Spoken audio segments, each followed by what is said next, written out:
Welcome to HOJO Radio. And now a radio crime drama that ran on CBS from February 27th, 1949 to August 1st, 1954. Produced and directed by Elliott Lewis, the opening theme of I'll Take Manhattan introduced Detective Danny Clover, played by Larry Thor, a hardened New York cop who worked homicide from Times Square to Columbus Circle, the gaudiest, the most violent, the lonesomest mile in the world. We present to you Broadway's My Beat. Broadway's My Beat. From Times Square to Columbus Circle.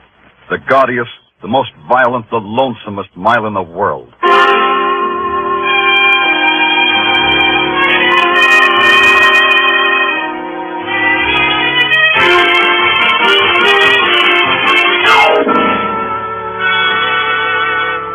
Broadway's My Beat, with Larry Thor as Detective Danny Clover.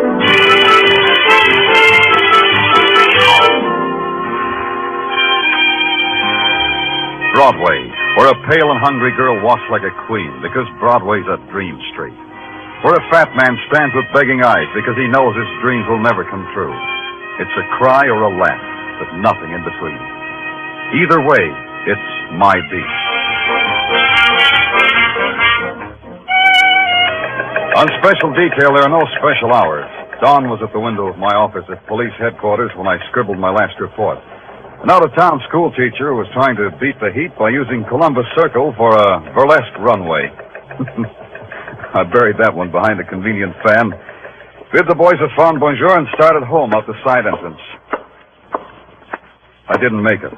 All I saw of sunrise was in an alley, the alley reserved for police ambulances coming home to the morgue. A voice stopped me and invited me in. Danny, come here. The man who stood silhouetted in the slice of light was a man who called himself Capek, a freelance photographer who hung around headquarters. You never knew he was there, but he always was. The quality of dawn, Danny. Who can hold it? Who can imprison it? It is the eternal enigma for a photographer. Why don't you go home then, Capek? What keeps you here? That ambulance, perhaps. Huh? You see, creative men like me have a devotion. It is always the same. Perfection. Everything neat and perfection. Oh, so that's what it is. Watch that stretcher, Joe. Yeah, okay. Hiya, Danny. Hi, what do you got, boys? Suicide. Guy jumped in front of an 8th Avenue subway. I didn't know anything about it. Well, not your department, Danny. See you later. See what I mean, Danny? Neat and perfection. The man they're bringing in, for instance. What's neat about him? That was Jimmy Dawn, a Cinderella man who only the other day won $17,000 on the Irish sweepstakes. What? You must have read about him, how no newspaper, no newsreel could get a picture of him. Yeah, I remember. He was shy. I liked him for that. But I have a picture of him. Oh? Dead or alive? Alive, of course. Dead is for any hack with a brownie. Got it with you? Mind if I see it? No harm. I've already sold it to the news. Here, look at it, Danny. Note the delicate play of light and shadow, the exquisite... This guy looks happy. I never seen anybody look that happy. Because Capek took it at the moment of Jimmy Dawn's greatest joy, the supreme ecstasy of winning $17,000. Yeah, to each his own. How did you get it when no one else could? The famous Capek pact. It cost me $50 to arrange it. But the news paid me twice that. That much, huh? When Mr. Dawn committed suicide, it raised the price. You see, in the newspaper game, one must know. Excuse me, Capek.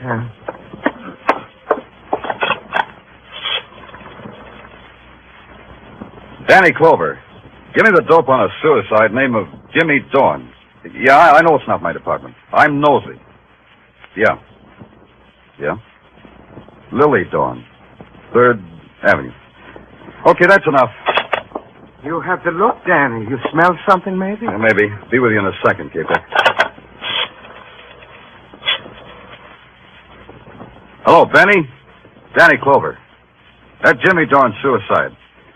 Tell the chief I'm going to look into it. Yeah, Benny, yeah, I know, but it bothers me.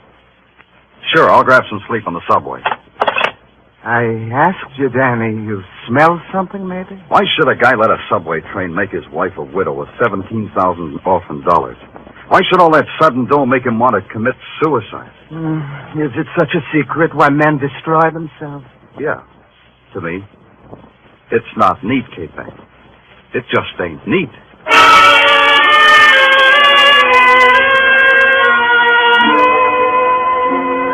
Third Avenue is a tenement 5 stories high and miles long. At 9 o'clock in the morning, it was going full blast. The elevated, housewives hunched in open windows, kids flipping pennies against the wall, and every 7 minutes it screamed. Somewhere between Sam Chu's hand laundry, special attention paid to pleated dress shirts, and the Blue Star delicatessen, cream soda and hot pastrami 2 bits, somewhere between there was a doorbell. I pushed it.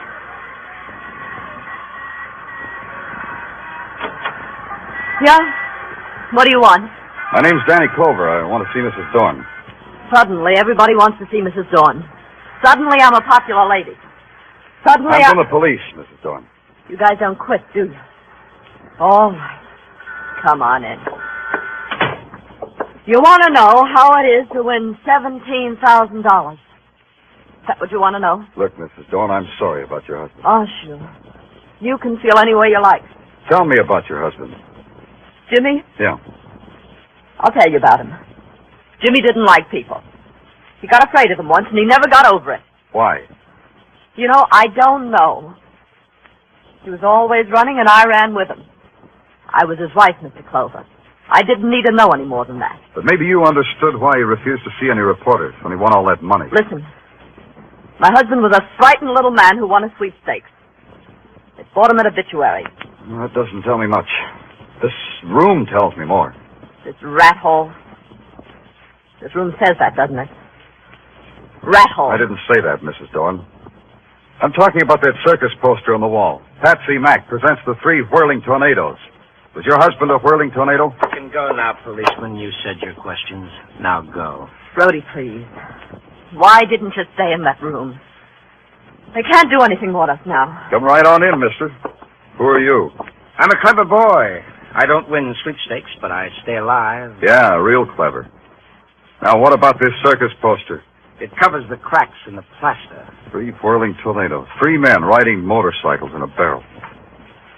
Mrs. Dorn, for a frightened man, your husband made a dangerous dollar. Look, I told you all I know. Maybe you ought to get out of here. Why should a poster come between us, Mrs. Dorn? We were getting along fine. You heard the lady, copper. She's saying she's finished talking. That's right, Mrs. Dorn? Yeah. What did you say? I said that's right.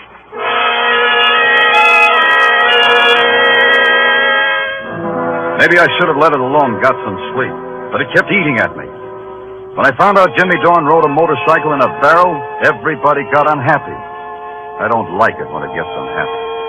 So I took a walk and found myself on Broadway in front of a tired building that has a lot of names. You take your choice. You walk up 4 flights and you get 4 offers. You're perfect for a fairy tale ballet that's opening in Newark.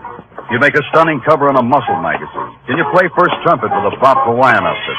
If you got a song that's trying to be published, call it a slight fee, of course. And on the 5th floor, you find what you were looking for. The office of Patsy Mack, promoter, entrepreneur, and a dollar guy. Well, it isn't Danny Clover. Hi, Patsy. You still pounding the stem, Danny? Aren't you ever going to be promoted? Promotion means a desk job away from Broadway. Who wants that? Yeah, I know what you mean. Can I give you something? Grape juice would be keen. I've got 3 fingers left of a bottle given me by a bearded lady who was enamored of my social standing. It'll bring a smile to your lips. You drink it, Patsy, and thank her from me, Patsy. Send her a dozen blue roses, or is it red roses for a bearded lady? Yeah, I'll do that. She'll appreciate it. She loves delicate things. Don't they all? Patsy, tell me a story. Okay. Now let me see. Oh, have you heard the one about... Tell me the one about the 3 whirling tornadoes. The 3 tornadoes? What fond corner of your memory clutched onto them? Tell me about them. Well, I don't remember much about them, Danny. They've been out of the business a long time. The 3 tornadoes, huh? Well, there were 3 of them. Thanks. There was no one else connected with them. Oh, no. The tornadoes ran their own carny. Toured the villages and the metropolises. Patsy, you got a reputation for remembering every act that ever played a circus at Carnival. What were their names? Oh, you put me on my metal, boy. Now, let me see. There was a Jimmy Dorn. Dorn. Yeah, it's faint. Oh, say, could he be the one who ended up under a subway this morning? I'll look into it. Who were the others, Patsy? Well, there was a fellow named, let me see now, a Russian kind of a name, Danilov. Yeah, that's it, Joe Danilov. Joe Danilov. And the third? Oh, now you're pressing me, boy. The third was a man named, let me see, Brady? No, that wasn't it. Could it have been Brody? Brody, that's it. Well, how'd you know, Danny? Brady, Brody, it's a short jump. I'll try real hard. You're sure there was no one else connected with the act? Well, now come to think of it, there was another guy. Yeah? He backed the show, I think. His name doesn't register, Danny. This guy whose name doesn't register. Was it you? Oh, are you kidding? I had nothing to do with the tornado. Well, Hanksy, thanks a lot. You're a gentleman and a scholar, Patsy. And a liar. I left Patsy there waving his jaw at nothing, which was about what I had. Nothing. An ex-carnival performer wins $17,000 and dies under the wheels of a subway train. They say he jumped. Why should he do a fatal thing like that? Why should Patsy lie to me? A one-sheet poster said, Patsy Mack presents the 3 whirling tornadoes. Patsy had just told me he had nothing to do with the tornadoes. Well, there's another guy I know, in another place I know. His name's Pop, and he takes care of the file room of a magazine. Magazine that tells a lot about people, especially if the people are show people. The file room was deserted except for Pop. What you doing down here, Danny? Angling, Pop. Oh, you don't have to hide that comic book from me. My wife packs it with my lunch, Dan. Now, you take this one. Yeah. Sandra, the Jungle Queen. Ain't she a honey? Makes a man with me. Yeah, she's keen. What are you holding on a guy named Joe Danilov, Pop? Take a second to find out. How was that name again? Danilov, Pop. D for doll, A for avenue, N for... Avenue N? Yeah, avenue N, Pop. Yeah, got it. Only, you didn't spell it right, Danny. You didn't let me finish. Didn't need to. Here's the file on Joe Danilov, all right. Only it's D for dead. Let me see that.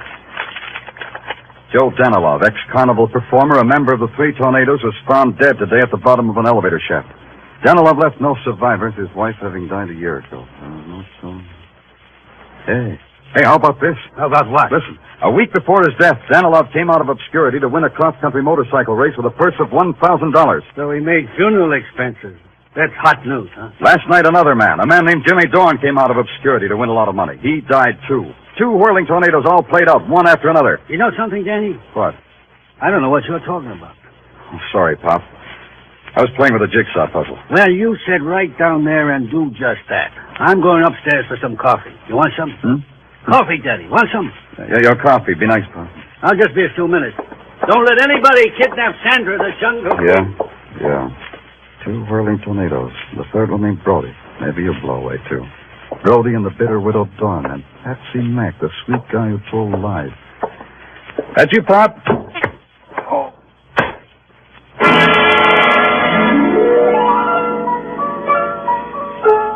I never knew what it was that slugged me on the back of my head. It wasn't a comic book, and whoever did it wasn't Pop.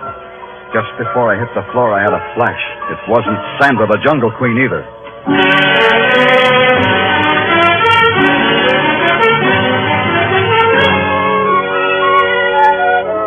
You are listening to Broadway's My Beat with Larry Thor as Detective Danny Clover.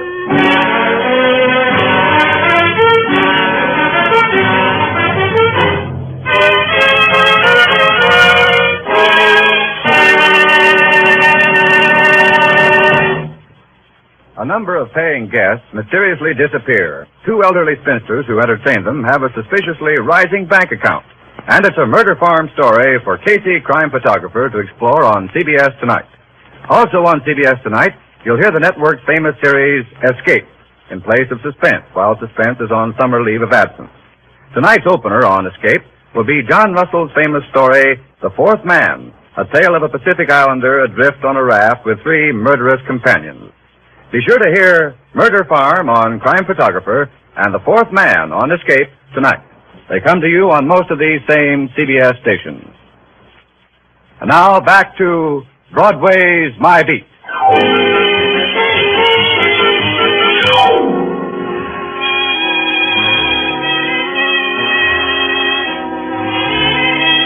You win a lot of money, or die violently, or do both, and Broadway will know all about you. You get your name and your picture in the morning editions. Then Broadway won't care anymore. But I care. Maybe it's because I've got a cop's curious mind, but it bothered me why Jimmy Dorn died. So I made it my personal business. And so far, business was rotten. I was on my back when Pop brought me to. It took a little longer to find out that the press clippings I was looking at weren't around. That's a new one. Roll for some old press clippings. This needed thinking. To think, a cop's got to eat. To eat, there's a classy sidewalk cafe on the corner of Broadway and 47th where you stand up to a hot dog and a cup of coffee that dares you. I threw a lump of sugar at it when someone tapped me on the shoulder. Hello, Danny. Mind if I join you? Oh, K-Peg, not at all. Grab a napkin. Danny, somehow you look unsymmetrical today. What happened to your head? I had it done over. Oh, you detectives, always intruding yourselves into violence and danger. Who did it, Danny? Person or persons unknown. Well, you should go home and get some rest. Yeah, what about you, K-Peg? Don't you get any sleep either? I am a vain man, Danny. I've been waiting for the noon edition of the news to come out. It has the picture I took of Jimmy Dorn. Look at it, Danny. Yeah. Is it not a magnificent reproduction? Yeah, it's quite a picture. How'd you catch the expression? For an artist like me, it is a matter of precise timing. But somehow, I feel the caption beneath this picture is not right. What do you mean?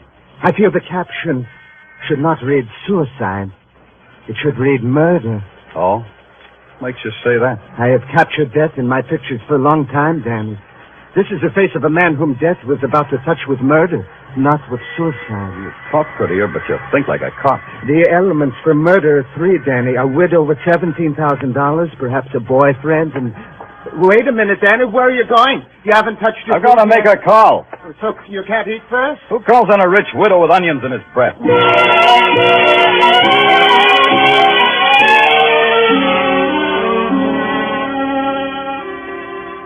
Hey, you up there. You at the window. Who, me? Yeah, you. Oh, hello. Hello. Mrs. Dorn, isn't she home? You want somebody, mister? Mrs. Dorn, I've been ringing your bell. Where is she? Oh. You know where Mrs. Dorn went? There's no light downstairs. Her? Yeah, her. Oh, sure, she had a date for across the street. What? For across the street, mister. The Eagle Tavern. I saw her go in there with a guy.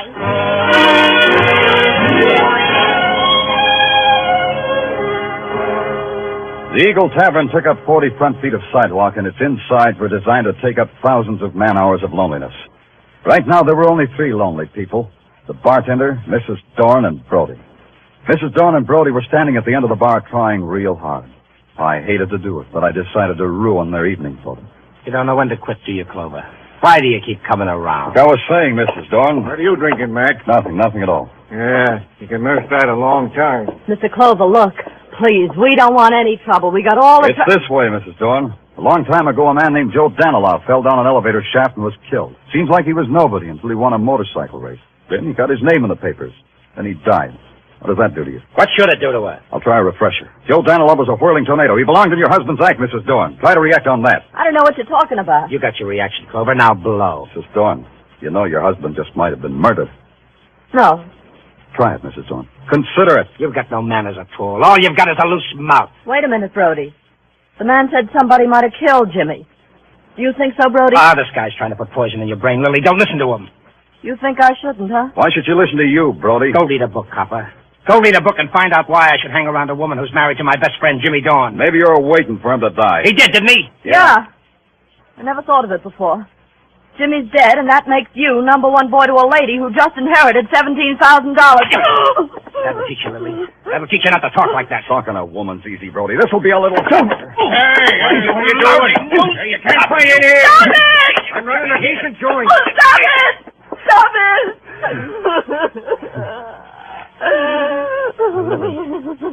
Lily, I'm sorry. Don't cry, Lily. Please don't. Talk to him, Brody. Tell him what he wants to know. Tell him what you never told me. What happened back there 10 years ago?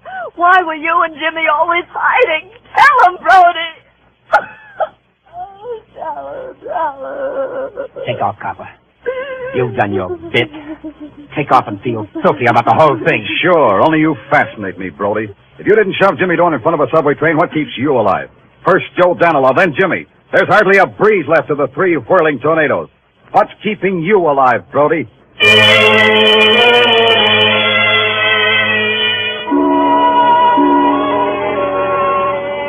Now there was a guy I just had to see. Capex. There was a chance he had taken more than one picture of Dorn. Maybe in the background I'd see a familiar face. Out in Sea Beach near Coney Island, I found the door with Capex's name on it.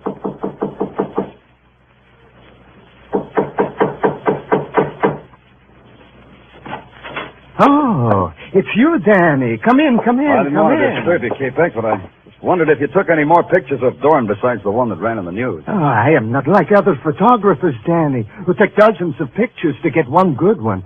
I take only one, and it is always perfection. So the one in the news is the only one? Yes. It is important that there should be other ones? It might have been. Well, it's quite a gallery you have on the wall. Yes. Come look, Danny, come look. This one, Danny. This girl who looks like a tired angel on a lonesome street. Yeah, nice. And look, and this one, a derelict asleep in the gutter. It has the texture and the lighting of a Rembrandt, no? Capex, a man of your talent could live in a penthouse with dancing. Why do you live here? I get some of my best results here. Yeah, everybody gets some. Hey, you must have got there fast for this picture. Oh, that one, yes.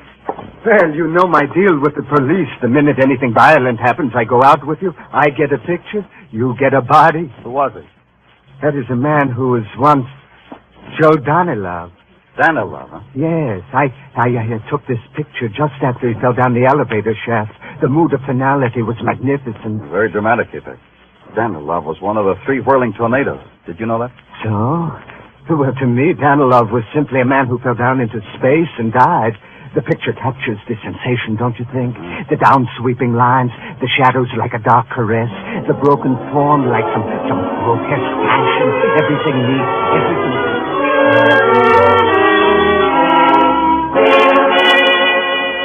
I don't think Capex even saw me open the door and leave. It's a long subway ride and a transfer back to Broadway. Coming up from an underground of naked concrete into the blare of 49th Street, well, there's a magic to it. I didn't have time to enjoy it. I had a job to do, and a chance to take. And the chance paid off. Patsy Mack was in his office working late. Okay, Danny, so I lied to you about my connection with the tornadoes. And why not? First Joe Danilov, then Jimmy Dorn. Next, maybe me.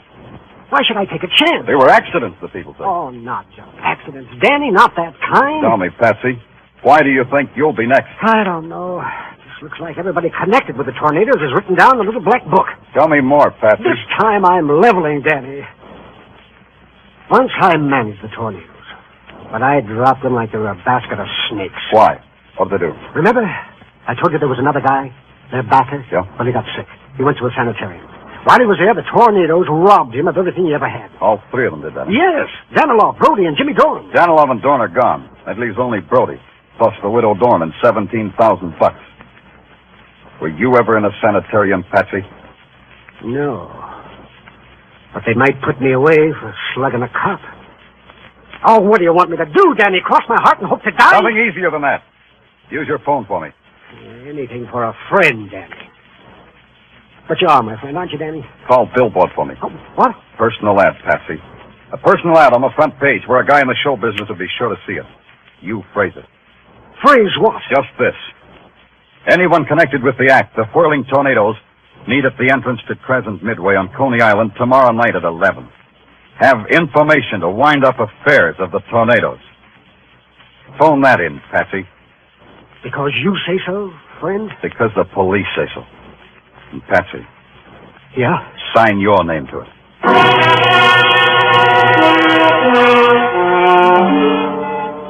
So I had it all set up. This case had murder in it, and I was pretty sure I knew who the murderer was. It was a matter of supplying a pigeon. That was me. The next day, 2 things happened. The ad was on the front page of Billboard, and rain came. When I hit Coney Island 10:30 that night, it was a wet desert. Neon reflections and stragglers and empty rides. The place was shadows on peeled paint and shadows on shadows. I had to spot the killer before he spotted me. So I picked one of the darkest places under the framework of the roller coaster and walked into it. I really walked into it. Danny! There's such a night you picked to enjoy Coney Island. On a night like this, it is a dismal alley. I'm in a dismal mood, K-Peck, and that gun you're holding doesn't make it any brighter. It gives me the bravery to give orders to a policeman. You shoot me, you'll be out of character, K-Peck. How are you going to make it look like an accident? I have other ideas. First, I put my gun in my hand in my pocket. Now I say to you, let's go. Walk, Danny, walk. You know, K-Peck, I think you loused up the job. A long time ago, you told me everything was neat and perfection. You forgot to tell me you put up the dough for the whirling tornadoes before you went to the sanitarium. So you killed Danilov and Dorn. But Brody gets away, huh? Brody in time, policeman. But first you and I take a ride on a roller coaster. Yeah. I was wondering how you'd manage it. Neat and perfection, Danny. Now get on. I'll pay for the tickets when the ride is over. In here, Danny. You get in the first car. I'll sit in the car behind you. How are you going to work this, K-Peck? You going to slug me and heave me over? Like I said, you can't shoot me. Then it wouldn't look like an accident. In a few seconds, when we get to the top, you will see. And I'll keep your hands to your sides, Danny. That's better. Going to get a picture of this one, too, K-Peck? When we get to the top, you will see. The top was 2 seconds away. Now, Danny, stand up. Stand up. I stood up. Out of the corner of my eye, I saw him rise, See too. how I Take the make gun it out of look his like pocket, an its accident, barrel in Danny? his fist. His arm came up in a wide arc, and that was the break I was waiting for. His body arched forward to strike. I twisted, grabbed his hand and elbow, and threw. Let go of me, Danny!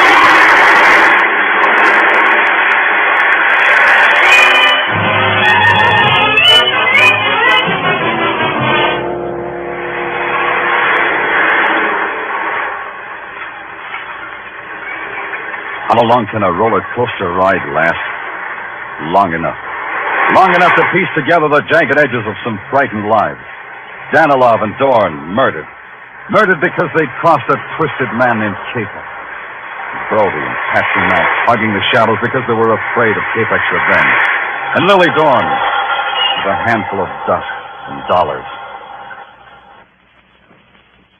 You pay for the ride here, mister. Hey, you didn't take that ride all by yourself. Yeah.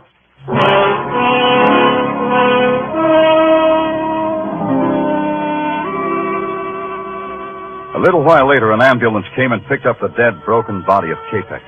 They took a picture of him, too. I caught a ride back to Broadway in a prowl car.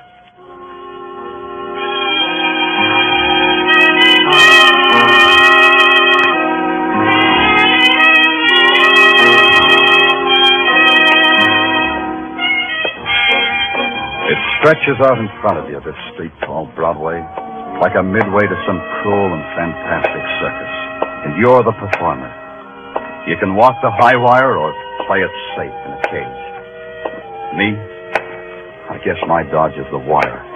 I'm the gaudiest, the most violent, the lonesomest mile in the world. Broadway. My beat.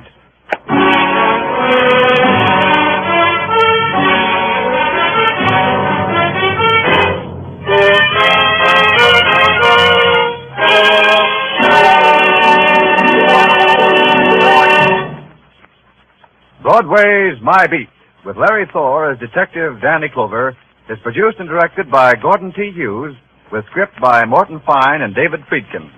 Musical direction is by Lud Gluskin. Be sure to join us again next week, same time, same station, for Broadway's My Beat.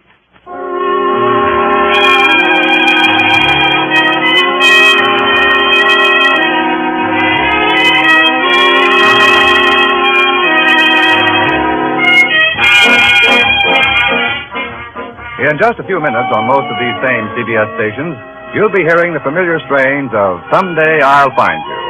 And the action, as you know, starts with Mr. Keene, the famed tracer of lost persons. A top-rating detective throughout radio's fall, winter, and spring seasons, Mr. Keene will be on hand all summer. So don't miss one of his great cases these Thursday nights on CBS. This is CBS, the Columbia Broadcasting System.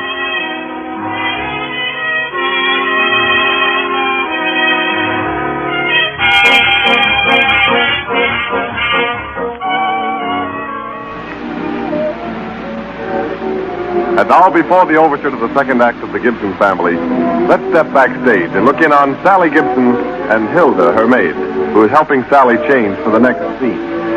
Quick, Hilda, hold this dress. I've never been so excited in all my life. It's really wonderful, isn't it, Miss Sally? Too wonderful. That scene in the garden. It made me think of Henry, Miss Sally. Miss Sally, if I had your complexion, do you suppose Henry would... What, Hilda? Tell me what's wrong with my face, Miss Sally. Those red blotches just won't go away. Soap, probably. What kind are you using? Some beauty soap, I suppose. Yes, Miss Sally. That one that promises radiant beauty, glamorous youth, irresistible loveliness. Oh, Miss Sally, I had hoped Henry would... Yes, so did I once. And then I learned the truth. Hilda, you can't feed the pores of your skin with beauty oils or mysterious ingredients. No. And many highly perfumed, prettily colored soaps contain fatty acids and free alkali that really irritate and harm your skin. But, Miss Sally... My doctor recommended Ivory. He says all any soap can do is cleanse, and that to protect the fine texture and pores, a soap should cleanse gently, and that to do that, a soap must be pure. He said Ivory would help to keep my skin smooth and fine. And, Miss Sally, do you think Henry would... Oh, quick, my gloves, Hilda. Is the bell for the second act? No, Hilda will never get a Grecian nose by using a beauty soap. But we do hope she gets Henry. And now for the overture to our second act. All right, Don. HOJO Radio. We're your old-time radio headquarters. Stay tuned. The FBI in Peace and War, ordinarily heard at this time throughout the year, is taking its usual summer vacation and will return to CBS 6 weeks from tonight on September 1st. Broadway's My Beat. From Times Square to Columbus Circle. The gaudiest, the most violent, the lonesomest mile in the world.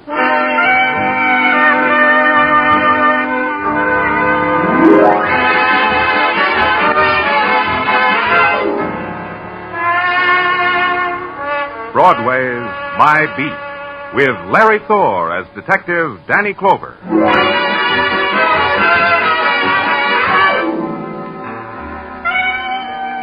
Broadway, where night slips over the canyon streets like a black silk stocking splashed with spangles. Then it's a flashy showgirl on an after-theater date. But during the day it wears a sleazy house dress, no makeup on its face, and stands on a street corner screaming. Day or night, it wears any face you're looking for. And it's My Beat.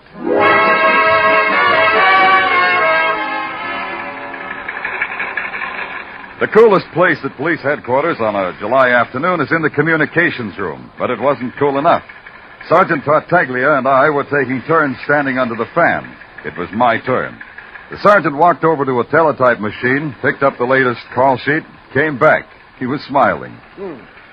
Oh, this heat, Danny. It's rough on the police, but fine for the law and order. The phone buzzer, Sergeant. Your number. Yeah. Sergeant Tartaglia. Yeah. Yeah, where? Yeah, got it. What time? 1:12 p.m.? Yeah, right away. What are you up, Sergeant? It was too good to last. 30 call. Homicide. Be with you in a second, Danny. Okay. Commissioner, Sergeant Tartaglia. Reporting a homicide, sir.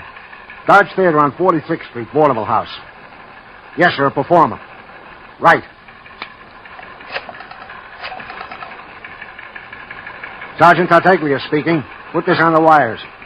Special to squad cars 19, 22, and 69. Special to homicide. Special to chief of detectives. The special detail. Hey, wait a minute. No, that's you, Danny. Got it? Dodge Theater, 30 call. Performer murdered, right? Right. You squad car 47. See you. Yeah. Okay.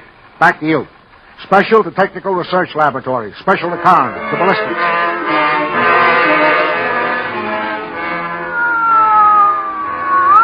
Your squad car stabs, tears, rips through a city, and its wail is like a piece of broken glass that flashes across its face. You can see the terror, silent and quick, in the blur of the city making way for you. It was maybe 1:25 when I hit the alley leading to the stage door of the Dodge Theater and twisted the car into it.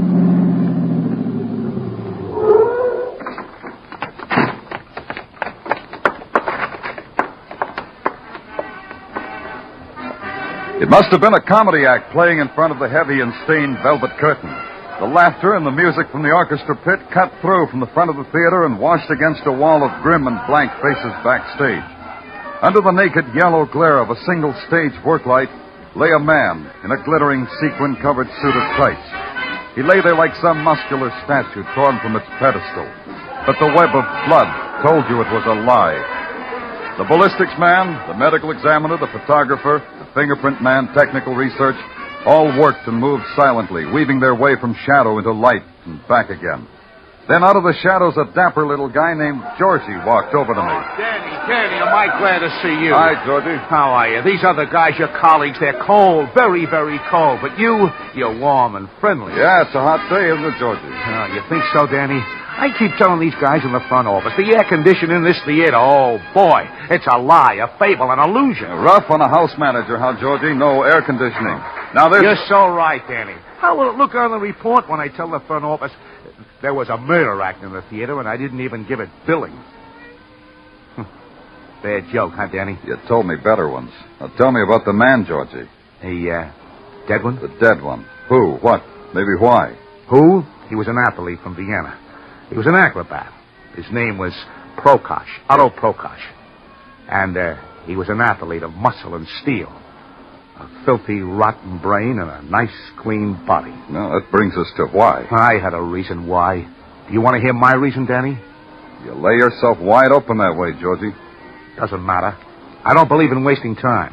This I understand from having once been an usher at the Roxy. Shall I write it down? If you want to. This dead Adonis, this murdered Achilles, there's filth called Otto, making tempting noises into the ears of my wife. You don't have to answer this one if you don't want it, Georgie. Did she listen? My wife, Ruth? That you'll have to ask her herself. You'll find her in dressing room 6 right up those stairs. I'll ask her later. Now tell me how it happened. This I wouldn't know. I was in the front office counting the house, the way a manager should. Oh? Yes, Danny, yes. And you can check on it, too. Yeah, and I will, Georgie. Danny, you'll have to excuse me a minute. Say, has anybody seen Lee Emery come in? Has anybody seen Lee?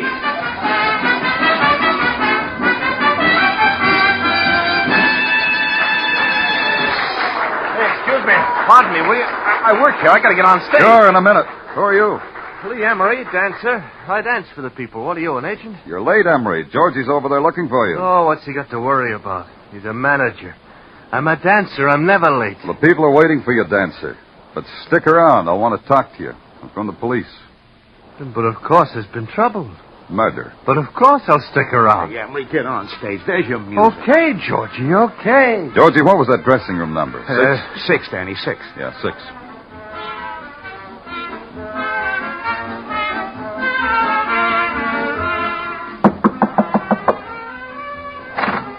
Yeah, what do you... No autographs, please. I'm Danny Clover, police. Looking for Ruth Houston. Georgie said she'd be here. Oh, Georgie always knows where Ruth is, doesn't he, Ruth? He always knows. Except he finds it tough to keep up with a fast package like I do. Pay no attention to Shelley, Mr. Clover. Shelley's a comic. He makes jokes. Shelley Sheldon. I've seen you. Oh, you've lived. You don't have to talk to policemen if you don't want to, Ruth. I know a lawyer who says it's all right not to talk to a policeman. You take advice from this comedian, Mrs. Houston? What do you want to know? Georgie was telling me about Otto, the acrobat. He said you could tell me more. Sure, I can tell you a lot. 1, he was a beautiful man. 2, he made passes at me. 3, I loathed. Does that cover it, Mr. Clover? Maybe. Why are you at the theater today? I come down every day. I love vaudeville. Maybe it's because I make you laugh, huh, Ruthie? Girl needs a man who makes her laugh. And I'm the best. How did you feel about Otto, Mr. Sheldon? Shelley. Call me Shelley. Murder makes us all friends, doesn't it, Danny boy? Let's keep it formal. My suspects usually call me Lieutenant. Ah. Well, Lieutenant, I'll tell you about Otto. I hated his guts. He was egotistical, vain, selfish, arrogant, snobbish. He loved himself. No, the kind of a guy I mean.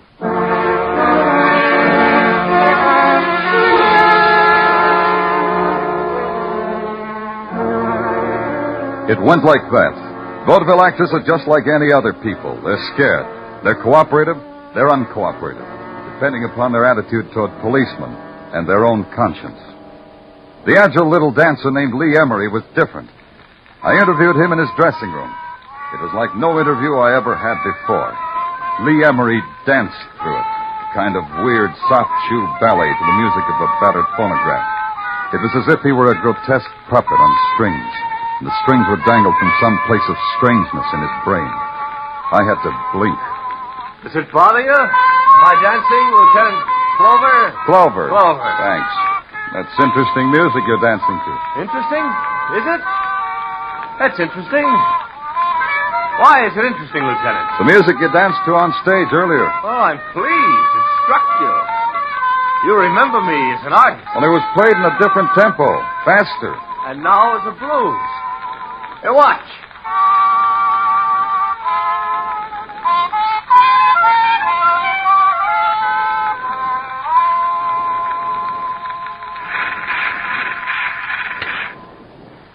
End of show, Lieutenant. Oh, you're a fine dancer, Emery. Oh. Tell me, why the different tempos to your music? Doesn't it throw your performance off? Ah, not at all.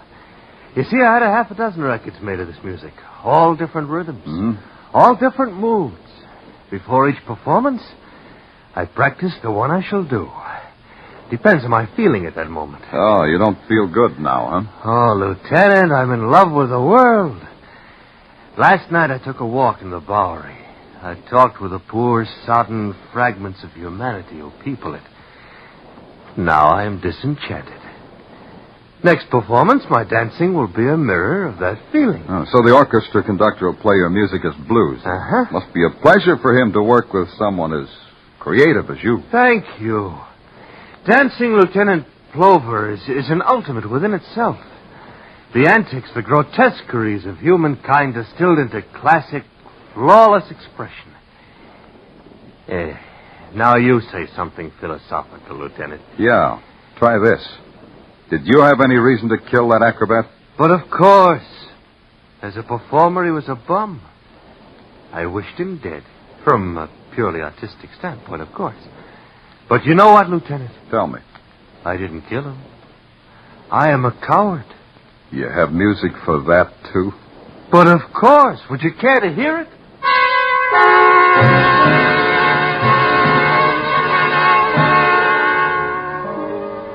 I didn't care to. Emery looked at me sadly, bowed, and I made an exit. The next morning at headquarters, the reports came in. Ballistics said the bullet had been fired through a silencer on a .38 frame. Had entered the acrobat's shoulders with a downward passage. The shot had come from backstage, from somewhere high in the wings where peeling sets of scenery hung. Coroner's report, death was instantaneous. The solution of murder almost never is. I found Sergeant Tartaglia out of the way and took my turn under the fan. That murder at the theater, Danny. A toughie, huh? Yeah, I don't know. It's too early to tell. Suspects? Any of them? Goes like this, Sergeant.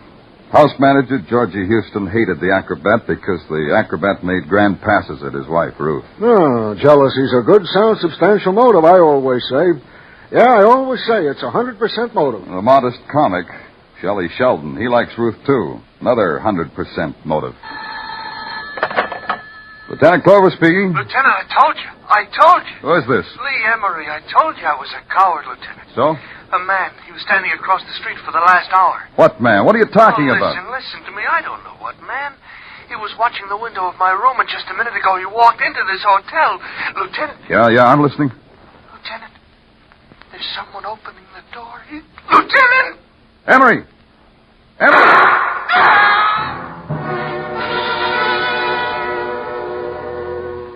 You didn't need a cop's mind to put that shot and Emery's scream together. I thumbed through my notebook and got Emery's address.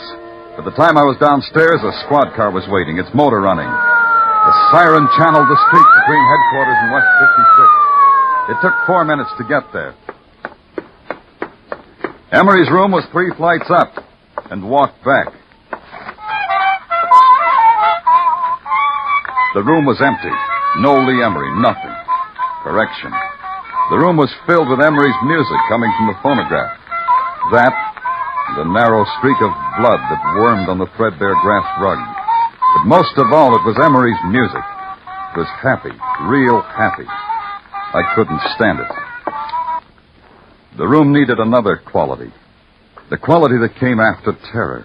A sigh, maybe, or silence.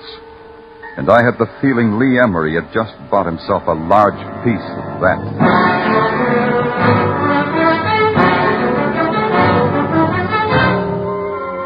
You are listening to Broadway's My Beat with Larry Thor as Detective Danny Clover.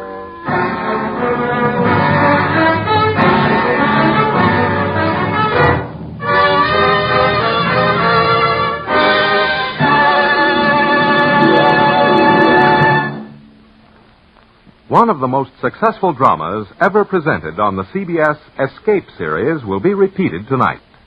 C.S. Montague's story entitled Action, the tale of a man who scales a mountain contemplating suicide and who finds a reason to live when he finally reaches the top. On Crime Photographer, you'll hear the fascinating tale of Durable Dennis, whose head was x-rayed to solve a $75,000 theft. In case someone tells you to get your head x-rayed, hear the story of Durable Dennis on Crime Photographer, as well as Action on the series Escape. They'll both be here just a little later tonight on most of these same CBS network stations. Now, back to Broadway's My Beat.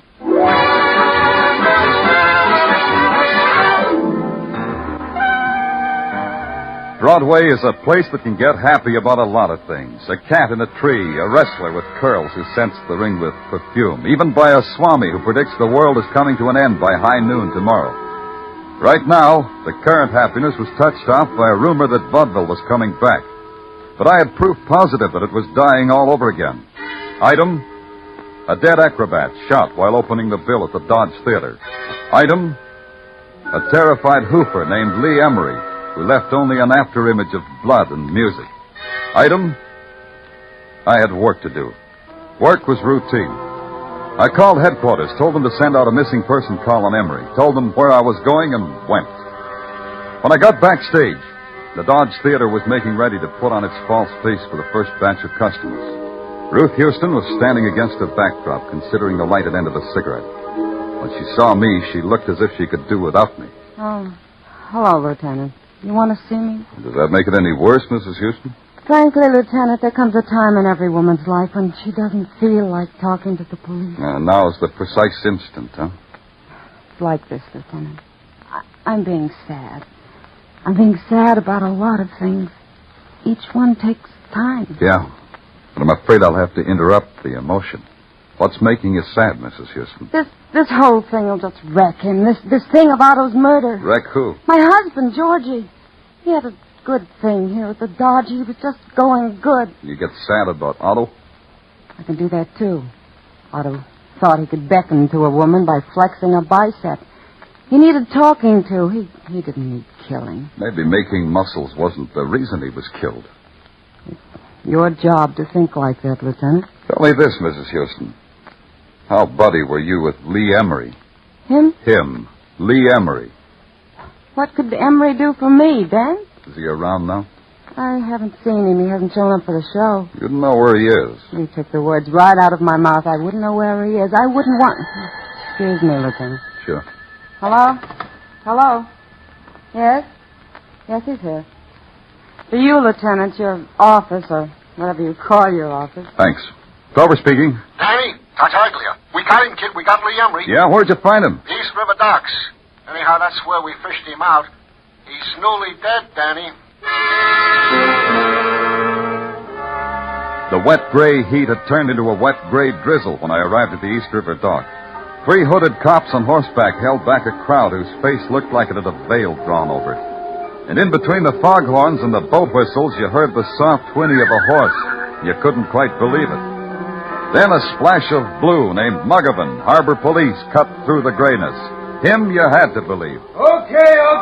Stand back now. Come on, Danny, hold my hand. I'll get you through this barrier of curious onlookers. Thanks, Muggavan. All right, out of the way now.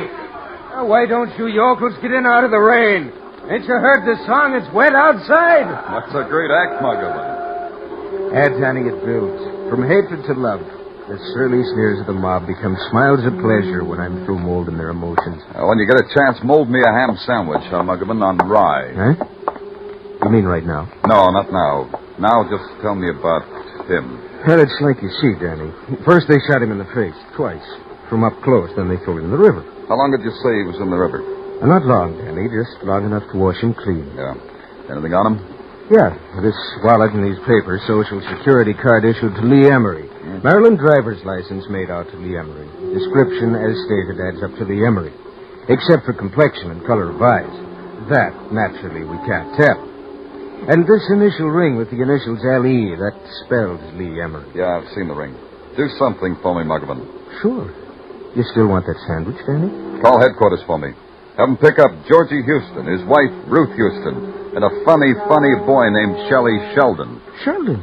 He's very funny. I get a lot of my material from him. Have them meet me at the morgue. I want them to identify a body.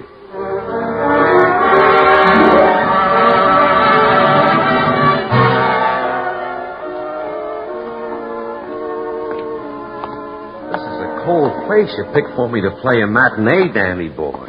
How do I get yucks in the morgue? I wouldn't know, comedian. You work it out. You know, this hole reminds me of a theater I once played in Des Moines. Same type atmosphere, same type audience reaction. I was making with bombs, and those hayseeds just lay there like these stiffs. Shut up, Shelley, shut up. Haven't you got any respect? What's the matter, Georgie? The silent dead make you nervous? No, Shelley, they bring me peace. That's why I give them respect. Oh. Danny, why did you bring us up here? I want you to identify a body that was washed up in the East River. Anybody we know? That's a good question. Here we are. Oh, the figure is familiar, but the face... What am I saying? What face? What do you say, Georgie? The suit. Yeah, I recognize the suit. It's exactly the same type suit Lee Emery wore every day of his life. He had them made in pairs. He always said if you found something that made you feel good, why change it? Is that Lee Emery, Danny? Shelley, is this Lee Emery? Yeah. How do you know? The shoes, they're a dancer shoe, soft shoe type shoes, the kind of shoes a dancer like Lee Emery wears when he's doing soft shoe type dancing. Do I make it clear, Danny boy? No, I lived without you. Do you recognize this ring? Yeah, Danny. That's Lee's ring, all right. He hocked it with me once when he needed some dough. All right. That's all. You mean we can go now, Danny? Yeah, you can go back to the theater, Georgie. They'll need you. Now, wait a minute, Danny boy. It's not that easy. I've got a twist. I'd like to ask you some questions. I thought you'd have some. I'll try to answer them, Mr. Sheldon. Lee Emery, the boy in the box, he was murdered, huh? We think so, Mr. Sheldon. That means you suspect that maybe Georgie or me murdered him. Could be, Mr. Sheldon. This is the snapper, policeman. What makes me rate so high in your favor? There are others who were involved with Lee Emery. Like who, Mr. Sheldon? Like any of the other people at the Dodge Theater. Like Ruthie, the wife of Georgie. Who are you, loud Take your hand. Hold it, Georgie. I'd like to answer, Mr. Sheldon. The cop, Mr. Sheldon, looks for motive. A good motive for killing the boy in there would be that he knew who killed Otto, the acrobat. That could be you, Georgie, or Ruth. By the way, Georgie, where is Ruth? I've been waiting for you to tell me why she isn't here. Why, she was at the theater last time I saw her. Why? She's not there anymore, Georgie. The boys upstairs tell me she's not anywhere. Maybe you can help the boys upstairs, Georgie.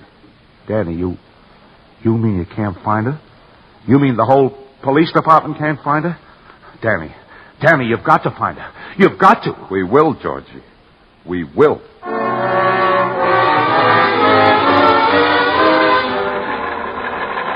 Here you are, Sergeant. Send this call out over the intercom right away. Yeah, Danny. Attention, all cars. Attention, all cars. 3:25 p.m. Pick up Ruth Houston. Ruth Houston. She is 5 feet 4 inches tall. Weight, about 121. She has black hair. Black hair. Dark brown eyes. Attractive. Maybe in the company of a man. Maybe carrying suitcase.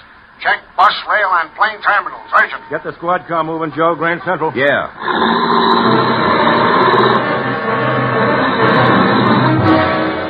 Patrolman Michikoff calling precinct headquarters at 3:45 p.m. Nothing that... Huh? Yeah. 5-4, 121 black hair. Yeah, I got it.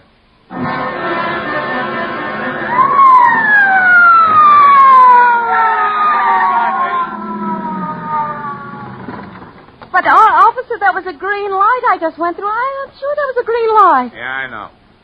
Okay, you can go. I don't understand that. Now you say I can go. Why? Because your eyes aren't brown.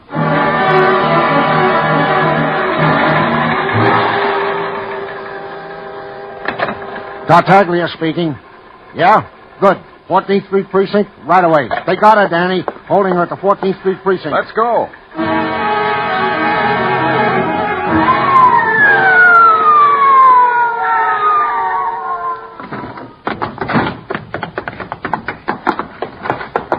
officer. Where is she? In there with the matron. Nice work, fella. There she is, Danny. You can go home, miss. You're not the right Ruth Houston.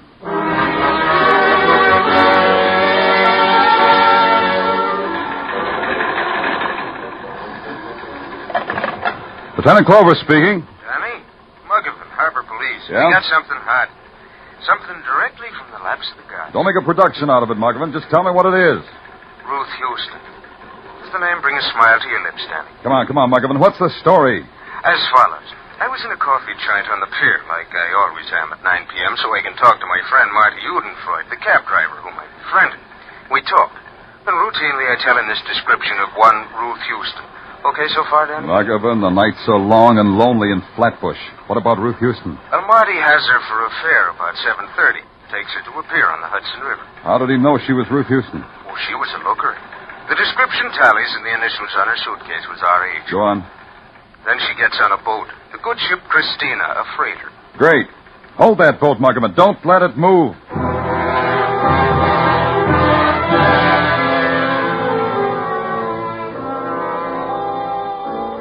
I hope you have good reason to delay the voyage of the Christina. What can we do for you, Lieutenant? Now, just tell me where to find the girl who looks like this picture. Show it to him, Muggavan. Here she is, Captain. A princess. Yeah, she's here. She and her husband. Husband? Oh. Your face looks like it is perhaps not her husband. When did he get on board? It was very romantic. He boarded the Christina hours before we sailed, locked himself in the cabin, and waited for his young girl. Romantic, yeah? Yeah. Where's the cabin, Captain? I will show you. Just tell us. We want to meet them alone. It is down the end of this long passageway. The door on your left. Let's go, Muggavan.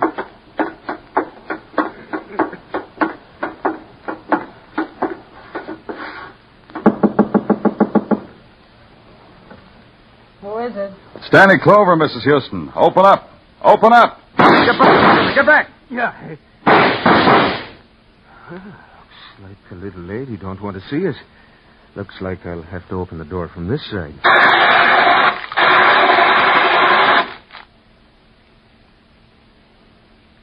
I think now it's okay for us to enter, Danny. Yeah. I hurt her, Danny. Let me see. It's not too bad. Go get the captain. He'll know what to do. Yeah.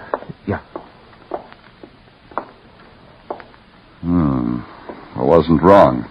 Phonograph. Some records.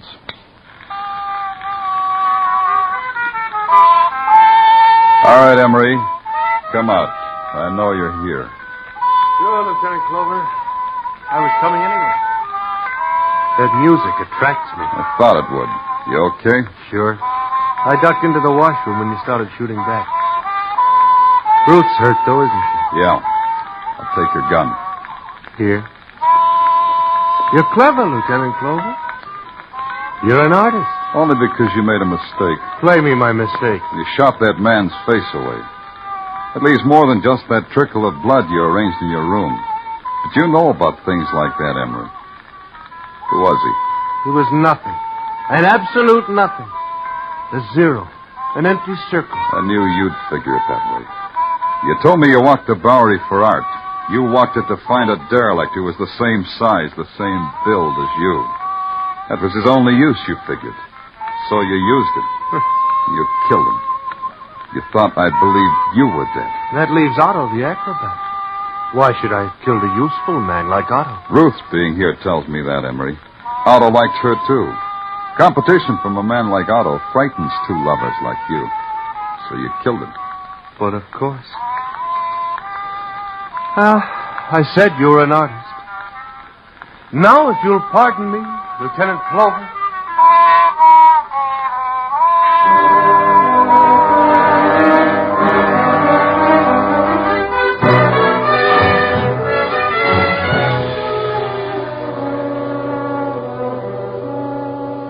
I didn't stop him.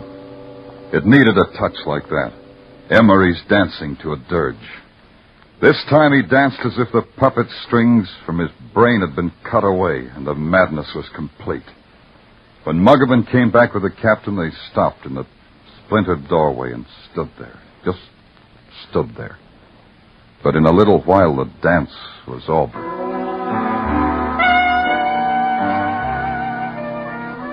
There's no fury on Broadway now. It's dawn. The angry avenues of the night are still. But in a few hours, it'll renew itself, the bang and the clatter and the rack and roar and the voice. Because it's Broadway, the gaudiest, the most violent, the lonesomest mile in the world. Broadway, my beat.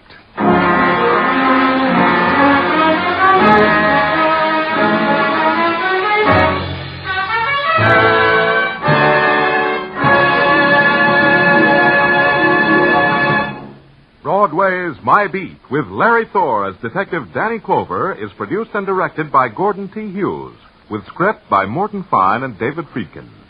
Musical direction is by Lud Gluskin.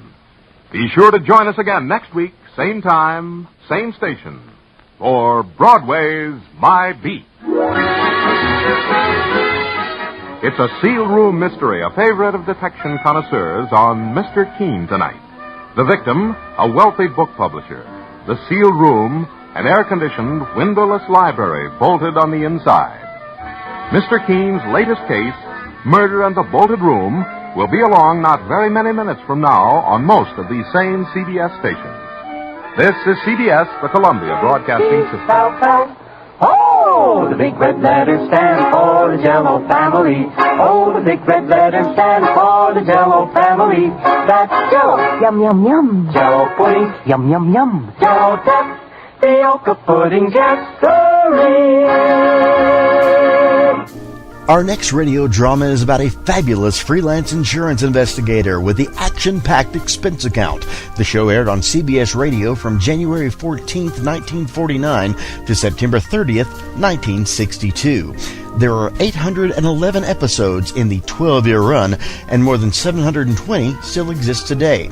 Each story started with a phone call from an insurance executive, and each story ended with an itemized expense account signed, Yours truly, Johnny Dollar, right here on HOJO Radio. Next. From Hollywood, it's time now for Johnny Dollar. Hi, Johnny. Who dat? George Reed. Well, Merry Christmas, George. Is it? Oh, what's the matter? You ever hear of Jediah Gillis? Eccentric? Owns about half of Rhode Island? That's the boy. A couple of weeks ago, he wrote a special policy on an item he wanted insured. And it's up and disappeared, huh? How'd you know? Oh, just a wild guess. What did he lose?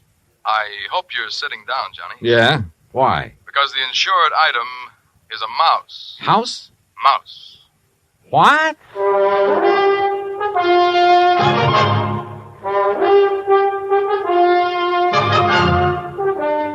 Bob Bailey in the exciting adventures of the man with the action-packed expense account. America's fabulous freelance insurance investigator. Yours truly, Johnny Dollar.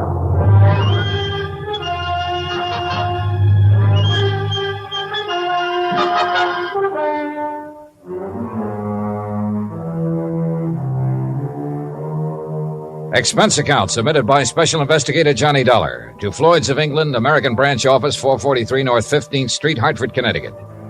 The following is an account of expenses incurred during my investigation of the missing mouse matter.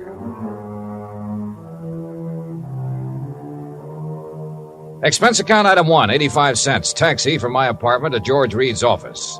He was on his feet waiting for me. His Ivy League suit looked as though it had been slept in, and he needed to shave. Close the door, Johnny. Yeah, sure. Johnny, I'm going to level with you. This thing has me going. Well, it serves you right. Anybody who'd insure a mouse deserves what he gets. Yeah, but it isn't an ordinary mouse, Johnny. No? Not according to Mr. Gillis's original application. Yeah, take a look. Item to be insured. One unusually talented grayish-brown mouse. Unusually talented? Like how? I don't know. What? I tried to find out, but Gillis wouldn't tell me. And still you issued the policy? You know our company, Johnny. We have a reputation for insuring almost anything, but we have to draw the line occasionally, and we would have here, except for one thing. What's that? And believe me, it better be good. It is. Gillis carries all of his insurance with us. Yeah, but even so. Just one of his several policies is a straight life for $350,000. Wow, wait. King-size premiums, huh? Exactly. So when he called asking us to insure this fellow's mouse for a few weeks... Wait a minute. Gillis doesn't own it? No. Well, who does? It belongs to a friend of his, a man named Glazer. He's spending the holidays with Gillis. Gillis didn't want to be responsible if something happened to Glazer's mouse while he's there, so he asked us to write the policy. How much did you insure it for? All the company would allow, $5,000.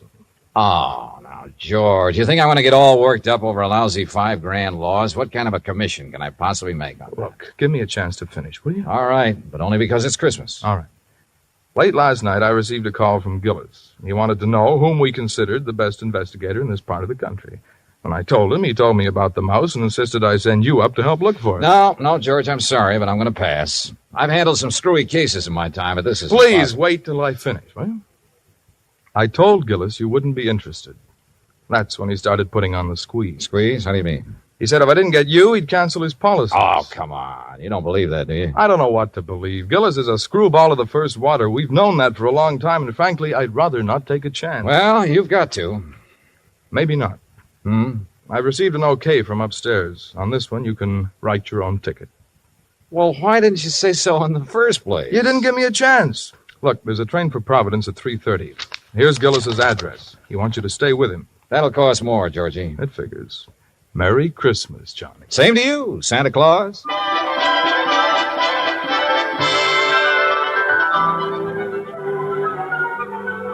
Expense account item 285 cents, cab fare, back to my apartment.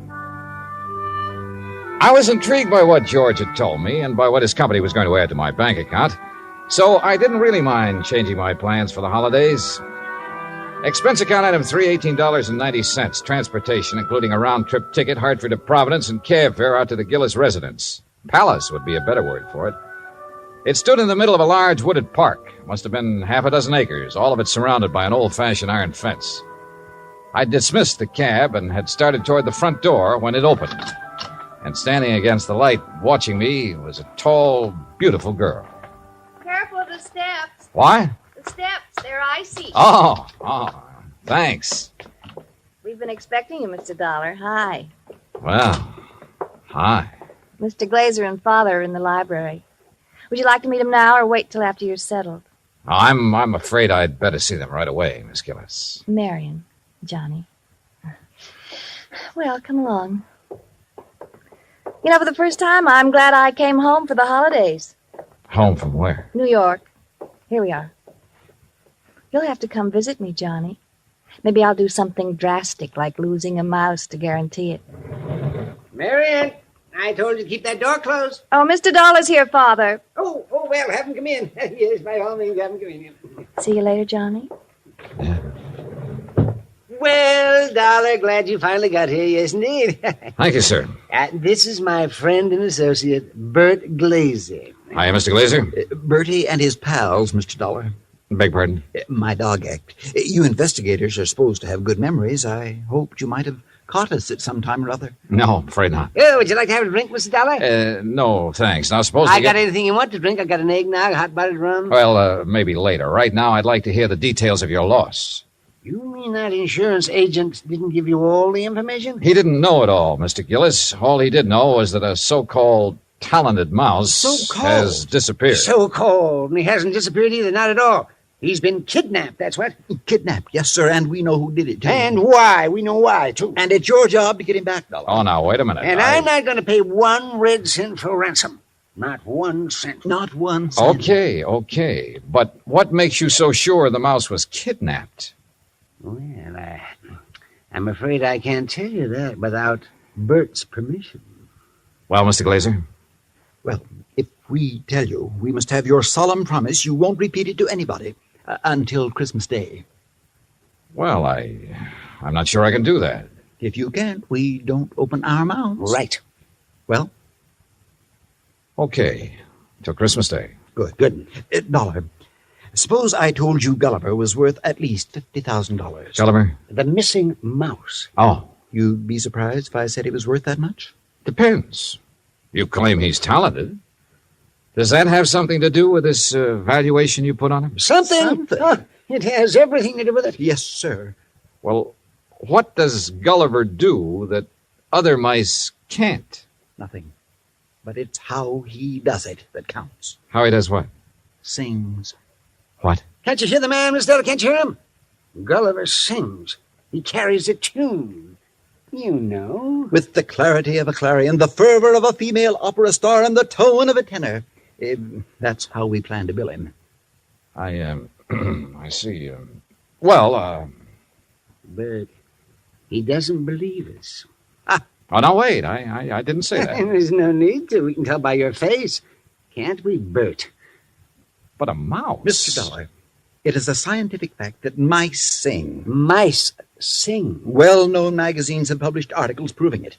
Unfortunately, most of them sing in a scale too high for human hearing. But not Gulliver. Well, not Gulliver. Yeah, that's right. He's a basso. A basso? By mousy standards, that is. Oh, no. No, Bert, he still doesn't believe us. Very well, Jedediah, there is only one thing to do. There's only one thing to do. You follow us, Dollar. We'll erase the doubt in your mind forever. I took a good look at Bert Glazer, then reluctantly followed the two of them out of the library and down a long hall. At the moment, this thing had all the earmarks of a good old-fashioned con game. Or better still, a benefit on behalf of Bert Glazer with Jodiah Gillis and Floyd's of England as the sole cash contributors. We wandered for what seemed like blocks through the old mansion and finally reached a large playroom. On top of one of the billiard tables was a small brass cage. In it were two small grayish-brown mice. Glazer opened the cage and let them out. Mr. Dollar, allow me to present Hecuba and Esmeralda. Oh, how do you do? I suppose they sing, too. Oh, they certainly do. But not nearly as well as Gulliver. Just don't have the instrument, you know. Instrument? The voice, Dollar, the voice, the vocal cords. Oh, yeah, I see. But, now, where did you keep Gulliver? In here with the others. Bert didn't want to separate them. That's right. I originally started to make the three of them into a singing, trio, like the Andrews sisters. But Gulliver advanced so rapidly, I decided he should be a soloist. Oh, sure. You aren't afraid of mice, Mr. Dollar? No. No, well, that's fine. They sense it if you are, you know. It upsets them. Upsets them. All right, now, Hecuba, move over a bit. Give Esmeralda some room. That's it. Now, up on your haunches. Up, Esmeralda. There we are. Now, what would you like to hear, Mr. Dollar? Oh, anything at all. Oh, Bert, how about my favorite, Over the Waves. Good. Yeah, da. You got it, Esmeralda? Over the Waves. That's it, Hecuba. All ready then? Good. That'll be fine. Ready now? 1, 2, 3. 1, 2, 3. Oh, that's it. Oh, beautiful, Esmeralda. Beautiful. Yeah, da.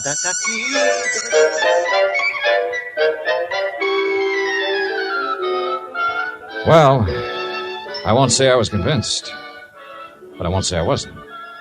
But I will say those mice were singing something, or giving a mighty good imitation of it. We returned to the library, and this time I sampled the eggnog liberally. Is that all right, Dollar? Oh, fine, thanks. Well, Dollar, you know now why we believe Gulliver was kidnapped? Well, I'm not sure. To exploit him. What else? Exactly. You have any idea who did it? Harry McQueen, that's who. McQueen. Who's McQueen? Used to be my agent. Theatrical agent? Uh-huh. He's been snooping around here lately, Johnny. We figure he's gotten wind of our mice. Well, what do you mean by snooping around, Mr. Gillis? No, you know, he's been out here twice this week wanting to see me. Had to kick him out of here yesterday morning. How'd he get in? Well, my daughter answered the door. Yes, she didn't know McQueen from Adam. So when he asked for me, she figured he belonged in here, rehearsing the show with the rest of us. Rehearsing what show, Mr. Gillis? What show? The show for the Children's Hospital. Jodiah puts one on for the sick kids every Christmas Eve. Of course. You know, Dollar, variety act, a Santa Claus. This year, though, we got a radio hookup. Go all over the state. And Gulliver, well, he was going to headline. And that's why I sent for you, Dollar. I figured you can get him back by tomorrow afternoon if anybody can. How long was McQueen in here before you noticed him? Long enough to lift Gulliver. This was our dress rehearsal, Dollar. We'd asked some of the kids from around the neighborhood in to watch, so it was pretty crowded. Where were the mice during the rehearsal? Well, that's where I made my mistake. What do you mean? We were keeping them a secret till the real show. Well, where were they? In their cage, over there on the mantel. Now, we were using this part of the room for the stage, so McQueen could have just reached in and taken Gulliver without us seeing him. Now, what makes you so sure McQueen did it? We told you. Besides, who else would want him? Who else? And it was right after I kicked him out of here that I discovered Gulliver was missing. What'd you do then? Why, I called off the rehearsal and started searching for him. McQueen? Big Gulliver. And I put in a telephone call to the Providence house where McQueen was staying. Did you talk to him? Nope. They said he checked out. After questioning them for a while, I finally had a nightcap with Jediah, then went to the phone in the hall and made some calls, including one to George Reed. Well, how's it going, Johnny? It's not. That's why I'm calling. Look, they think a theatrical agent named Harry McQueen stole the mouse. He has offices in Boston and New York. I placed a person-to-person call to both offices, but with tomorrow Christmas Eve, he might not get the message. So, what do you want me to do? Find out his home number. Ask him to call me here. Okay.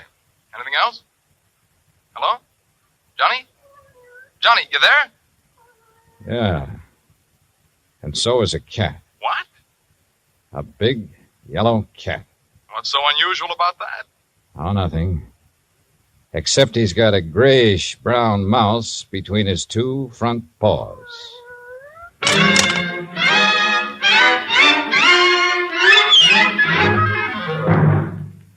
Act 2 of yours truly, Johnny Dollar, in just a moment.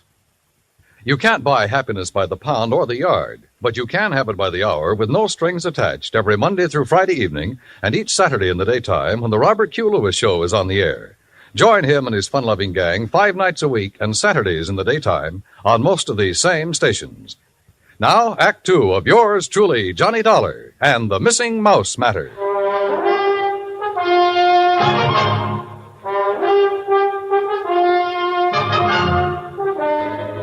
I was standing in the hall of Jediah Gillis's home looking at a big yellow cat that had a mouse between its two front paws. As far as I was concerned, a mouse is a mouse, and this one could be Gulliver. I cut short my phone conversation with George Reed, then started toward the cat. Here, kitty. Here, kitty, kitty. Nice, kitty. Pretty kitty. Here, kitty. Mama, where are you? Here, kitty, kitty. That's a good kitty. Now, kitty, let me have the little mouse. Mama, you naughty cat. Where? Oh, This cannibal belong to you, Marion? yes, I promised Father I'd... What do you mean, cannibal? Take a look. Oh, no. Oh, yes. And he's very, very dead. Oh, you don't think it's Gulliver, do you? Well, Mr. Glazer will have to identify him. And if he is, well, that's that. Oh, no, Johnny. What do you mean? Oh, Johnny, please, you don't have to tell him, do you? Well, sure. If it's Gulliver, this thing's cleared up. If it's not, your Rama gets a reward for being a good mouser. Oh, Johnny, please. Dad almost had a fit when I arrived here with Rama. He made me promise to keep him in my room. This the only time he's been out? Well, no. Oh. He was out for a little while yesterday while they were rehearsing. I didn't notice he was gone till after lunch. Then the corpse could be Gulliver's. Oh, Johnny, if it is, there's nothing we can do about it now. And if you tell my father, besides making him angry, it'll break his heart. All right. I won't say anything until tomorrow night. Thanks, Johnny. Night. Good night.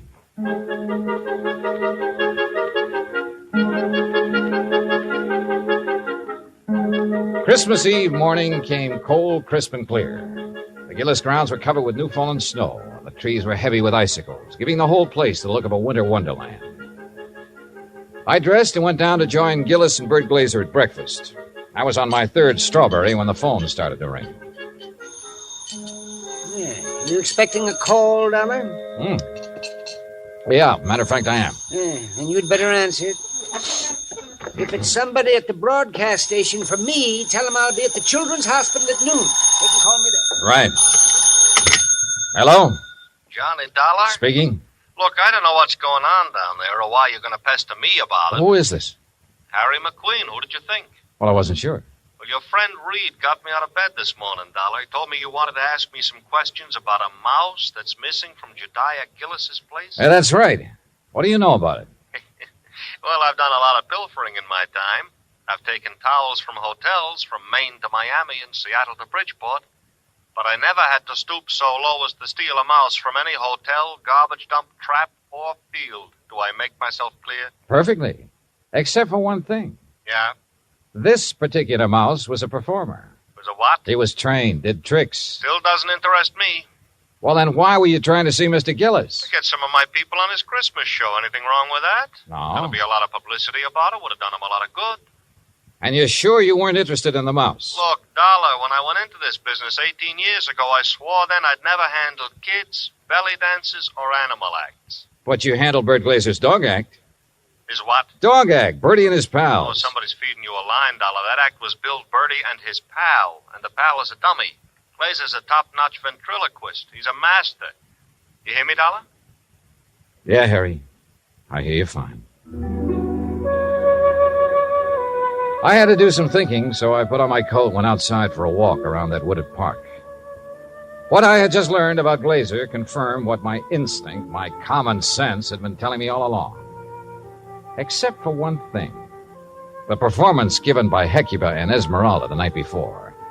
If Glazer had been doing the singing for those two mice, he was a master ventriloquist. Which was exactly what Harry McQueen said he was. I'd started back toward the house, wondering if I should get Jediah aside now and tell him or wait until after the show when something soft and cold hit me on the back of the head. Hey! Sorry, Johnny, I couldn't resist such a serious target.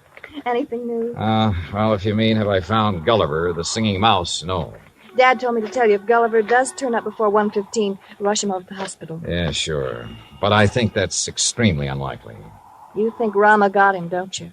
If he did, he got a very ordinary mouse. He didn't get one that sings. I'm afraid I lost you. Doesn't matter. Oh, now I wonder what he wants. Who? That boy on the porch. Oh, well, if this was Hartford, I'd say he was the paper boy coming around to collect. Well, it's not Hartford, and he's not a paper boy because Dad doesn't subscribe to anything but Fortune. Oh, well, then he's selling something. Well, if he is, he's not going to give us a chance to buy any. Johnny, looks like we scared him off. That's funny. Hey! Hey, come back! He sure tore out of here when he saw us. Wonder what he wanted. Do you suppose he was one of the kids they invited in to see the dress rehearsal? Well, if he was, what would he be doing back here today? I don't know. Let's take a look around. We found it in the playroom, near where Gulliver's cage had been. It was a roundish metal clamp, the kind of boy wraps around his trouser leg when he's riding a bike. I was about to call the hospital and ask Jediah for a list of all the kids they'd invited to the rehearsal when the front doorbell rang. Johnny, it's that boy again. Better let me get in.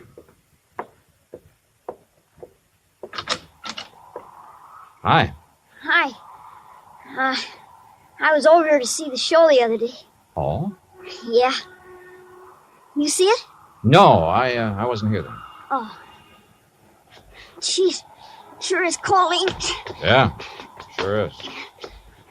Oh, why don't you come in and get warm? Oh, no, that's okay. No, come on. Nobody's here. No? Oh, okay. Yeah, sure, come on. I don't want to bother nobody, you know. I was just riding by and I thought I'd stop and tell old man Gillis what a swell show they put on. You really liked it, huh? Yeah. All except for that Santa Claus. Oh? What was wrong with him? Nothing. Just that, well, who believes in all that smushy kid stuff? Kids, I guess. How old are you, Bobby Neves. How old are you, Bobby? Almost 11. Well, being that old, I can understand why you weren't impressed with the Santa Claus. All that other stuff, too.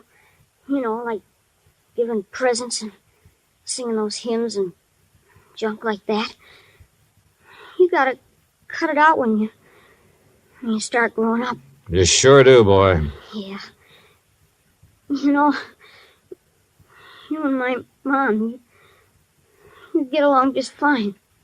Oh? Yeah. She feels about Christmas. She feels about Christmas just like you and me do.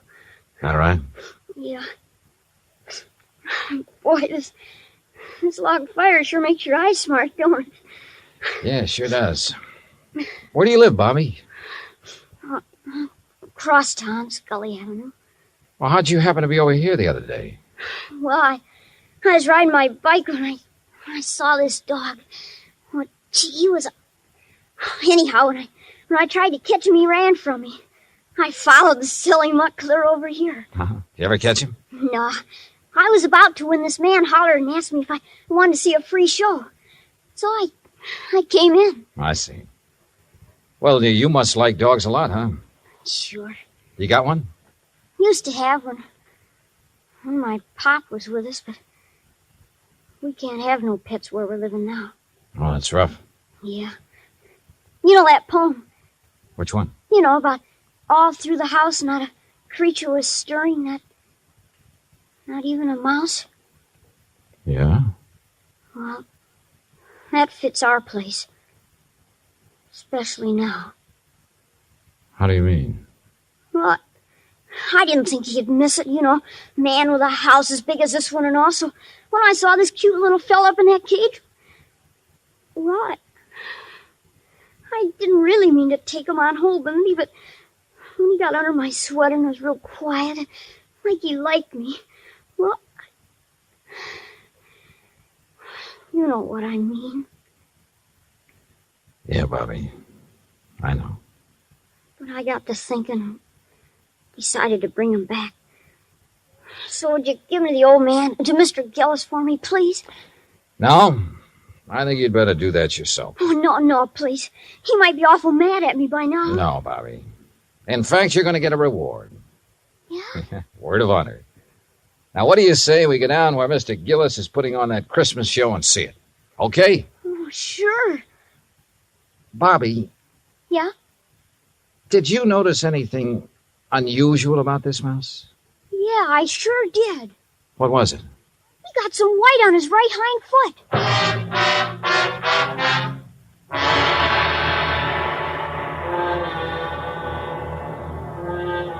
Expense account item 4, $1.60, cab fare from the Gillis residence to the Children's Hospital for Marion, Bobby, and myself. Inside, we followed the sound of children laughing and reached the auditorium. Marion found a seat among the nurses, and I took Bobby backstage. When Jediah saw Gulliver, his face lit up like one of the trees he'd had delivered to the war. Gulliver! By golly. I knew if anybody could do it, you could, Dollar. I didn't do a thing, Mr. Gillis. All the credit goes to Bobby. Oh, to Bobby. Well, I'll speak to you after the show, young man. Yes, sir. Bert, look, he's back. So glad to go, Master. Oh, Gulliver, I do declare I have never been so glad to see a person before. You better hurry, Bert. He's scheduled to go on in just a minute. Oh, he will. Well, I'll go check on the microphone when everything be just so. Don't go away, Dollar. No, he won't. Bobby, why don't you sit over there where you can see the stage? Yes, sir. Bert, you think Gulliver will sing today? I know he will. Oh, get ready, Gulliver. But that boy had Gulliver all day and all night, and he didn't sing once. Did the boy ask him to? Ladies and gentlemen, boys and girls, for the first time in a while, one of the wonders of the world, Gulliver, the singing mouse. Hey, Mr. Dollar, can that mouse really sing? That is what we're going to find out, Bobby. Exciting, isn't it, Dollar? Sure is, Mr. Gillis. All right, thank you, folks. Thank you. And now for Gulliver's first number, he'd like to sing with... what's that, Gulliver? I see. He's going to sing Jingle Bells. But he wants me to get off stage so everybody will know it's really him doing it and not me. Thank you. Is he all right, Bert? Oh, fine. Just feeling his out. Well, why doesn't he start? He's going to. Listen.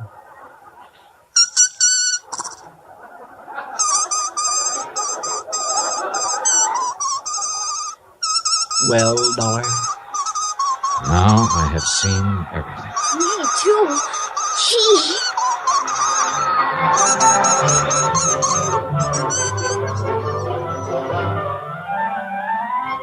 Bert Glazer had a logical answer for having lied about his old vaudeville act. He knew I wouldn't believe the mice could really sing if I'd known he was a ventriloquist. And well, after all, yet sometimes... Expense account total, including cab fare, Hartford Station to my apartment, $38.20. As for my separate and additional fee, as agreed upon before I took this matter, well, there's a boy named Bobby Neves who lives on Scully Avenue over in Providence. See that he gets it, huh? Yours truly, Johnny Dollar.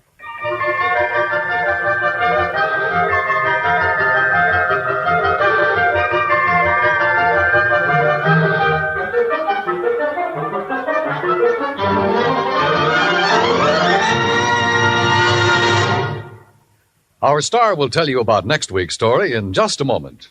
Meantime... Hey, Dan, I'll make a deal with you. Oh? Let me have the mic for a second, then you can tell them about next week's story. By all means, be my guest. All right. I just don't want to pass up a chance to do two things. First, well, Pam and Eric and Fran, Mr. and Mrs. Froelich, Helen, Will, Scotty, all the rest of you nice people who've written in to tell us how much you like the program. Thanks. I really appreciate hearing from you, and believe me, I'll answer your letters just as quickly as I can. Second, well, I'm sure you know what this is, and I want you to know it comes from the heart. Merry Christmas to you. God bless you.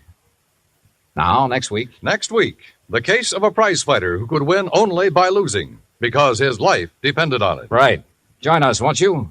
Yours truly, Johnny Dollar. Yours truly, Johnny Dollar, starring Bob Bailey, originates in Hollywood. It is written by Charles B. Smith and produced and directed by Jack Johnstone. Heard in our cast were Mary Jane Croft, Howard McNear, Parley Bear, G. Stanley Jones, Bill James, Lawrence Dobkin, and Richard Beals. Musical supervision is by Amerigo Marino. Be sure to join us next week, same time and station, for another exciting story of yours truly, Johnny Dollar. Dan Cubberly speaking.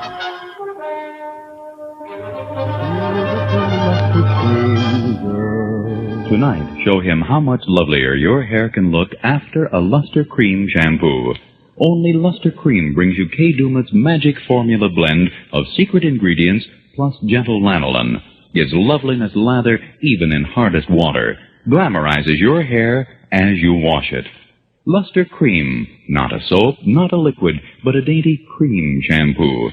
Leaves hair fragrantly clean, free of loose dandruff, glistening with sheen, soft, manageable. Gives new beauty to all hairdos or permanents. 4-ounce jar, $1. Smaller sizes, either tubes or jars. Tonight, try Luster Cream Shampoo and be a dream girl, beautiful Luster Cream girl. You owe your crowning glory to a Luster Cream Shampoo. Stay tuned to HOJO Radio. From Hollywood, it's time now for Johnny Dollar. Paul Kendrick, Johnny, over at Eastern Allied Casualty, remember? Oh, sure, Paul. How are you? Seen any good fights lately? Prize fights, that is? Yeah, the championship bout at the stadium over in Mulville last week. Were you there? No, I had to miss it. But it didn't miss me. Huh? The minute Georgie hit the canvas in that fourth round, it cost me $50. Johnny, do you remember Al Coronado? Are you kidding? I've watched that boy come up from the Golden Gloves. Well, he fought in one of the preliminary bouts. I know. I lost on him, too. $20. Come on over, will you? And I'll tell you why the company may lose $50,000 on it.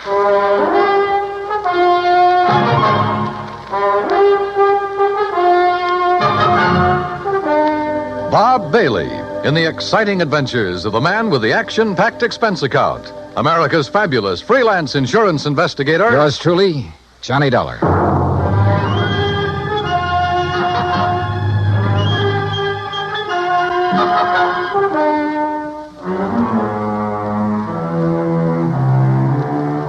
Expense account submitted by Special Investigator Johnny Dollar to Eastern Allied Casualty Insurance Company, 422 Spidal Building, Hartford, Connecticut. Following is an account of expenses incurred during my investigation of the Squared Circle matter. Expense account item 1, $1.10, cab from my apartment to the offices of Eastern Allied. When I got upstairs into his personal cubicle, I found Paul Kendrick pacing the floor. Sit down, Johnny. Have a drink if you want one. No, thanks. Hey, looks like you're the one who could use a drink. What are you worried about? Don't tell me you've been hitting the company till for big money to bet on the fights. Johnny, I'm worried about murder. Listen. I'm all ears. How long since you've seen Al Coronado fight? Oh, 6 months, a year, maybe. But before that, when he was working all the local arenas, you and I were present every time he put on the gloves. So? We knew him when he had reflexes quick enough to... Well, do you remember how he'd show off by picking a fly or mosquito out of the air, grabbing it between his fingers without even hurting it? Yeah, sure. He was no mental giant, not by a long shot, but he had the fastest eyes and hands I ever saw in a man. Right. But something has happened to him, something very wrong, and I think I know what it is. Listen. I'm listening. A few years ago, his manager, Ricky Malone, took out a $50,000 policy on him. Annuity. So what? A lot of managers take out policies on their boys. And then get him killed? Look, Al is fighting again tomorrow night in a small town outside of Joplin. Joplin? Missouri? A little place just across the state line. Johnny, I want you to be there. You mean as a sort of bodyguard? I want you to see the fight, that's all. See Al Coronado fight. Yeah, but this murder crack. I'm having a copy of the policy made, and you can pick it up at the Joplin post office. General delivery. Now, Paul... I know. I may be all wrong. This may only be a hunch, without a single legitimate reason for suspicion. That's why I took a whole week to think it over before calling you. That's why I want somebody who knows Al as well as you and I do to... Look, will you go down there and see him? Well, We'll pay the freight. Pad your expense account, anything you like. Oh, now that's an attractive But do offer. it, Johnny. Will you?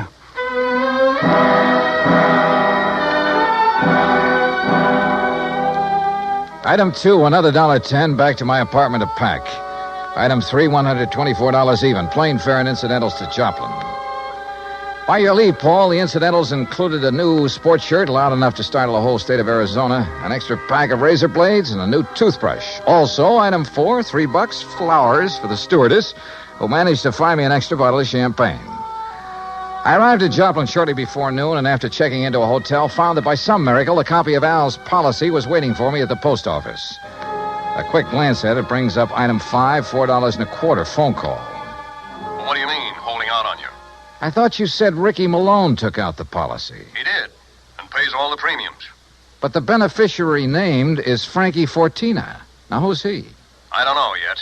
Well, his address is in New York City. You better look him up, will you? I've been trying to. But the last time Fortina was at the address on the policy, it was a racetrack bookie joint. Oh, so that's why you're worried. That's one reason. Well, if you learn anything about him, let me know, will you? I'm staying at the Beverly Arms. Okay, Johnny. Johnny. Yeah? Call me again, will you? After the fight tonight. Sure.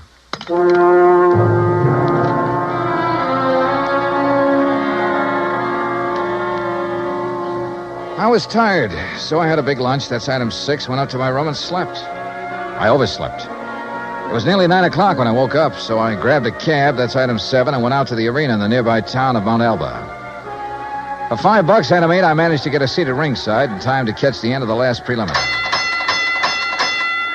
The winner in 1 minute, 10 The program seconds told me of the Al was third scheduled for the main event against some local boy named Rafe Cummings. I never heard of him, and I doubt if anybody outside of Tucson ever had. I understood why when he stepped into the ring. This kid looked like the rankest kind of amateur. Strong, sure, and in good condition, but clumsy. He almost tripped over his own size 15 feet. And it was no act of fooling an opponent either. Al, when he came in, looked as good as ever. He gave me a quick glance of recognition, though I'm sure he knew nothing about me except possibly my name.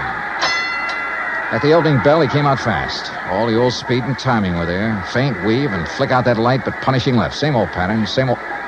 Wait a minute. Those quick left jabs were only landing about 1 and 4. As though he touched Cummings only when the clumsy ox happened to walk into him. But because of his speed, Al took nothing but a few light ones on the body. He kept his face well out of reach. Oh, yeah, his timing was perfect, but his aim was terrible. Every time he shot out his fist, he was 3-4 inches wide. Then a funny thing happened. At the end of the round, when Al went back to his corner, and remember, Rafe had only tapped him a few times on the body. When he went back to his corner and started to sit down, he almost missed the stool. Would have if one of the seconds hadn't aimed it under him. Funny. The second round got underway the same as the first. Al was all speed, dodging, weaving, keeping his face out of the way. But again, he wasn't hitting his mark. And then it happened. He missed Cummings wide, then practically ran into his glove, catching it hard in the cheek, and down he went. Why, there wasn't enough steam behind Cummings' glove to hurt her. But Al took the count. He'd been hurt by that tap on the face. Then another thing. The second he was counted out, his handlers practically hauled him out of the ring and back to his dressing room. And believe me, Al looked terrible. His eyes had a strange, almost far-away look, as though that little smack had knocked his brains loose. My seat was on the far side of the ring, but I elbowed my way through the crowd and back to the row of dressing rooms in a hallway built on one end of the building. Al Coronado. I told you on the way up the aisle, Doc. Huh? We don't need you. The boy's all right. Go on, Doc. Beat it. You hear me, Doc? Listen, this is Johnny Dollar. Huh? Old fan of Al's from Hartford. I want to see him. Some other time. No, now, right away. Come on, open up. I said some other time. Don't you understand? We're pulling out of this, Berg, and we ain't got time to stand around and talk. Now, look, buddy. Malone's the name. I'm Al's manager, see? And when I say get out, I mean vamoose. Al, are you okay, boy? This is Johnny Dollar. Oh, no, you don't. Brother, that's where you're wrong. Hey, Al. Al. Good Lord, Al, what's the matter with you? Hello, Johnny. Hey, Al, look at me. No, I mean straight at me. Here. Al. I'm all right, Johnny. You're in bad shape. You should never have fought tonight. Oh, that's all right. Where are your seconds, your trainer? Ricky, he don't let nobody in after fight. Look, Al, can you get up off that table, stand up and walk? Oh, sure, Johnny. Then come on, I'm taking you out of here to No, a doctor. Johnny. Easy, Al. No, look behind Al, you, Rick. please, He's come on. up, he's got it. You bet I am, Dollar.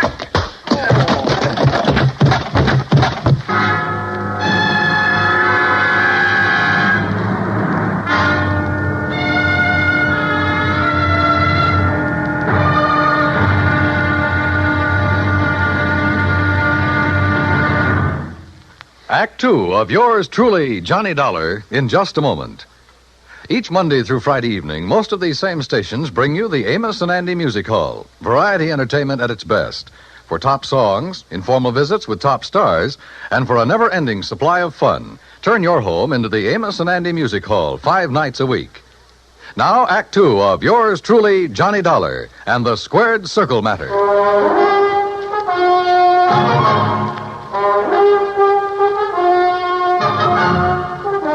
When I came to, the dressing room was dark and quiet. After carefully falling off the table where they'd left me, I groped my way to the light switch, stumbling incidentally over the remains of the chair Ricky Malone had used on me. It was well after midnight, so I left by the dressing room window. The second I reached my hotel room, I put through a long-distance call, hoping Paul Kendrick would be in bed. He was. Yeah, hello? Johnny Dollar. And, Paul, you're right. It'll be murder unless I can stop it. Hey, you awake? Oh, you mean Al Coronado.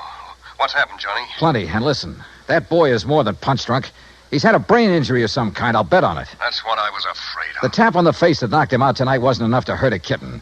But a good solid blow would probably kill him. That's why he kept protecting his face. But Ricky Malone is making him keep on? Who else? I just met the gentleman, by the way. Well, what'd he say? Did you question him? Before I could, he cracked me over the head with a chair. Where is he now? Oh, I don't know. What are you going to do? See if the police can track them down. Malone said something about leaving town right away. Keep after him. Did you read that policy carefully? You kidding? I haven't had time. It's an annuity. That much I saw. Beginning in 3 or 4 years, it'll pay Al a nice little income for the rest of his life, if he survives. But the beneficiary named. Yes, Frankie Fortina, who gets the full face value of the policy if Al dies. Johnny. Yeah? I got a rundown on Fortina. You said he was a bookie at one time. That was the least of his crimes. He has a record as long as your arm. As I see it, he owns Al Coronado. Then you're probably thinking what I am. But Al hasn't been doing so well lately. He's taken a big drop in class. Isn't making the purses he used to. You know that? Yes. The ANBA keeps a complete record. So with this injury to his brain, the only way Fortina can clean up on him is by seeing him dead. That's right. Well, what about medical examinations before these fights? Ricky Malone could bribe his own mother, especially in some of the towns where Al has been fighting lately. Yeah, that's possible, of course. Also, what you and I believe is wrong with Al is one of the hardest things in the world to detect. Yeah, I must admit he looked great when he entered the ring. Okay, Paul, one thing's in our favor. Neither Al nor Ricky Malone knows who I am, outside of being a fight fan. Just so Fortina doesn't learn different. Where is Fortina, by the way? I don't know.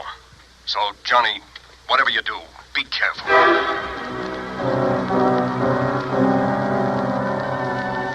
Expense account item 9370 for a couple of phone calls, some breakfast, then a taxi to police headquarters. I'll say this for the Joplin police. When they go into action, they really get things done. Within less than 2 hours, Sergeant Danny Ruskin dug up all the information I wanted. Well, that ties in with what Conroy found out at the airport. Now, that does it, Herm. Thanks very much. Something? Well, I think it gives us the whole story, Johnny. Al and his manager, Ricky Malone, checked out of their hotel, the Rayberry, at 1 o'clock this morning. Just the two of them? Right. There was no third party by the name of Fortina or anything else, just the two of them. They caught the 140 plane for Oklahoma City. Oh. And there they bought tickets routing them to Monterrey, Mexico. Mexico? How soon can I get a plane? Going down there, huh? I told you, I gotta save that guy's life. All right, look, in Monterrey, look up Sergeant Romelia Garcia, Main Homicide Division. You mention my name, he'll give you anything you want. Good. Now, what about that plane?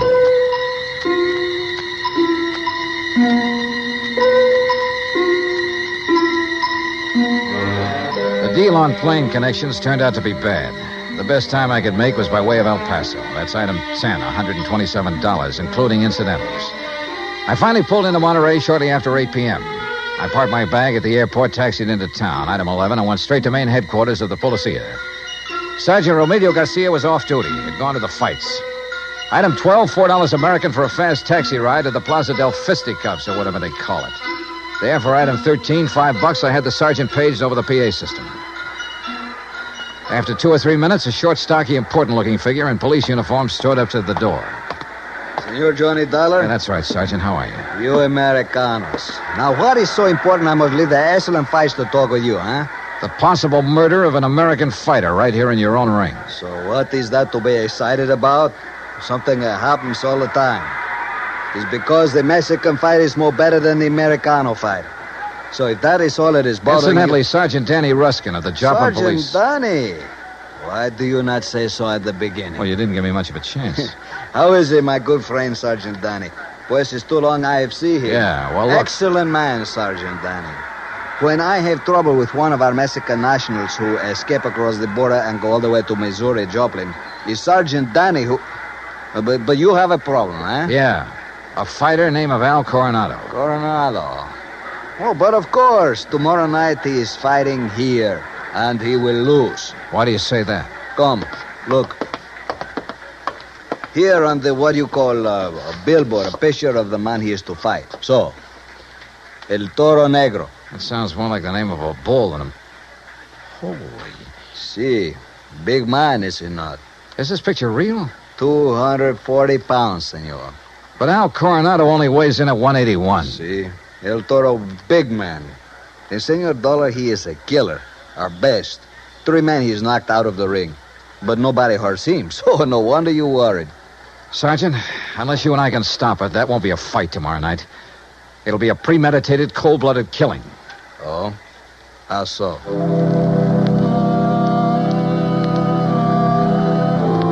I showed Garcia my credentials, then told him what I knew and what I suspected. But until we have proof of this, senor, to start what you call an international situation, you are not now in your own country, you know.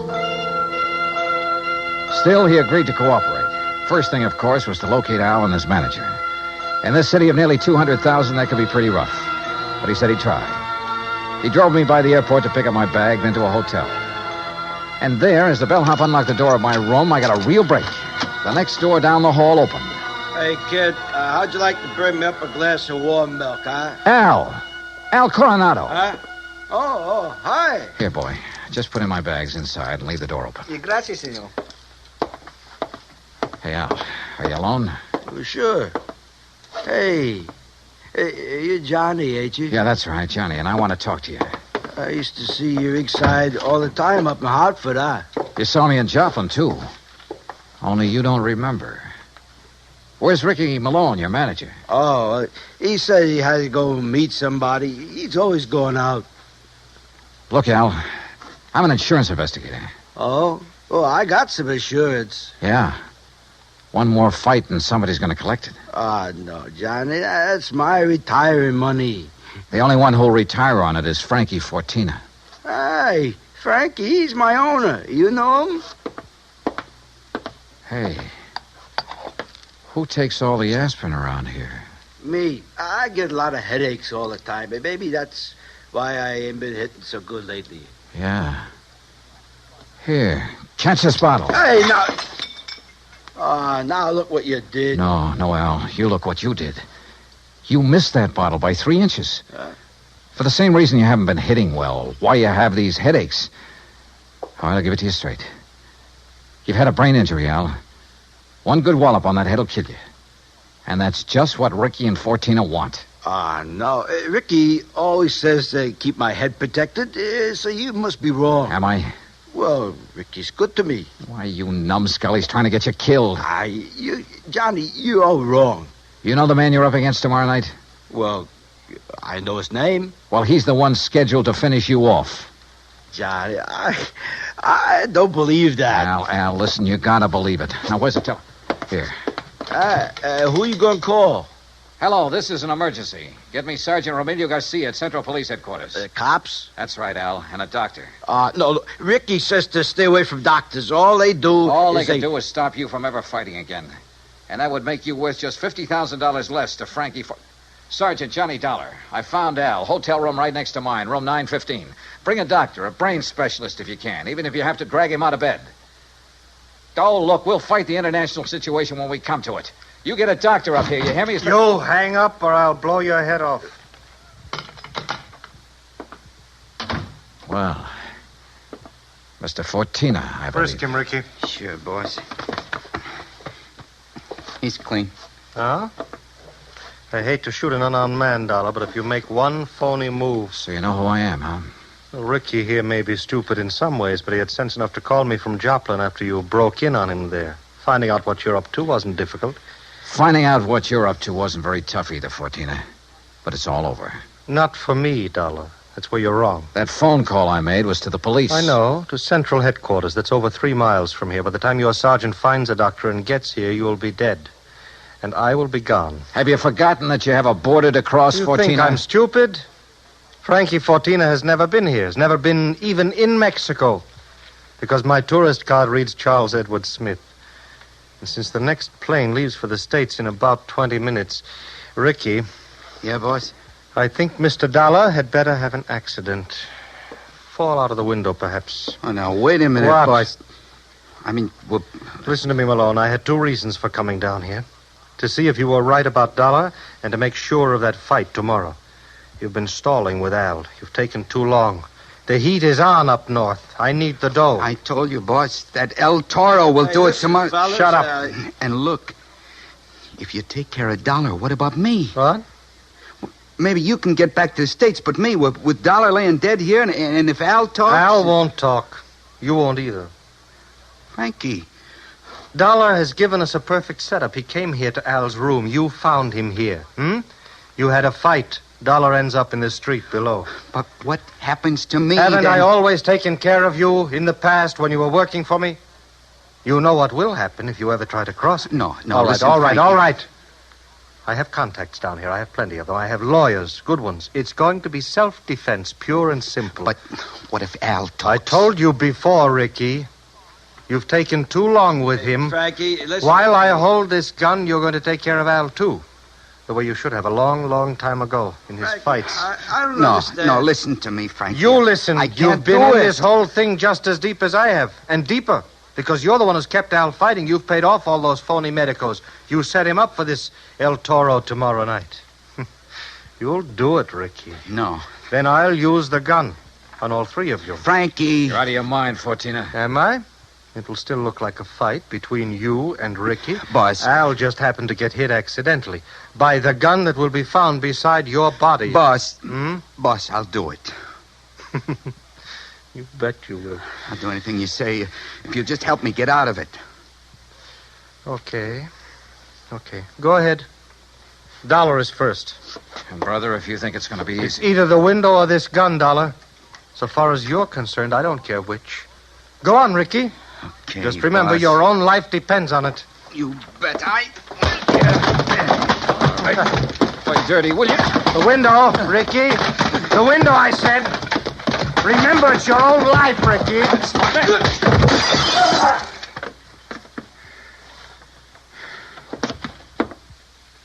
All right, Fortina. So you have got a gun. Al. Yeah, Johnny, I hit him. Well, don't be. Si, Senor Dollar, with one very fine, clean left hook. While Fortino was watching you and the unfortunate Ricky.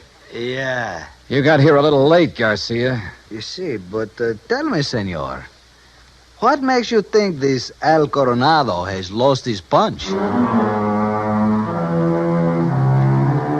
Expense account item 13, $100. Legal expense, mainly a deposition for a lawyer to take to court. Just how Garcia got me out of having to stay in Monterey for a hearing, I will never know, but he did. As for Al Coronado, I suggest the company make some adjustment in his policy that'll permit paying his annuities immediately. And why not? The company should have investigated more thoroughly before issuing this policy anyway. And if it doesn't show a little heart, but I'm sure it will. Item 14, $224.50. Hotel and incidentals and transportation back to Hartford. Expense account total $491.20. Yours truly, Johnny Dollar.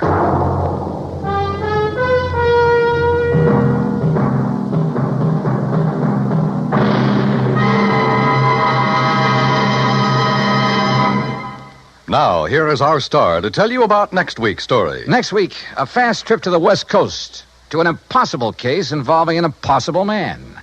Join us, won't you? Yours truly, Johnny Dollar.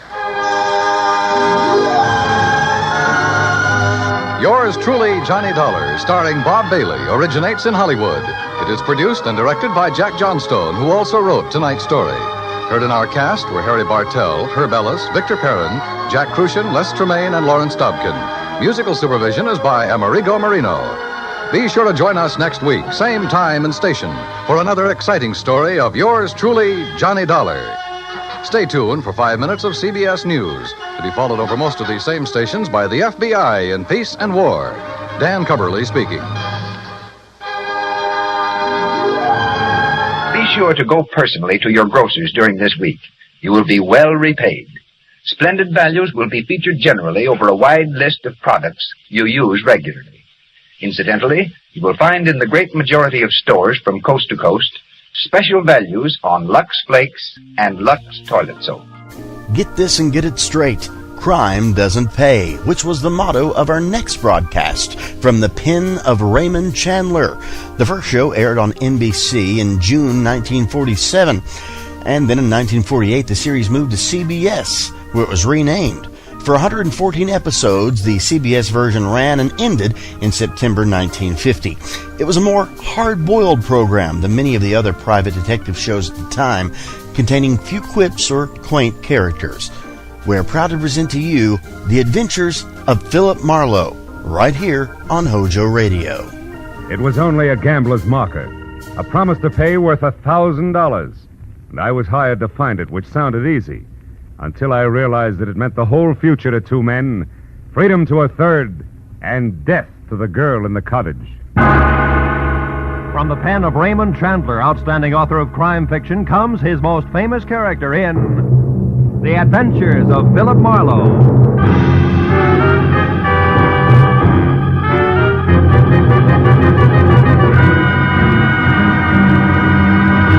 Now, with Gerald Moore, starred as Philip Marlowe, we bring you tonight's exciting story, The Promise to Pay.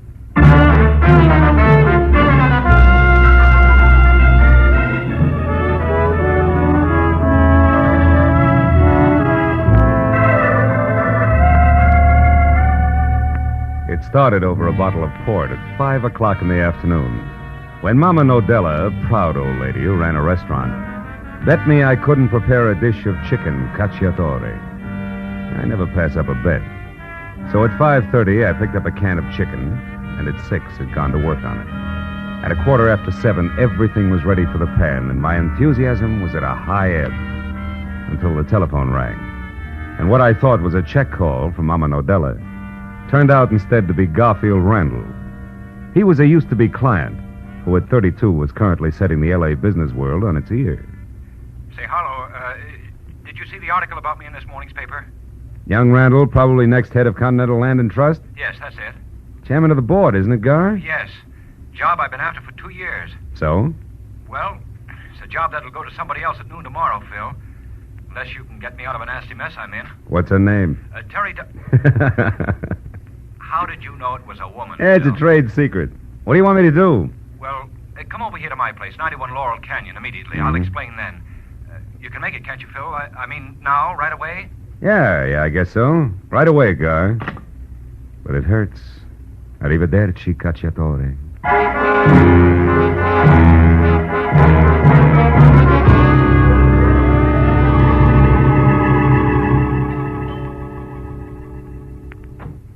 Oh, come in, Marlowe, quickly. I'm due there at 8, and it's almost that now. Small point, Gar, but just where is there? Oh, Terry Dodge's cottage over in the valley, 3840 Sunsweat Drive, just beyond Arthur Murray's place on Ventura.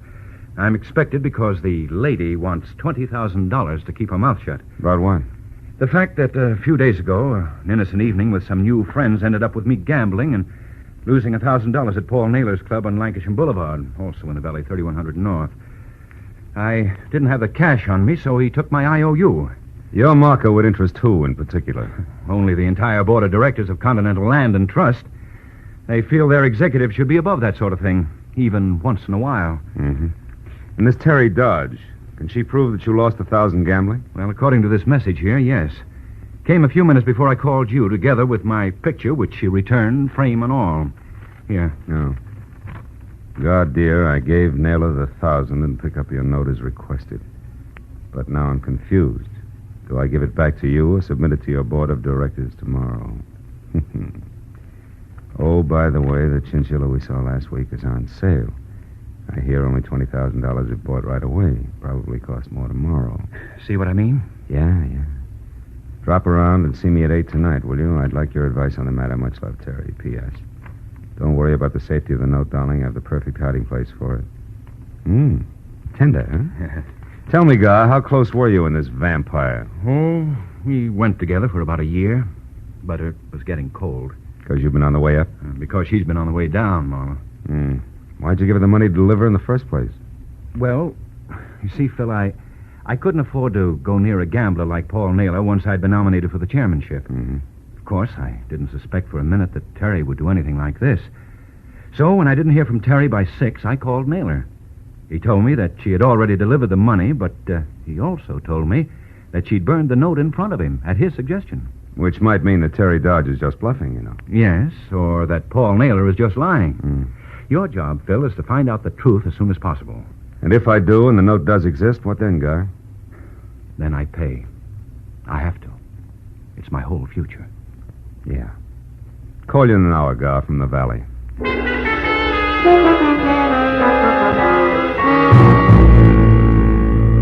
After Randall generously settled the matter of my fee with 2 crisp $100 bills, I got into my car and wound through Laurel Canyon into the San Fernando Valley and Sunswept Drive, where I parked away from number 3840, which was the kind of all-alone green and white ivy-choked cottage that life insurance ads wonder if you'll own when you're 65 and out of work. With one exception. The place was lit up like opening night at a Hollywood delicatessen. And when I got close to the front door, which was half open and splashing bright yellow over the mat-marked welcome, I heard a radio from someplace deep inside, playing slow, sad swing. When I knocked twice and got only more Dixieland for an answer, I walked in, calling Terry Dodge's name out loud as I moved through the empty living room. I couldn't tell why, but even as I said the name, I had the uncomfortable feeling that I was wasting my breath. And a minute later, when I entered the bedroom, I was sure of it. Because there, every drawer, closet, and cubbyhole had been turned inside out. And in the middle of all that, and face up on the carpet, was the still form of a beautiful blonde woman in a black silk hostess gown. The monogram in white over her breast pocket said she was Terry Dodge. The ugly circle of dark red on the side of her head said she was dead. Next to her body, I found the pieces of 2 airline tickets for Mexico City. Beyond that, the brass candelabra that had killed her. I dropped the tickets into my pocket and then went back to the living room and a telephone called my client. But when I reached for it, it went off. Hello? Hello, who is this? Friend of the family. Why? Oh, I'm curious by nature, friend of the family. Now, is Terry there? Yeah. She can't come to the phone right now. Any message? Yeah, there is. Tell her Rip Stranigan wants to talk to, if you don't mind. I don't. Oh, Terry. It's Rip Stranigan. What? Okay. Sorry, Stranigan. She'll have to call you back in a minute and... And what? And excuse me, but an unexpected visitor just dropped in. A beautiful one at that. With a gun. Which she knows how to use very well. The lady was tall with dark eyes and darker hair. It framed her face the color of warm honey, and she was wearing something white and plunging, which, from the waist up, had all the material in it of the average necktie. Who are you? Rip Stranigan. Mean anything? Only that you're a liar.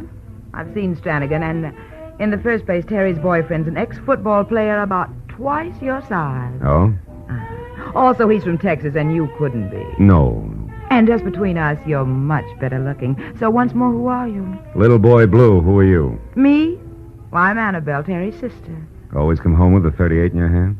Well, I only used this gun, Mr. Blue, because I thought you were a prowler. No. With the radio off so you can concentrate, how about the truth? All right. I'm a private detective named Philip Marlowe. Came here to talk to Terry Dodge. When I found the door open and nobody home, I decided to wait. Now I can't wait any longer because I'm late for an appointment. So if you'll tell Terry I called, I'll appreciate it. Good night, Annabelle. Wait a minute before you go, one thing. What's that? You were wrong about being little boy Blue. Oh? You're prettier. Good night. My ego sent the lady went for me. But my professional cynicism labeled her local Matahari and suggested that I keep both feet on the ground. So when I was out of her sight at the front door, I tried the oldest trick in the book, which was opening it and then slamming it hard from the inside, which worked. Because when I quietly moved back to where we'd been standing, she was already in the bedroom. And I was glad to hear, surprised at what she'd found there. When she ran back into the living room, her face now the color of wet ashes, grabbed for the telephone and dialed a number that was more than the 3 digits that would bring the police.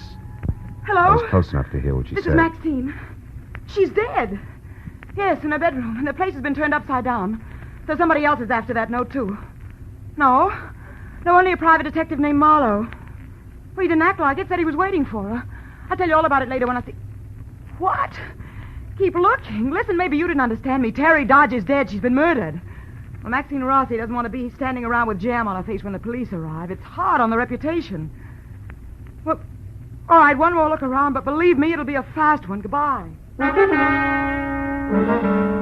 When she hung up and inched back toward the bedroom like it was a snake pit, I headed for the door and kept going until I was outside and over to where I'd left my car parked in the shadow of a huddle of dwarf palms. But then as I was about to get in, what I thought was just another tree reached out with both hands, grabbed me by the lapels, and slammed me hard against the side of my own car. Before I could get back onto my feet, what had to be the ex-gridiron great from Texas had both my gun and my wallet out and was smiling with more teeth than I'd ever seen before. Well, the friend of the family is a private detective, I see. Yeah, and the athlete's a scholar. He reads. Shut up, Marlowe. Smart aleck talk won't get you out of this. Now, what were you doing in my girl's apartment? Looking for a blackmailer named Terry Dodge. And before you get all worked up, Muscles, make up your mind. You want the truth or hot air out of me? You got a lot of nerve, fella. Doesn't answer the question. All right. I'll take the truth. But if it's anything but that, I'll break you in two. Now start talking. Why'd you call Terry a blackmailer? Because until tonight she was up to a mascara and a deal that called for a man named Garfield Randall to pay her $20,000 to keep his future intact. I don't believe you. I never heard her speak that name. Proves the point, Stranigan. They've been going together off and on for a year now. What? Why, just last night Terry told me that she didn't even want to see any other man. And as of last night, that might have been the truth.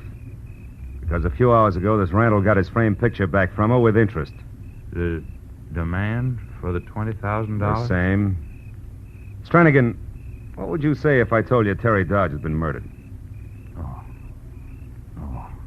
No, Hey, Marlowe. let go. You're lying. Flanagan, let go of my throat. Lying. It's through. Do you hear? Let go. Let go. I'm sorry, fella.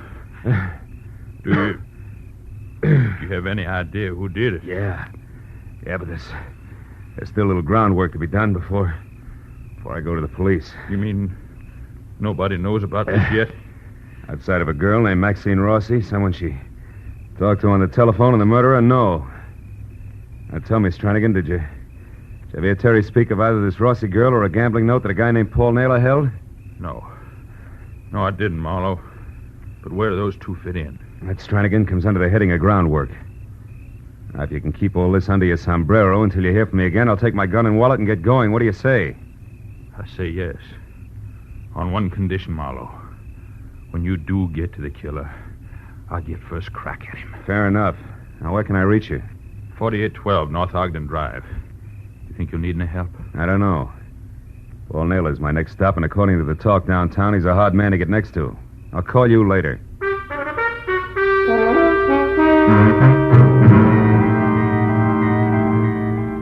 The club Paul Naylor ran out on North Lancashire didn't have a name, but the numbers 3100 were taped with luminous Scotch light, easy to find. However, unless you knew the man behind the peephole, you were nowhere. So 20 minutes later, when I was out of my car and walking toward the steel-plated back door, I decided that getting in to see the head man of the house had to be approached like that was the last thing in the world I wanted to do.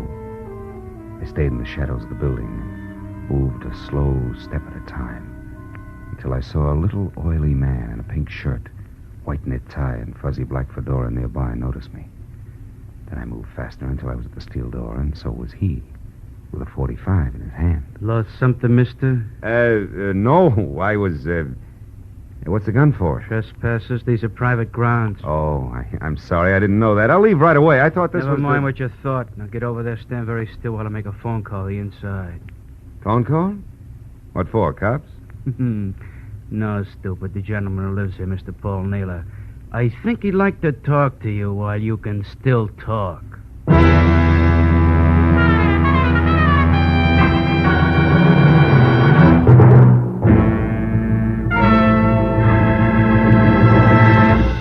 In just a moment, the second act of Philip Marlowe. But first, a man who knows something about cars makes a better driver than a man who's completely blank about what's underneath the hood. And in the same way, a man who knows something about our American economic system is able to be a better citizen than a man who hasn't any idea at all about what makes the wheels go around. Understanding our system of mass production enables one to feel renewed pride in the high standard of living this kind of production has helped provide. And it's understanding, too, that enables us to work at some of our system's defects, like sharp ups and downs in prices and jobs. So read, study, listen. And with all of us working together, we can increase our productivity still further and provide for even wider distribution of benefits. Now, with our star, Gerald Moore, we return to the second act of Philip Marlowe and tonight's story, The Promise to Pay.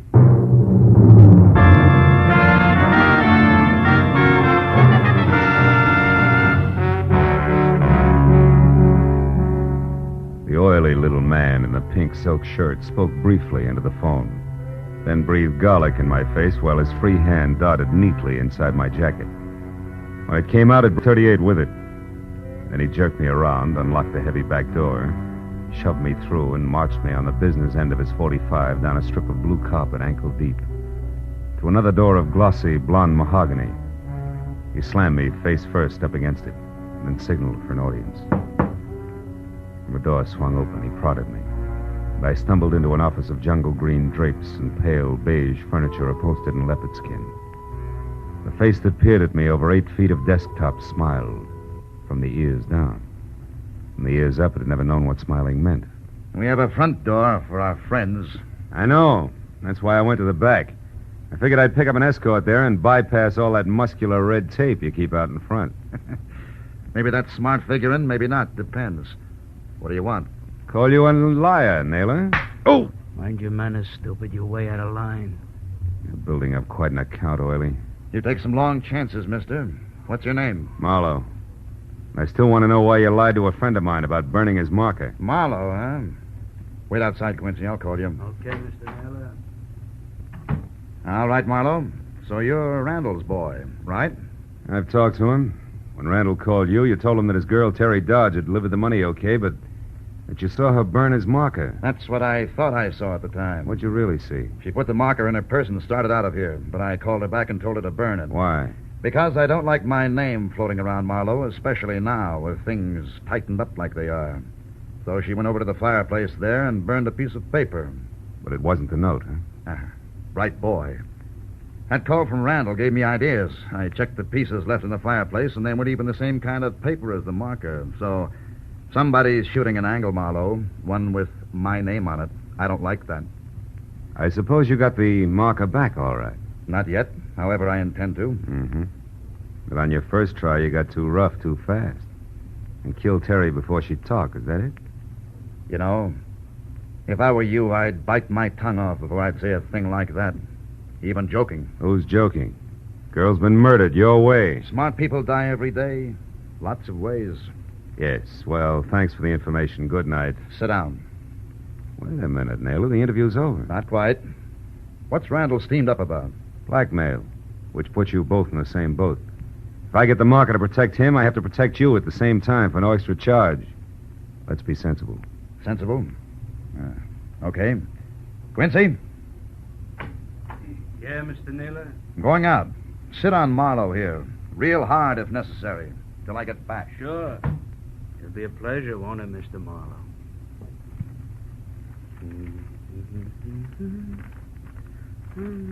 Oily straightened his tie and sat down opposite me, humming to himself. Then he unfolded a racing form, tilted his chair back, and apparently forgot about me. He was a perfect setup for a very old gag. Because the two back legs of his chair were perched on the far edge of a green hooked rug that I could reach easily. His eyes okayed my request to light a smoke, and then drop my matches. When I bent down to get them, I grabbed the rug instead and yanked hard. Couldn't resist, could you, sucker? I'm faster than I look. Come on, I should have known. Well, 100%. Now I got an excuse to work you. Wait a minute, Naylor will want to talk to me when he gets back, Stooge. You'll be able to talk, only maybe you won't think so good. Get back there in the corner. Go on, move. That's it. Now turn around and face the wall. He kept the .45 pointed at my middle even while he shifted it to his left hand.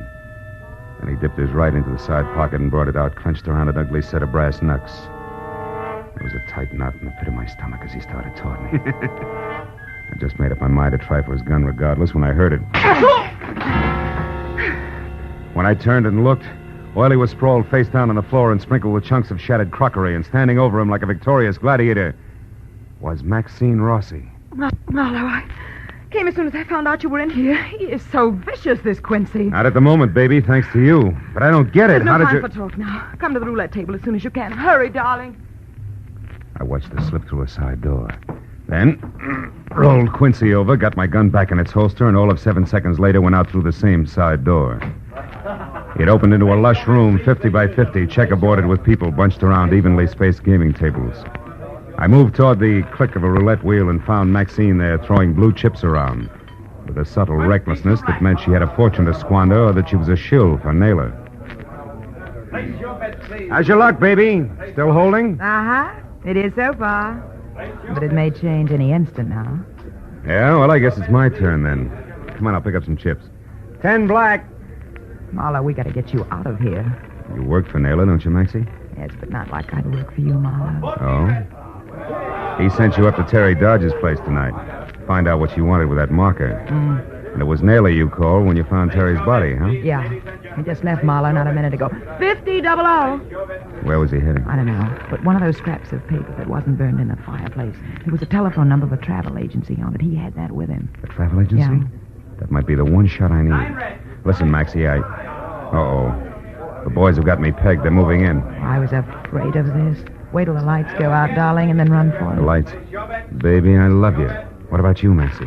Don't worry. My father was a longshoreman in San Francisco. I'll know how to get away. She walked slowly as far as the back corridor, then started to run, and as the two gorillas angled toward the room toward me, I pretended to study the odds on the crap table while I edged for the door. They were almost up to me when the room went suddenly black. Atta girl, Maxie. I ducked low and belted for the front entrance, all stops open. And a few seconds later, I was outside. I put 50 yards between me and the front porch before I so much as slowed down. When I did, I saw something else. Paul Naylor himself across the street just getting into his car. I pulled my gun out and ran for him. Hey, Naylor! Marlowe, how did you get... Say, what's going on? I want that phone number you got in your pocket. Phone number? I don't know what you're talking about. That's too bad because I don't have time to explain.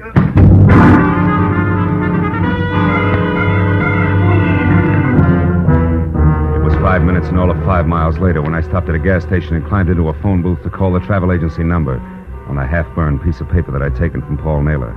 I was sure now that at least I'd get an answer to fit the 2 airline tickets to Mexico City.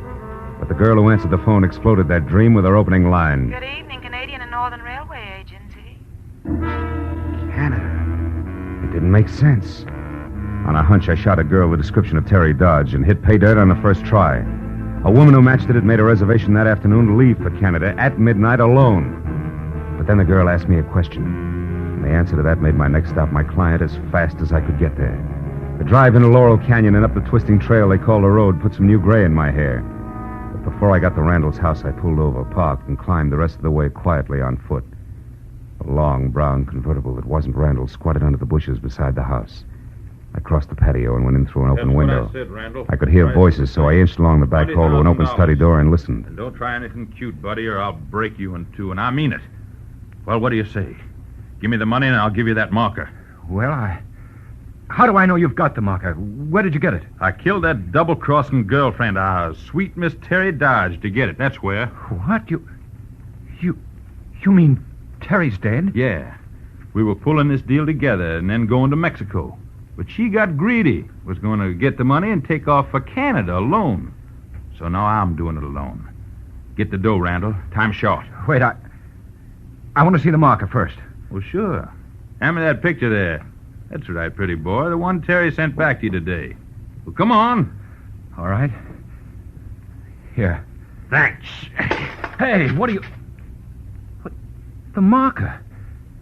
It was behind my picture all the time. Yeah, Terry was real smart.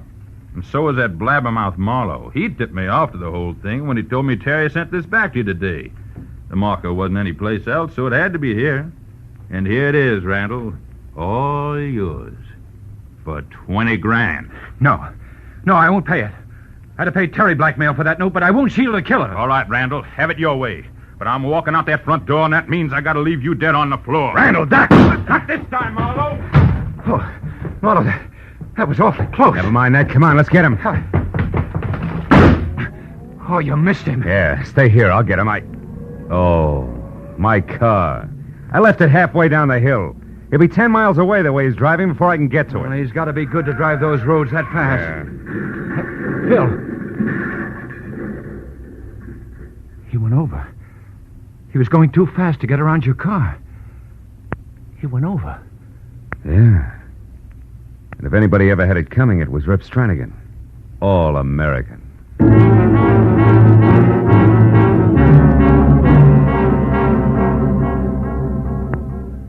By the time we got down to the crash, the canyon was swarming with people. An ambulance and 2 prowl cars whined in, and 30 minutes later, the mess was all cleaned up. The police verdict was speed on a dangerous road, and the doctor's forecast was DOA. So Randall and I went back to his place and spent another 30 minutes over some much-needed brandy while I told him everything that had happened. Great Scott. And it seemed like such a simple thing, Phil. Mhm. Pay a gambling debt and get the marker. Yeah. Hard to realize all this happened just because of that. Well, that plus the fact that you let a pair of nasty characters get you in a spot. Yeah. It's also hard to believe that they're both dead now and it's all over. Mm. And you did a wonderful job, Phil. I had some wonderful help from Miss Maxine Rossi. There's a kid with lots on the ball, believe me. Hey, do you think she got away from Naylor all right? With her talent, you can count on it. But just to play safe, I'm going to let Mr. Naylor know it's hands off, or I'll see his joint ripped wide open. I'd sure like to help, but I've just sown my last untamed oat. Yeah, I think so. Well, you're in good shape now. Boys at headquarters are reasonable. I'll run along and tell them what they need to know. Okay. Oh, Phil, just one thing first. Hmm? When you called the agency, the Canadian Railway, you said the girl there asked you a question, and that's why you came up here so fast. What did she say? Oh. She wanted to know if I was the tall gentleman from Texas with the nice teeth who had inquired earlier about the ladies' reservations. Uh-huh. And he got all upset, which, of course, could only mean Rip Stranigan. And that explained the tickets from Mexico, the murder, the ransacked house, and all the rest of it. Oh, I see. You know, the more I think about it, Gar, the luckier you get. Good night. Happy board meetings.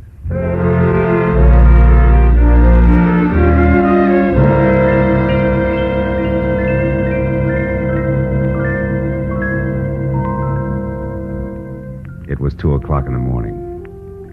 And the thought of my kitchen littered with dead chicken, raw rice, and the jumble of spices practically turned my stomach. Until I opened my apartment door. And then, one step at a time, I got it. The delicious odor of chicken, gacciatore, cooked to perfection. The sight of a gleaming table, set in candlelight. The sound of a cork being pulled from a bottle of wine. And all done in a fine Italian hand. The hand of a longshoreman's daughter from San Francisco. And then, a startling idea hit me. You know, if Maxine Rossi could only... But she can. You know this is dangerous? Oh, brother.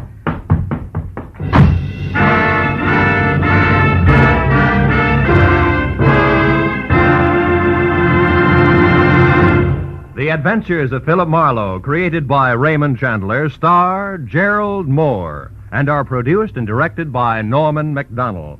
Script is by Mel Donnelly, Robert Mitchell, and Gene Levitt. Featured in the cast were Bill Johnstone, Betty Lou Gerson, Barney Phillips, John Daner, and Jack Crucian. The special music is by Richard O'Runt. Be sure to be with us again next week when Philip Marlowe says... When it started, the tide was high on the San Pedro waterfront, and a hot-tempered kid had murder on his mind. But there was a knife at my throat, a beating under the piers, and a corpse on the beach before the tide went out again. And the kid was finally stopped.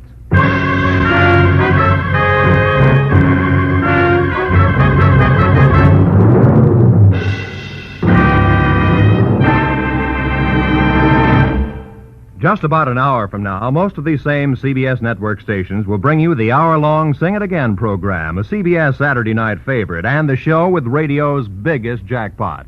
Of course, tonight the jackpot's down to only $50,000 because last week somebody guessed the identity of the Phantom voice. Still, $50,000 isn't hay. $25,000 is invaluable prizes for correctly guessing the new Phantom's identity. Then there's an additional $25,000, this time in cold cash, if the Phantom guesser can answer just one more question about the Phantom.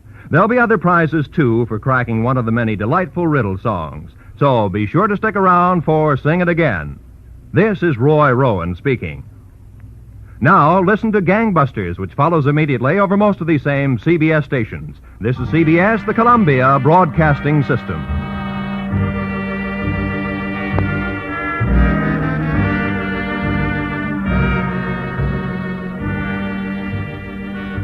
Now, stop athlete's foot from spreading through your family. NP27 treatment roots out athlete's foot, penetrates below skin surface where others can't reach, even into toenails.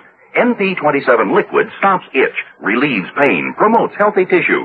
NP27 powder guards against new infection. HOJO Radio, where the classics come alive. When it started, the tide was high on the San Pedro waterfront, and a hot-tempered kid had murder on his mind. But there was a knife at my throat, a beating under the piers, and a corpse on the beach before the tide went out again, and the kid was finally stopped. From the pen of Raymond Chandler, outstanding author of crime fiction, comes his most famous character in The Adventures of Philip Marlowe.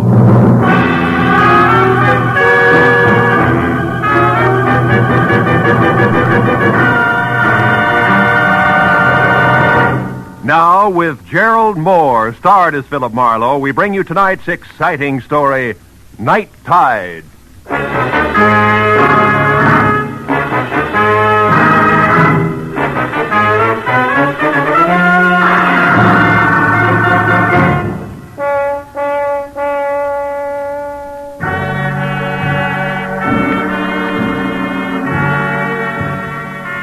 It all happened in San Pedro, the harbor of Los Angeles. The lights on the ships were fuzzy through the wet mist that creeps up out of the ocean every night. And I drove slowly looking for the establishment of Mike Basso, my new client. One side of the crooked street was nothing but the smell and the sound of oily salt water sloshing through the pilings beneath the piers. On the other side was a tangle of warped, dingy buildings, equipped to satisfy the thirsts of reckless men who never get beyond the waterfront of any port. The foghorn out on the breakwater began to bellow as I parked near a U-shaped pier, labeled Basso Docks Private, and walked past a line of moored fishing boats to a squat two-story office. The bottom floor was dark, but the second floor had lights on. So I started up the steep wooden stairs and was halfway to the top when I caught the voices. Don't want dumb excuses, Sharp. One I'd already heard over the phone when I was hired. It was my client, Mike Basso. But you'll make them jump or I'll get somebody who can. These boats got to be handled faster. Why, even the crook Johnny Dyke was better on this job than you are. Johnny Dyke? Why, I oughta... Nat. Get out of my way. The big guy with the Latin jaw shoved past me and stomped down the stairs. So I went on up into the office. Mike Basso looked like a block of concrete, his 220 thick pounds hunched over a scarred, roll-top desk. And as I walked in, he swung a heavy bulldog head around and glared at me. You never heard of knocking first, I guess. You Marlowe? That's right. The moose that just left here got me all out of the mood for courtesy. That's Sharky, my crew pusher. Yeah. Good man, but slow. Come here. Sit down. We got other business. Have drink cognac. Thanks. Okay? Now, there's a hothead punk by the name of Johnny Dyke. I sent him to prison 3 years ago for stealing money from me. I made it as tough as I could for him. Any special reason why? Sure. Because I trust a fellow who works for me. Johnny Dyke used to have Sharky's job, but he took advantage. When the police grabbed him and found my money in his own house, he squealed like a pig and said he was framed, like all cheap punks do. How does this get around to you wanting a private investigator? Because Johnny Dyke is out of prison. Got out yesterday on parole. And he's back in town now. Hey, you. What you looking at? Your clock. How come it says 11:30 or 20 to 8? It's electric. It was turned off last night, and I didn't start it yet. Now, look. I was here with Ed Giles when he heard some noise on my private launch out there. He went down to see about it, and... Who's Ed Giles? My general manager. While he was gone, the lights went out in here. That's when I got clubbed on the head. When I went down, I got kicked around. Plenty. I'd be killed right now, but Sharky happened to come along, and the guy was scared off of me. Did you happen to see who it was? No. Ed Giles did. He got a good look. He admitted it. Only he claims he don't know who it was. But he lies. On account of he's an old friend of Johnny Dyke's. Well, maybe Giles isn't lying. What makes you so certain it was Johnny who slugged you? They found this. Just a book of matches, huh? Mm-hmm. But see how the edges are crimped. Johnny Dyke always did that. He's nervous, all the time fidgeting. Sure. He might as well have left his calling card for me. It was Johnny, all right. Okay, Basso, but before you get too far in, I'll tell you something. I don't go in for bodyguarding. Who wants a bodyguard? Here's what you do, Marlowe.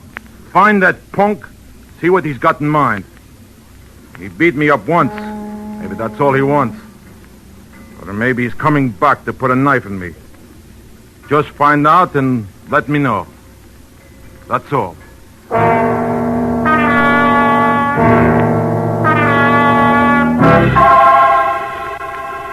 I looked out at the fishing boats along the pier, gently nudging each other, while Mike Basso told me that Johnny had a blonde wife named Christine, who ran the Albatross Cafe, and that Ed Giles lived alone in a house at 43 Terminal Road. That was enough for a starter. So I said I'd keep in touch and left. As I walked off the pier, the blinking neon light from the sign across the street made a swirling green veil out of the mist between me and my car. So I almost got up to it before I saw her, leaning lazily against the door on the driver's side. A girl in a tight black silk dress, cheap fur jacket, and double ankle-strap spikes.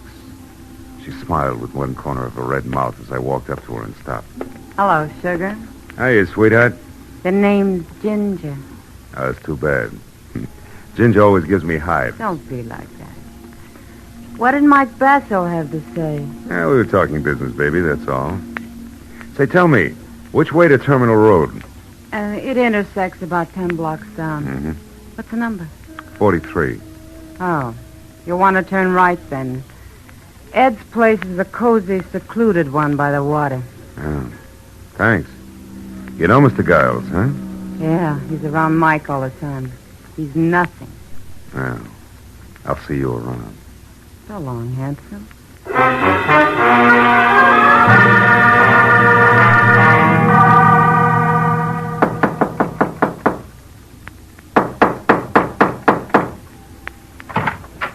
Yeah?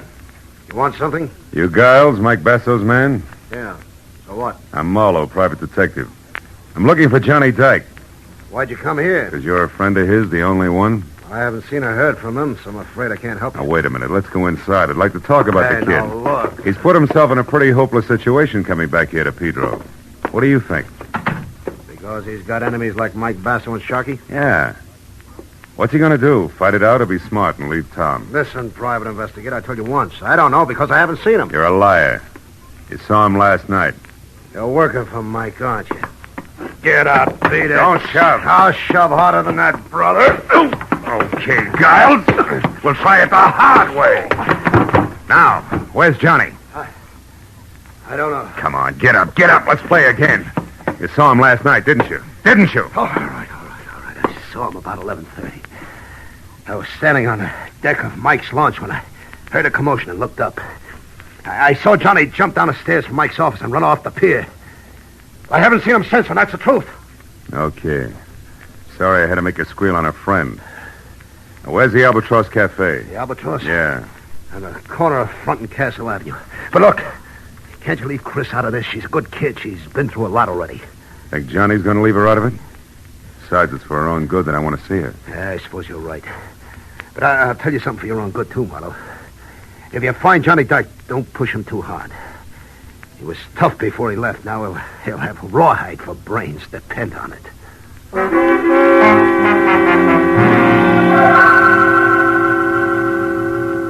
At the corner of Front and Castle, I spotted the Albatross Cafe. Half on land, half teetering on a set of spindly stilts, ringing the high water mark with jagged lumps of barnacles. I parked down the street and started back when the door swung open and the lantern-jawed moose Sharky lumbered out. I watched him cross the street without seeing me and disappear between two buildings. I waited a couple of minutes, and then I went in. Took a booth near the front. Place was neat and clean, even to tablecloths. A soft, brown-eyed blonde in a crisp peasant dress picked up a menu and came over. Good evening, sir. Chris? Yeah? Oh. Well, Chris, it's probably not on the menu around here, but how about a double order of plain facts, straight? What are you talking about? Johnny. You remember Johnny Dyke, your husband? Who are you, mister? Private detective named Marlowe.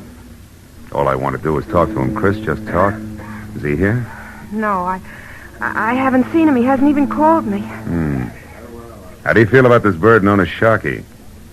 He's a lout. Oh? He always crowded Johnny, and now he's got his job. Yeah, I hear he knows something. Have you seen him lately? No, I haven't. That's funny. He just left here. Okay, so I'm a liar. Maybe you're just blind. I've heard that love does that, baby. Maybe. Any skin off your nose? Nope. Cigarette? Then how about a match for me, huh? I suppose so. Let's see. Yeah. Here. Thanks. Hey, these are cute. That crimp border around the edge, especially. The one put there by somebody's jittery thumbnail, huh? Listen, Maybe your eyes are bad. Maybe not, Chris. But you better do something about your nerves. They're shot. Good night, baby.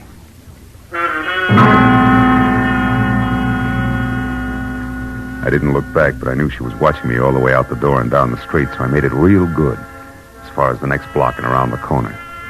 Then I doubled back fast and stayed in the shadows until I got within sight of the Albatross Cafe again. And in time to see a man ease out a side door and slip out of sight among the pilings under the building. I moved in closer and found a rickety trail of greasy planks that led out through the forest of slimy pilings under the piers.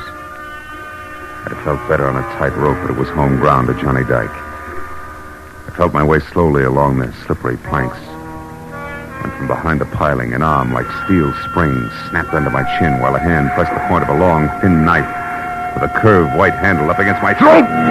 You said you wanted to talk to me, Marlowe, so talk. But fast, because I don't have much time. Ease up on my throat, will you? Okay. There. Now, you're a sucker. Why don't you try to give up? Trying to even the score. Get out of town and forget it. Yeah, sure. Sure, to you, that's easy. You didn't spend 3 long years in the cooler for something you didn't do. I'm going to get even, all right. I don't know how for sure yet, but I will. You wind up right back in the coop, sucker. If it keeps this time, is it going to be worth it? Could be. I was a good boy up there. Every time I wanted to slug a guard, I said, Mike Basso to myself instead. Now I got it all bottled up inside me. I'm not going to carry all that hate around forever. I'm going to get rid of it, and there's only one way to do it. Ed Giles was right. You've got rawhide for brains. You better put the knife away, Johnny. I think we got visitors. Sure we have, Marlowe. Rats. Big ones. The piers are full of them. You should feel right at home, Just punk. don't sleep too long, pal. Oh!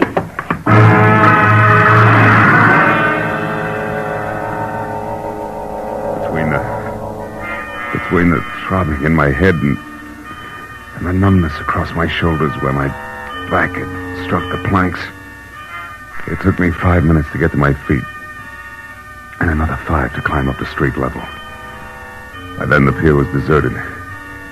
So I headed for the Basso docks on the double with the unpleasant answer to my client's question, plus the added attraction that I'd even seen the knife Dyke intended to use. I still had a block to go when I saw a hulk that had to be Sharkey stride off the pier and turn in my direction. When I got close enough, I hailed him. Yeah, I'm Sharkey. What do you want, bud? Is Mike still in the office? Who wants to know? Come on, this is no time to stall, Heavy. I'm Marlowe. I'm working for him. I got a message you won't keep. Is he there or no? No. The office is locked up. He's gone. I'm looking for him myself. Why? What do you want him for? Because I'm pretty sure that Johnny Dyke is holed up in the back room of the Albatross Cafe. Yeah, I only wish you were right, Sharkey, but you're about a half hour too late. Hey, what was that? Came from up the street there. Yeah, let's go, Sharkey. Maybe we're both too late. Let's find out. Yeah. Hey, what? The dame by the guardrail. It's Ginger, a pal of Mike Basso's. Yeah, you're right. Ginger! Ginger, what's the matter? What happened? Go down there. Take a look, will you? I'm scared. Down where, Ginger? In the water. I think maybe I'm going to be sick. Marlowe. Hey, Marlowe, come here. Look. Holy smoke. That's Mike down there with a knife in his back. Yeah. A long, thin knife with a curved white handle. Belongs to a guy named Johnny Dyke.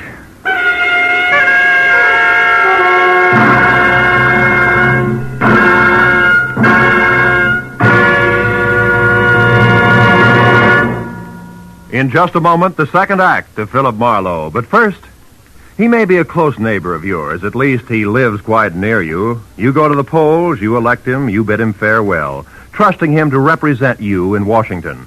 From then on, what happens to your congressman in the nation's capital? What pressures are brought to bear on him? In how many hundreds of fields must he rapidly become a good expert? Why does he vote as he does? Tomorrow night on CBS, you'll hear Ralph Bellamy, star of radio, stage, and screen, playing a typical freshman congressman in the 81st Congress. His story will be a drama taken from interviews and talks with many regular congressmen, with Washington experts, with politicians, with voters like yourselves. This CBS documentary unit drama, The People's Choice, starring Ralph Bellamy, will come to you over most of these same CBS stations. Now, with our star, Gerald Moore, we return to the second act of Philip Marlowe and tonight's story, Night Tide.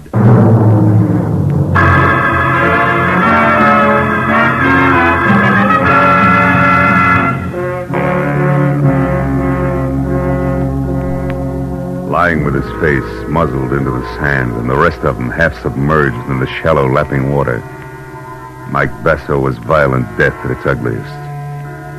Ginger turned and walked slowly away from us, trembling like a wino caught in the morning sun. But I told Sharkey to go get the police. And I headed for the Albatross, where I figured I might get a lead on Mike Basso's murderer.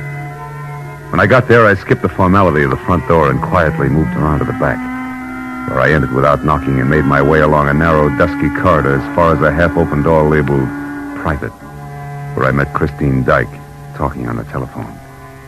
When she looked up and gasped at the sight of me and then slammed the phone down abruptly, I was willing to bet that the party on the other end had been husband Johnny. Nobody else. What do you want, Marlowe? Most of all, one Johnny Dyke in handcuffs. Don't bother with the my man pitch, honey, because at the moment the lyrics will make me sick. I just left a corpse that used to be Mike Basso. Basso?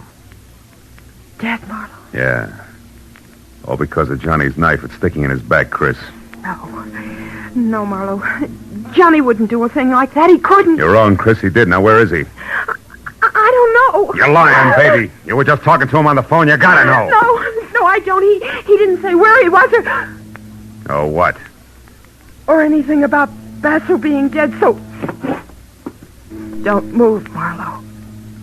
Well, husband with knife, wife with gun. Charming couple. Never mind that. I'm not going to see Johnny in trouble again for something he didn't do. So get in that closet, Marlowe, where you'll be out of the way. Now. All right. In it is. But first, baby, a word of advice. He isn't worth it, believe me. I don't. So get in and keep your mouth shut.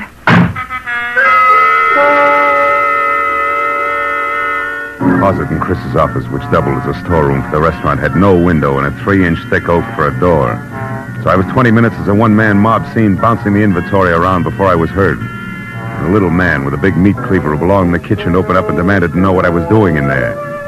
I heaved the number 10 tomato juice can at him for an answer, started running, and didn't stop until I was outside, in my car, and pointed for Ed Giles' cottage. The only other place I knew where Johnny Dyke might go for help.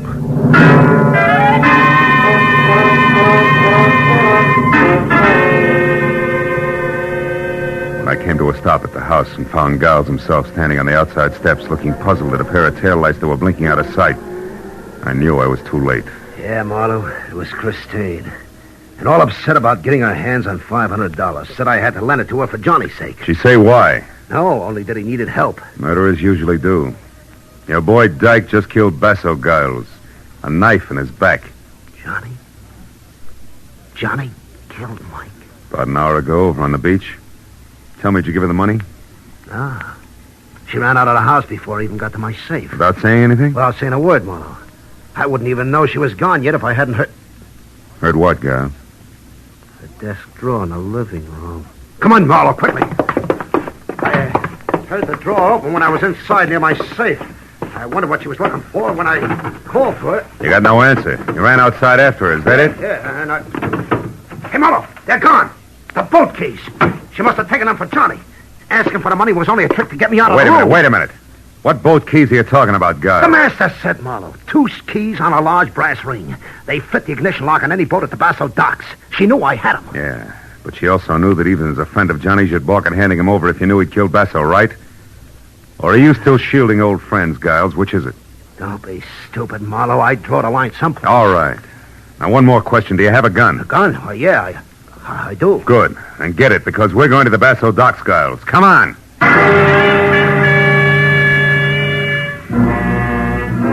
Both piled into my car, and in something less than 10 minutes, ripped through the wide, empty streets to the Basso docks, which were 2 parallel piers set about 100 feet apart and jutting out deep into the bay with more than a score of boats moored to the inboard side of each.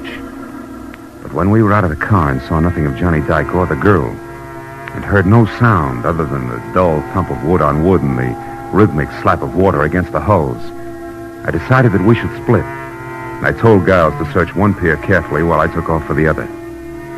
But a minute later, just as I started out alone over the oil-soaked planking, I remembered the panoramic view of the docks I'd gotten earlier that evening from Basso's office. So I stopped, then turned and ran for the flight of wooden steps that led to it. I was halfway up them when I stopped again. There was somebody ahead of me and with a key opening the office door. I crouched low, then moved closer one slow step at a time toward what I knew might be Johnny Dyke. But in the next second, a light clicked on in the office, and I forgot all about being subtle and leveled the .38 in my hand at the belt buckle of the sharply silhouetted figure. It was Sharkey. I wouldn't move if I were you, Buster. Who is it? Marlowe, Sharkey. Who are you expecting? Nobody, funny man. But I wouldn't want it to be Johnny Dyke at the moment. He might want to settle old scores. You know, Marlowe, the price for 2 murders is the same as the price for 1. So I've heard. But now, lest we stray from the subject, Sharkey, do you mind telling me what you're doing here? And don't say I'm getting personal or I will. Come on, talk up like a big boy. All right. I'm here because I don't like cops. Right now they're down on the beach swimming around Basso's body like kids around a maypole. Also, I figured that before he blew, Dyke might come up here after the money he knew Basso always kept on hand. Satisfied? In a word, no. Why not? Because I buy the switch first. You're here, Sharkey, to steal that dough and let people think that Dyke took it on his way out. You can't prove that, Marlowe. Only because I haven't got time. You see, Sharkey, it's an odds-on bet that Dyke's out on one of those boats right now. Just waiting for the... What is it, Marlowe? Sharkey, what time is it? Huh? The time! Quick, what is it? But it's 11:35. Why? What's that got to do with Dyke shoving off? From where I stand, everything. Now, look, Sharkey, get back down to those cops. Get them up here. And... Hey, Marlowe, look. Over there at the end of the starboard pier. It's Dyke. Yeah, and trying to get away. Go on, Sharkey. Get to the cops. Fast.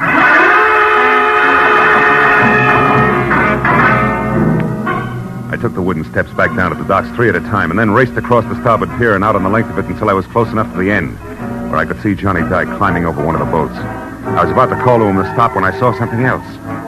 Standing almost opposite me in the shadow of some nearby rigging, gun in hand and taking careful aim at Dyke, was Ed Giles, his fingers slowly closing on the trigger, It was too late for words, so I followed suit and fired before he did. Got him high in the shoulder. You fool, Marlowe. It's me, Giles. Dyke is out there. I know. The man who murdered Basso isn't. He's right here, Giles. What do you mean, Marlowe? But I just found out you're a liar about seeing Dyke last night from the deck of Basso's launch. You couldn't have. So what? So you weren't shielding him, Giles. You were framing him. Framing him so that you could get rid of Basso and pin his murder on Dyke, who you'd also get rid of while playing public citizen who's helping the private detective apprehend a killer. Well, what do you say, Giles? Is that it? You're a smart guy. Figure it out for yourself. Come clean, Giles, or I'll blow your head off. All right, Chris and I framed Dyke. Chris? Yeah. What are you giving me? Honest, Marlowe. We figured that we'd be in the clear with the money we took from Basso. And with Johnny well tucked away in a big, strong prison. You dirty louse. Keep talking. So we took advantage of Johnny's loud mouth and incidentally, you as well. With Basso gone, I was going to step into his spot. You're the one with the loud mouth, Giles. Well, Little Red Riding Hood. And I went for your line. Funny what a sucker a smart guy can be. He wasn't the only sucker, baby. Johnny!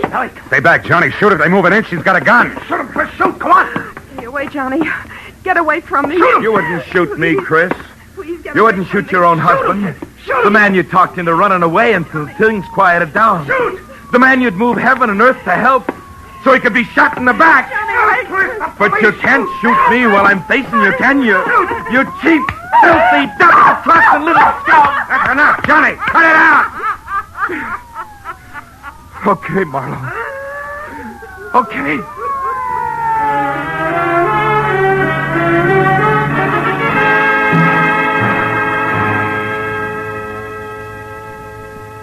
It was a long hour of questions and answers before the police were finished. And they'd left with Chris and Giles in tow. Johnny and I were standing alone out on the end of the pier, where I was looking down into the shallow black water below and listening to him try to convince himself that the whole night had been something more than a bad dream. Chris against me. Giles against me from the very beginning, Marlowe. That's right. Giles because he wanted to be in Basso's place. My wife, Chris, because she wanted him. That's right. When Basso hired me to see what you had in mind after that beating he'd taken from what he thought was you, but was really Giles laying the groundwork, I fell into the role of star witness. Somebody reliable enough for them both to play against. Oh, yeah, I get it. Yeah, so you could testify that at first Giles had tried to shield me like a good friend. Yeah. And in the end had to kill me when I tried to escape. Sure. And just to make sure there were no slips, Cress kept feeding you instructions under the heading of wifely advice. Yeah, it practically ran on a timetable, Johnny. Yeah. But there was one slip. I found out Giles was a liar and trying to frame, not shield you. Huh? How was that, Marlowe? Well, look, he said he saw you beat up Basso in his office at 11:30 last night when he was down on the deck of Basso's private launch, investigating a strange noise. Yeah? Well, Johnny, he couldn't have. Because at 11:30 last night, as well as 11:30 tonight, the tide was low. Of course, the launch with it. And from Basso's office, you couldn't even see the launch. Yeah. Or the other way around. From the launch, you couldn't see the office, right? That's it. So in the end, Johnny, you did have a friend who stuck by you. The sea. Yeah. I guess that's as good a place as any for me. Maybe the sooner the better. Any place in particular? No, just the sea. I'll drop you a card whenever I make port, Marlowe. After all, I really had two friends. I won't forget that. So long, fellow.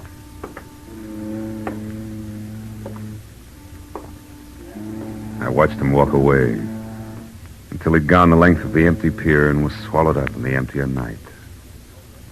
Then I turned back to the shallow black water beneath me, which, where the sea and the land were close to meeting, was coated thick with oil and dirty and almost stagnant.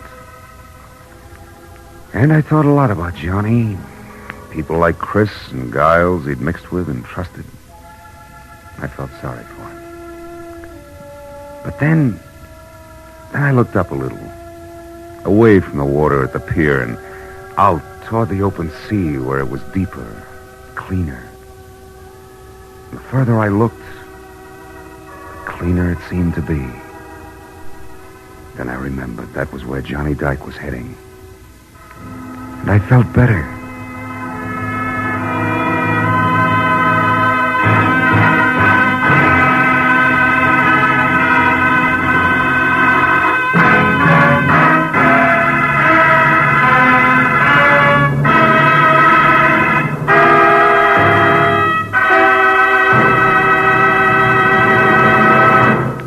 The Adventures of Philip Marlowe, created by Raymond Chandler, star Gerald Moore, and are produced and directed by Norman MacDonald.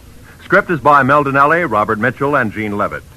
Featured in the cast were Michael Ann Barrett, Lou Krugman, Howard Culver, Frank Gerstle, Georgia Ellis, and Frank Richards. The special music is by Richard O'Runt.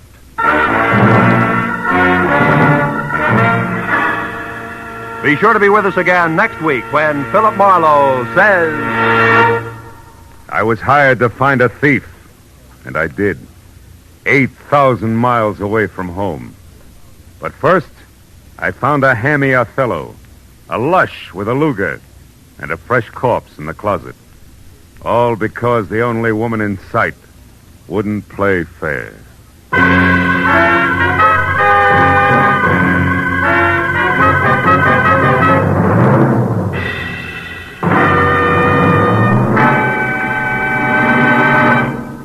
A tortoise told a household pest, goodbye, goodbye.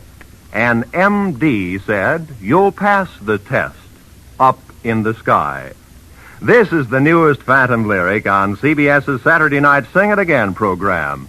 And later tonight, over most of these same CBS network stations, you'll hear the Phantom himself singing them. $51,000 ride on solving the Phantom's identity and answering one more question about him. $26,000 in wonderful prizes for telling who he is. $25,000 in cash for answering the extra question. How's for listening in tonight? Phone calls go out to CBS listeners throughout the nation. This is Roy Rowan speaking. Now, stay tuned for Gangbusters, which follows immediately over most of these same CBS stations.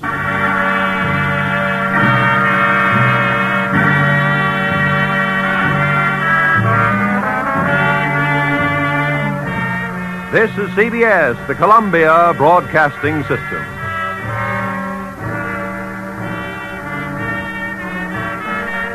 You know, what you are tomorrow depends on what you eat today.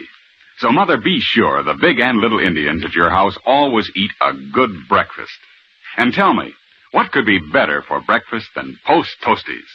Post Toasties, you know, are the heat-good cornflakes. The best thing that's happened to corn since the Indians discovered it. But all of the talking in the world couldn't tell you how downright delicious Post Toasties are. You have to taste those crackling, crisp flakes. Yes, you have to taste that sweet kernel corn flavor toasted. Then you know how perfectly wonderful breakfast can be. Put Post Toasties on your shopping list right now, Mother. Just watch how your whole tribe goes for them. Remember, Post Toasties are the heat-good cornflakes. Our next broadcast was a radio series that was loosely based on a private detective character created by writer Dashiell Hammett for the Maltese Falcon. The show ran for 13 episodes on ABC in 1946, for 157 episodes on CBS from 1946 to 1947, and finally for 51 more episodes on NBC from 1949 to 1951. The series starred Howard Duff as the titular character and Lauren Tuttle as his secretary Effie. We proudly present to you The Adventures of Sam Spade on HOJO Radio. The Adventures of Sam Spade, Detective.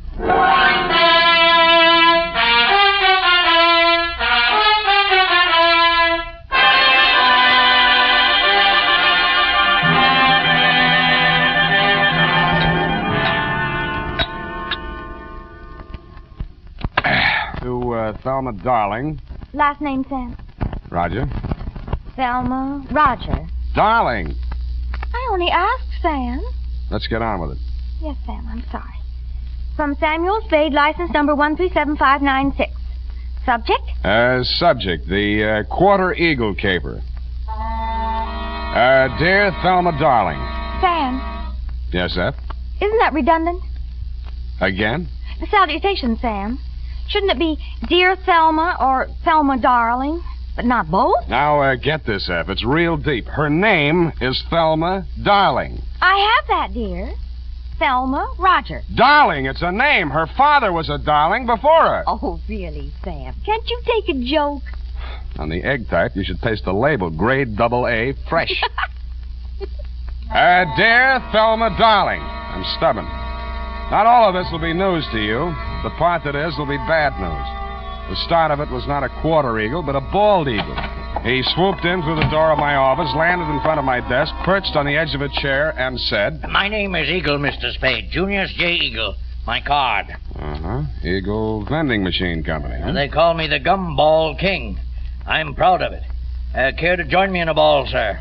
Not while I'm on duty. Ah, that's very good. Our new avocado flavor. Yes, I've kept the Bay Area chewing for 20 years. And I will not be swerved from my purpose. Bully.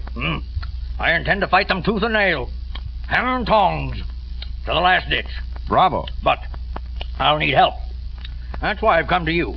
My competitors, Mr. Spade, are leaving no stone unturned in their contemptible campaign to drive me out of business. Now they've resorted to outright sabotage.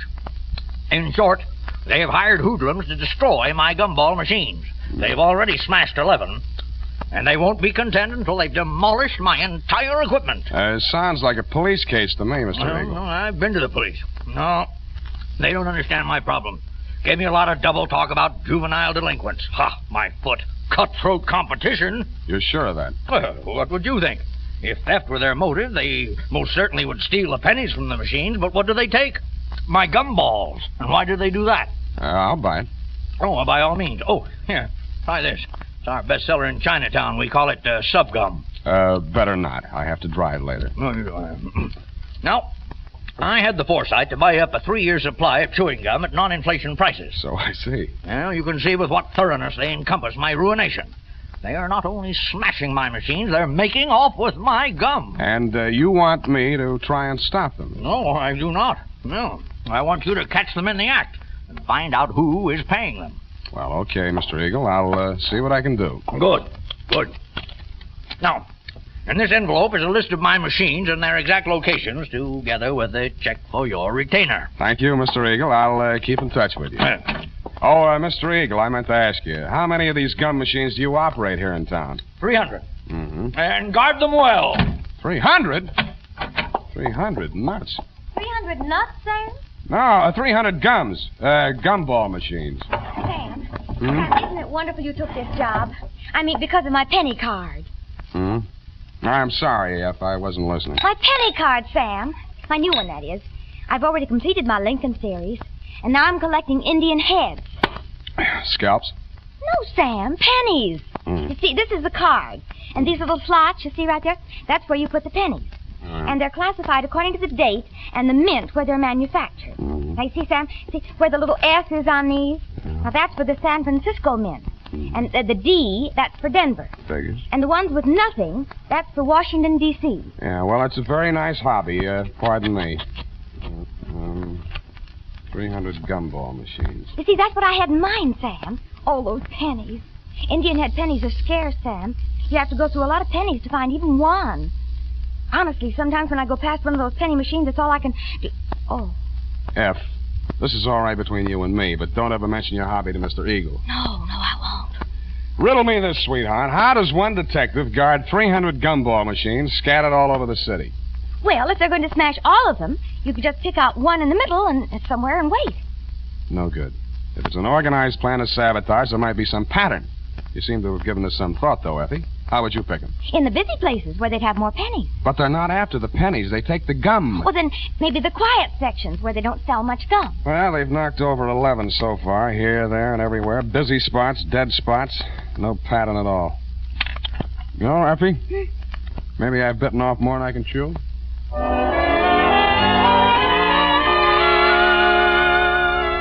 I wasn't sold on Mr. Eagle's theory that the caper was organized sabotage, but I decided to test it out anyway. I learned the operation did follow a pattern, unless it was coincidence that the 11 machines knocked over the previous night were the same 11 machines that had been refilled that afternoon.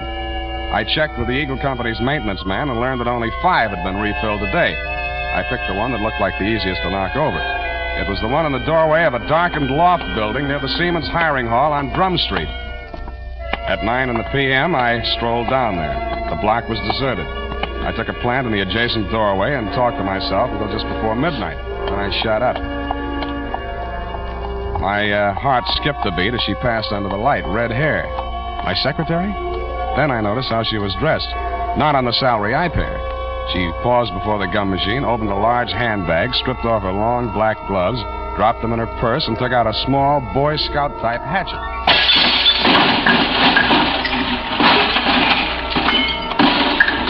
She went at it with the enthusiasm of Carrie Nation busting up a saloon. I edged around the doorway as she bent over the mess of pennies and gumballs at her feet. When she reached out her hand, I took one more step, and that was all. She was up on her feet, facing me, and I saw that hatchet sailing through the air straight at me. Hey!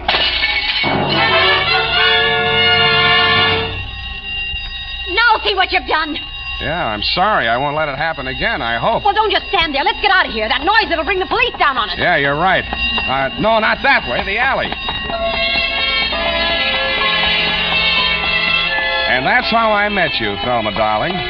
Pausing only to pick up an Indian head penny for luck, I escorted you through the alley to Washington, up Washington to Salon, jogged through Front Street, and followed that to Market, where we entered the happy hour bar and grill by way of the kitchen. You proceeded unfalteringly to the darkest booth. We sat down and caught our breath. You ordered a pirate's dream. By the way, I did get that recipe. Lime juice, grenadine, passion fruit, a sprig of mint, and 6 jiggers of rum. After 2 swallows, I heard myself saying, now aren't you ashamed of yourself? But, Sam, why should I be? After what I've been through, I think I deserve a drink. I didn't mean that. I meant throwing that hatchet at me. I thought you were Merle. Who's Merle? Why, he works for Mr. Chislehurst. Yeah, that figures. Now tell me who Mr. Chislehurst is. Not who he works for, just who he is. He was acting as my agent for the sale of the pearl. Well, Natch. Look, please, don't make me say what pearl. It's called the Black Pearl of Galila Bay. My brother brought it back from the South Pacific when he was in the war. Oh, yes. When he went to prison, he gave it to me to keep for him. So you decided to sell it? I had no choice. I needed the money desperately to finance his appeal. It comes up next week. Mm-hmm. If I don't get that pearl back, I don't know what I'll do. You've got to help me. What makes you think it's in a gumball machine? Mr. Chislehurst took the pearl to show to a man named Junius Eagle, and that's when it disappeared. Mr. Eagle decided not to buy.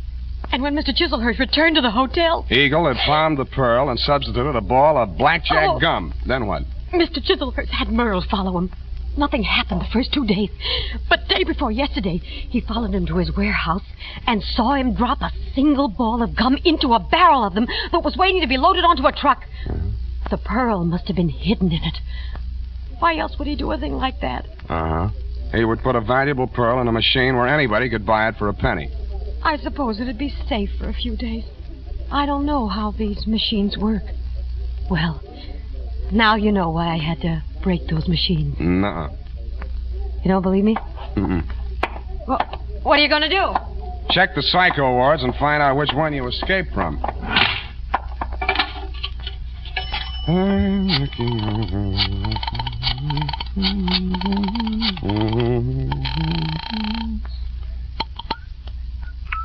Hello? Mr. Eagle? Speaking. Spade. Oh, yeah, I just got in. I've been out making my monthly collection. Mm-hmm. Hey, I want to talk to you. You're falling down on my job. Another of my machines. Yeah, I know. Drum Street. I nailed the hoodlum. Ah. Who's he working for? Let me ask you one. Did a man named Chislehurst ever try to sell you a black pearl? Hello, you still on the line? You stopped chewing. Yes. I think you better come over to my house. Right away. Hello. Hello. Nuts.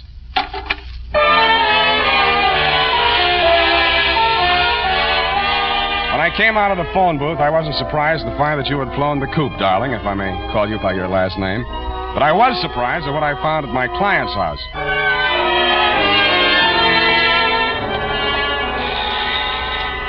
I rang the front doorbell and waited. Nothing happened. Then, through the glass door, I saw a man rush out on the landing at the top of the stairs. He half ran, half stumbled down the long flight to the entrance hall, yanked open the door, and tried to shove past me. I grabbed him. Get out of my way. Wait a minute. Let go. I got to get a doctor. You're bleeding. No, not me. I've got to get a doctor. Why don't you phone? They ripped the wires out now. Let go, or it'll be your fault if he dies. I memorized his mug, lifted his wallet as we unclinched, and let him go. On the way upstairs, I checked his ID cards. Higgins, Morris L., employer, Eagle Vending Machine Company, occupation, maintenance supervisor. On the floor of a room at the top of the stairs was quite a sight. The floor of the room was covered almost completely with pennies. In the middle of it, sprawled forward like a miser who had been attacked while counting his hoard, was Junius J. Eagle. The wound in the back of his neck could have been caused by a small hatchet. There was a bookkeeper's account sheet open across the desk, and scrawled across the neat rows of figures there were 3 words: Spade, Quarter, and Eagle.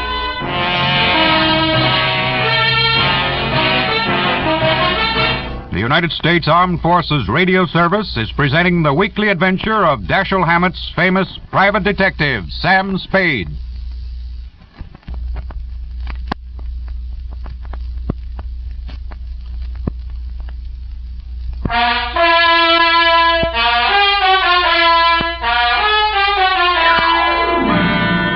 And now, back to the Quarter Eagle Caper. Tonight's adventure with Sam Spade.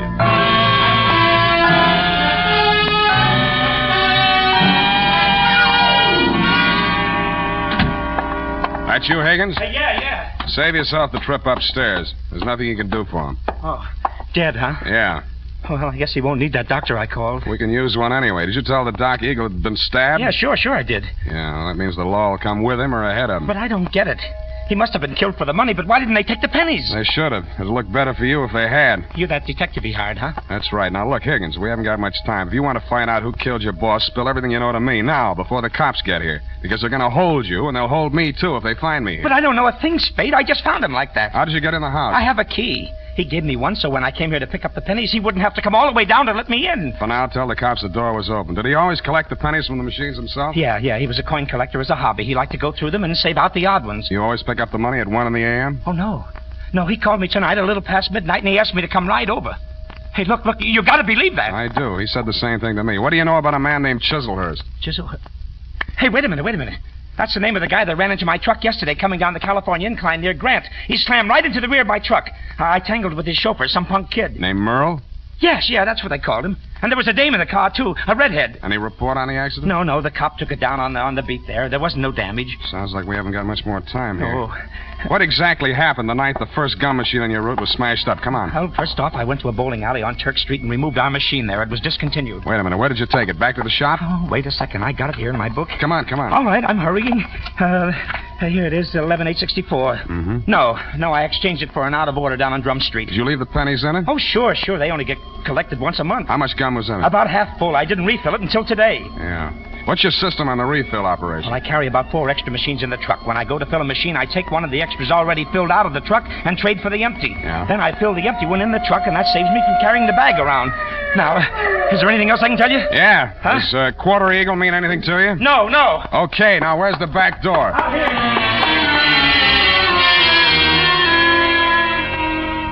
That Quarter Eagle. What was it? Was it a wrestling hole like the Half Nelson? I thought of asking Effie, but I was afraid she'd know. I was sure that if I could find Chislehurst, I could get all the answers at once. That collision between his car and the rear end of Higgins' truck was a good lead in more ways than one. It meant that at least part of your story, darling, was true. But you neglected to tell me that you, Chislehurst, and Merle had been tailing Higgins' appointed rounds of the gumball machines. I checked the police report on the accident. The car was registered in Great Britain. The report said transient, no local address, and so to bed. I dreamed it was next Thanksgiving, and I was eating a roast of Quarter Eagle. Then it turned into crow.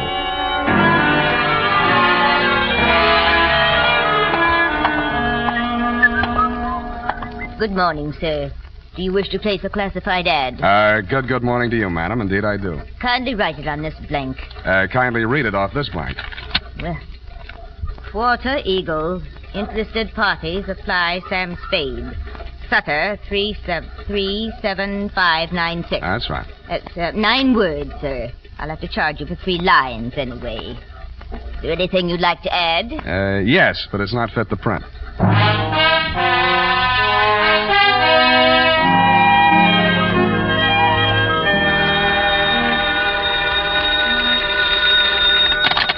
Barney's Beanery.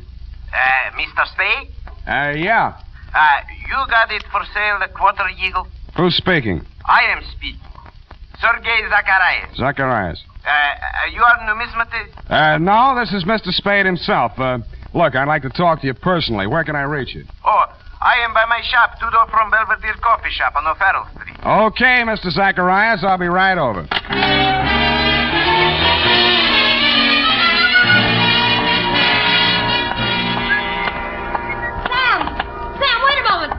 Talk to you. Why didn't you do more talking last night? My client might be alive if you had. Oh, it's terrible. But how could I have known? You knew about the Quarter Eagle. Why did you spin that yarn about the pearl? How did you find out about it?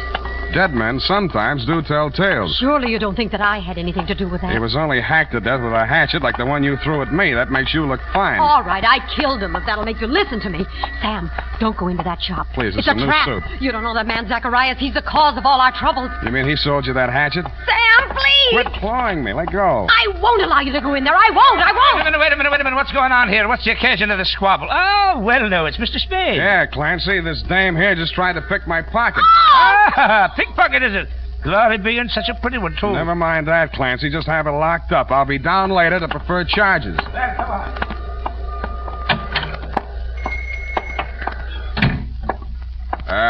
Hello? Anybody home? Okay, Chalmers. Just keep on walking. Straight through the back room. One move and I rip you wide open. Yeah, you better not, Merle. Your boss might not like that. Smart guy. Knows everybody's name. Ah, my dear sir. A most propitious meeting. You've brought the Quarter Eagle? Where's Zacharias? He's resting at the moment in yonder closet. Oh, no, not dead. Merely under restraint. Bound and gagged. A necessary precaution. Well, shall we talk turkey, or rather, eagle? Tell your punk to take that knife out of my ribs. Who's a punk? Now, Merle. There's been quite enough violence. Check. I think I'll take that knife.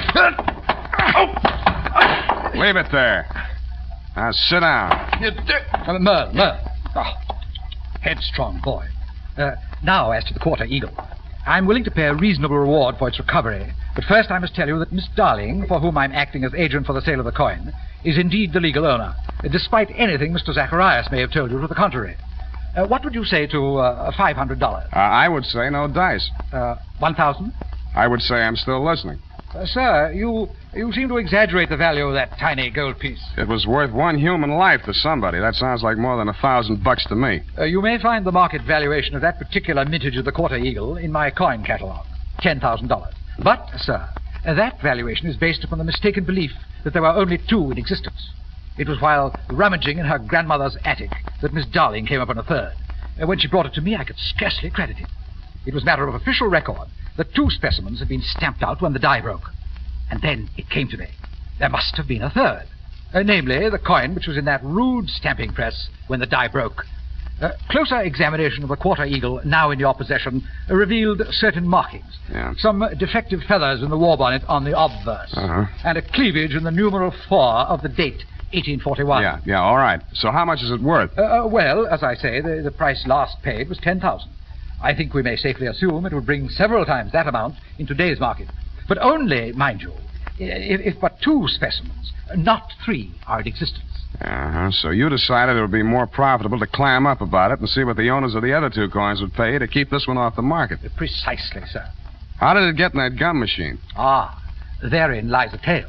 Keep it short, will you? I'm getting hungry. Well, sir, I brought the Quarter Eagle to Mr. Zacharias. Yeah. Who was acting as agent for the owner of the other 2 coins. An Australian sheep herder, I believe. Retired now. Yes, I'm glad. Well, not to put too fine a point on it, Mr. Zacharias' offer was so poor that I took umbrage. Oh, you didn't? I gave him a caning and left the premises. Really? But I'd gone no farther than half a league up Turk Street when I became aware that 2 ruffians were skulking at my heels. No. Sent, I had no doubt, by Mr. Zacharias to rob me of the Quarter Eagle. Egad, sir. Precisely. Knowing full well that they would not dare to strike in a populous, well-lighted resort, yes. I entered a bowling alley at the corner of Hyde Street. No pun intended. Thank you for that, sir. But there upon the wall I spied a penny vending machine, and the word Eagle caught my eye. Association of ideas, no doubt. No doubt. But that, sir, is how I came to put the quarter eagle into Mr. Eagle's gum machine. Yes, I think I can take it from there. When you went back, the machine had been taken out by the Eagle Company's maintenance man, right? Not quite. I caught him in the very act of removing the machine and followed him out of the building. Yeah, but then you lost track of the machine. I found out why. Never mind that now. What I want to know is who followed Mr. Eagle home the night he was killed? I'd rather not say. Then all bids are off. One moment, Mr. Spade. Yeah? Am I to infer that your price for the quarter eagle necessarily includes bringing the murderer to justice? Just that, Mr. Chislehurst. Well, I suppose there's nothing for it but to make the supreme sacrifice. Merle. Me? You double-crossing pig? Now, Merle, you know perfectly well you did away with poor Mr. Eagle. Shut up! I'll cut you to pieces. Gross insubordination. You deliberately exceeded your instructions. I wanted you to apply only sufficient violence to recover the coin. Instead, you seized the opportunity to satisfy your nauseating bloodlust. Really, Merle? Cut you to pieces. I'll cut you to pieces. Help me. All right, drop the shiv, Merle. Knife-happy punk. Egad, that was a near thing, sir. The base ingratitude of that boy. Oh, well, what's done is done. When may I expect delivery of the quarter eagle?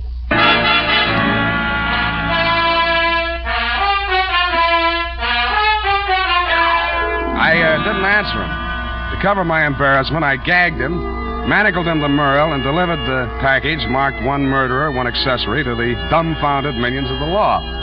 And that, Thelma, darling, I regret to inform you, is still the crop. After I'd sprung you from the pokey, I got hold of Higgins, and we went through every coin out of every Eagle gumball machine in the city of San Francisco. It couldn't happen, but it did. Your quarter eagle is, shall we say, no place. Period. End of report. Sam, I'm disappointed in you. Well, so am I, sweetheart. But I'll forgive you if you found even one Indian head penny from my penny card. Yeah, just one from that machine on Drum Street. Oh, Sam. There you are, sweetheart. Oh, thank you. And it's an old one. And older than I feel. Go type that up.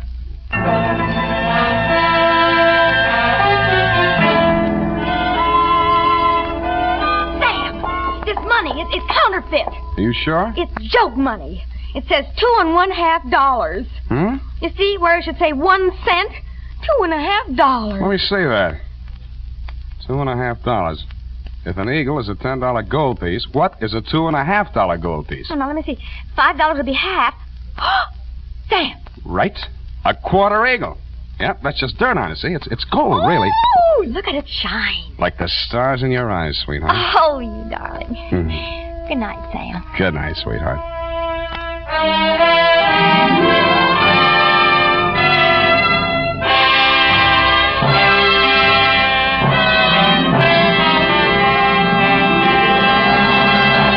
The Adventures of Sam Spade, Dashiell Hammett's famous private detective, are produced and directed by William Spear.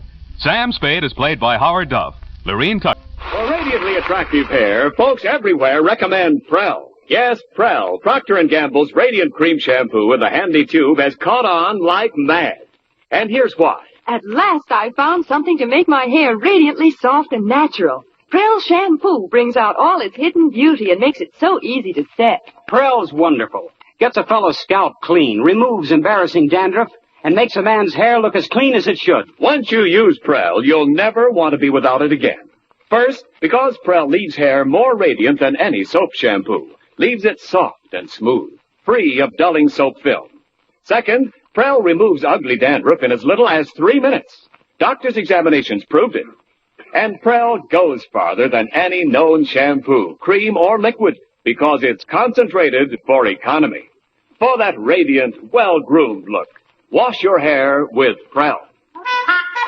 P-R-E-L-L, Prell shampoo. Keep it tuned right here to HOJO Radio for more classic old-time radio. The Adventures of Sam Spade, Detective.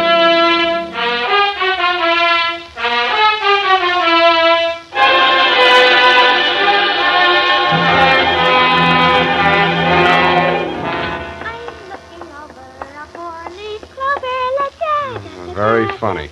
Certainly took you long enough. Oh, thank you, Sam. Well, do you like them? My curls? I guess so. It's your own hair, I trust. Oh, yes, Sam. When it's brushed out, you'll never know anything happened. Whenever you're ready, Curly. Oh, gee, you like it that well?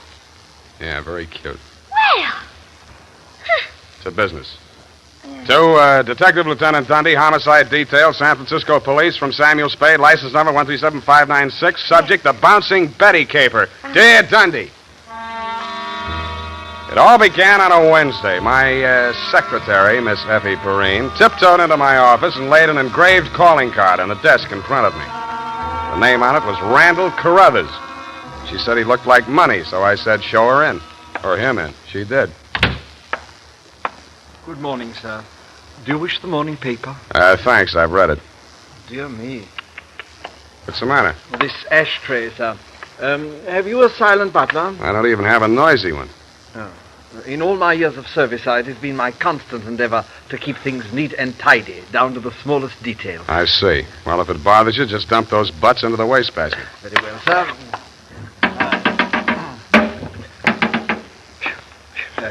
If you will pardon the presumption, sir, you could use a well-trained servant in this establishment. Wastepaper baskets clean and empty at all times. Never allow refuse to accumulate. That's not refuse. That's this month's bills. So I noticed, sir. I also noticed that you have not opened them. From this, I conclude that your services are immediately available. Yeah, and I conclude that in spite of your glad rags and fancy handle, you are somebody's butler. Oh, that is correct, sir. I am first butler in the household of Dr. Mark McGraw. First? Yes. Bleakcliff is the name of the estate. It's near the village of Squid Beach, some 50 miles in a southerly direction on the Pacific coast. You know, I think I'm going to like you as a client, Mr. Carruthers. I mean, it's refreshing to get a few accurate facts without, shall we say, priming the pump. Oh, thank you, sir. You're welcome. You. To continue, not counting the staff, there reside at Bleakcliff 3 persons. Dr. McGraw, master of the house since the death of his wife, his stepson, Mr. Anthony McGraw, of whom more later, and Mr. Anthony's sister, Miss Cathy. It is on her behalf that I've come to you, sir. What is her problem, Mr. Carruthers? The correct form of address is Carruthers, sir, not Mr. Carruthers. Check. Yes, thank you, sir. Now, as to Miss Cathy's problem, sir, someone is attempting to murder her. Specifically, she has upon several occasions been shot at from ambush.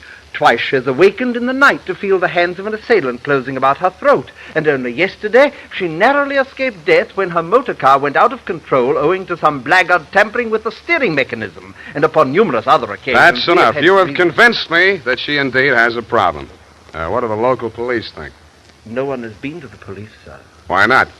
It's a delicate situation, sir. Miss Cathy's brother, Mr. Tony, is undergoing treatment for nervous disorders. Mm-hmm. The family did not wish to place him in an institution, and since Dr. McGraw, his stepfather, is a psychiatrist, he is allowed to remain at home. I see. He's flipped, huh? Where do I fit in, Carruthers? Well, sir, if a reputable gentleman such as yourself were to come to Bleakcliff and witness these persistent attempts upon that girl's life, perhaps they could be forced to put the boy away where he belongs. It's possible. I'm willing to try. For money. Oh, splendid, sir, splendid. I took the liberty of drawing, in your favor, a draft upon the First National Bank of Squid Bay, 1 week's remuneration in advance of your services to the Bleakcliff estate in the capacity of chauffeur. Chauffeur? Yes, sir. I thought that might be a capital disguise. Have you a better suggestion, sir? Well, no, that's okay. This check. Yes, sir. $200. It's a pretty big weekly salary for a chauffeur, isn't it? Well, you will be allowed to shop for the vegetables, sir. Your cut has been added in.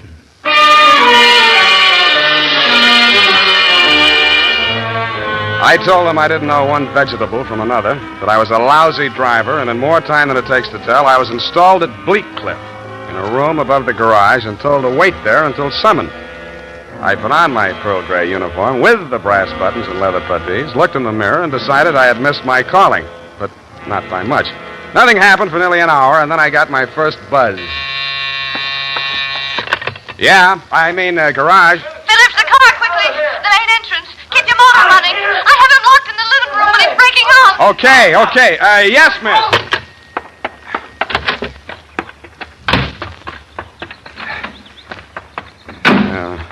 Let me see. Get that door open.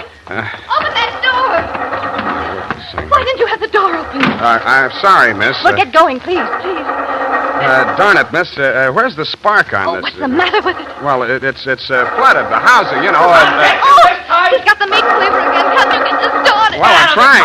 Get out, I tell you! Get out! Stop it! Stop it! You're hurting him. Fine. All right. Put it down, kid. Put it down. Come on.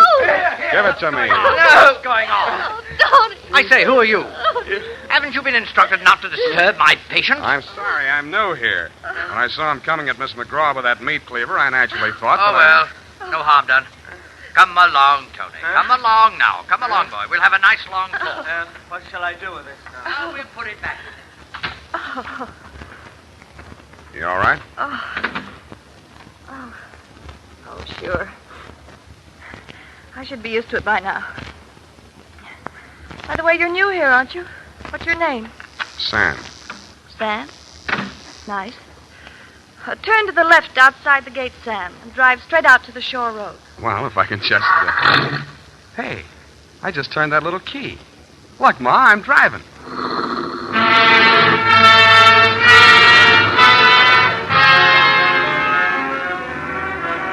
I adjusted the rear view mirror so that it showed more of her and less of the rear view. A mile from the house, she ordered me to stop, moved up to the front seat with me, and asked me to drive on. By the time we got to the shore road, she was driving, and I was resting my head on her shoulder.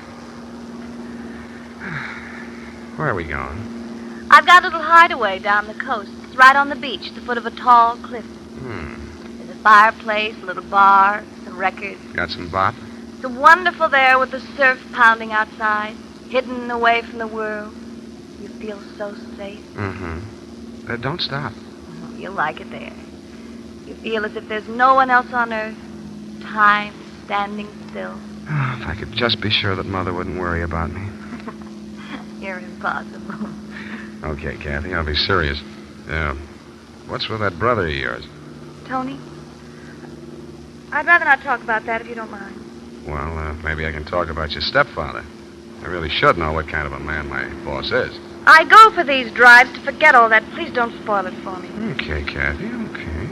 Please. The sharp turn into this driveway. Now, we get out here. Yes, ma'am. Down this path. Uh-oh. What's the matter? You afraid of high places? Yeah, you just pushed me off of one. Oh, Sam, don't be like that. You're pouting like a little boy. Come on, I want to show you my little house. What's so special about your little house?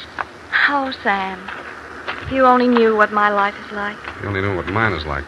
I need someone so much to talk to, Sam. As long as you can steer the conversation, you mean? Come on, Sam. I'll show you the house. The path led to a flight of wooden steps that clung to the face of a sheer cliff. There was something like the stairs you find yourself falling down in nightmares. They dropped maybe 200 feet to a crescent of white sand. Watch out for that one step. It's broken. Yeah.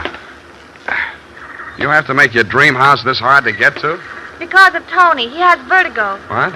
When we were kids, he used to chase me, and I'd run down here, and he was scared to follow me. Afraid of heights. He still is. Oh. Well, you light us a fire, Sam. The wood's there in the box. I'll go make us a drink. Fire? Who needs a fire? I'm hot. What'd you do before you took up driving? Oh, I was a private eye for a while. Oh, how exciting. Nah, it's a sour racket. Tell me about it. Nah. Let's talk about you. Here's your drink. Thanks. Well, what do you want to know about me? Oh, me? Come here.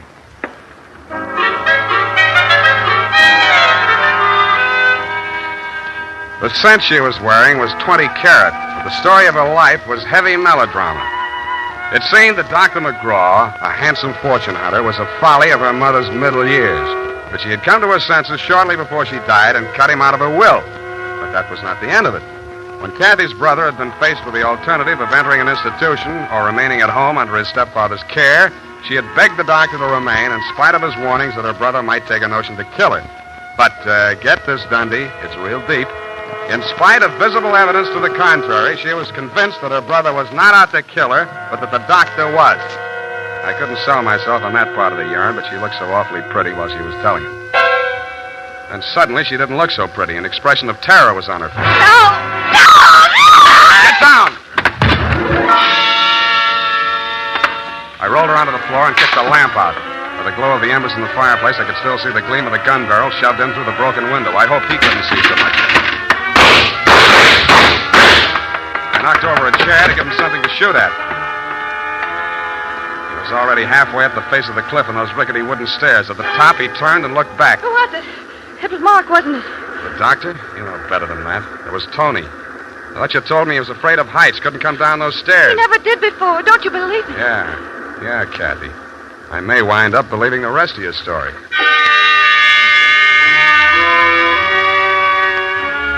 I took Kathy back to Bleak Cliff and stashed her in my quarters over the garage. Then I went into the main house via the back stairs, found her room, and shook it down. In a cabinet, a bunch of war souvenirs, German helmets, grenades, rifles, and other lethal gadgets. In a desk drawer, I found a letter headed U.S. Army, Office of the Surgeon General. It certified that one Anthony McGraw was unfit for military service. Vertigo. Origin, childhood injury to middle ear. Downstairs in the library, I found a shelf of medical books. Vertigo. Vertigo was almost incurable, and there was certainly no quick cure. But some patients had lost their symptoms temporarily under hypnotism. Then it said, see narcosynthesis. I did.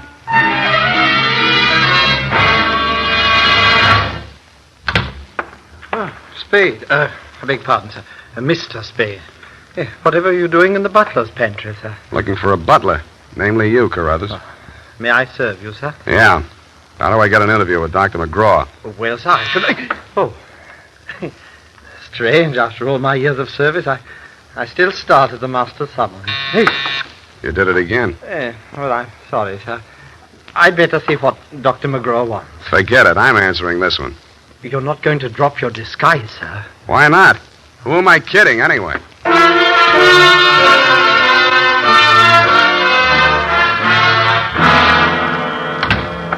You rang, Dr. McGraw? Eh? Oh, I didn't ring for you. I rang for Carruthers. I ordered him to tidy up my office while I was at dinner. And look at it. Looks neat as a pin to me, Doctor. Oh, yeah, sure new here. Chauffeur, eh? I'm only wearing his uniform. Here's my card. Oh. Detective, eh? That's right, Doctor, and this one's just about ready to wrap up. Well, you interest me. Go on. I will. I think you've been trying to use that boy as a murder weapon against his sister. Oh. And you call yourself a detective? If you can call yourself a doctor, I guess I can. You've been treating him with narcosynthesis, haven't you? Yes, that's right. Hypnotic drug. While he's under it, you brief him on his activities for the day, and he follows through, including assaults with deadly weapons.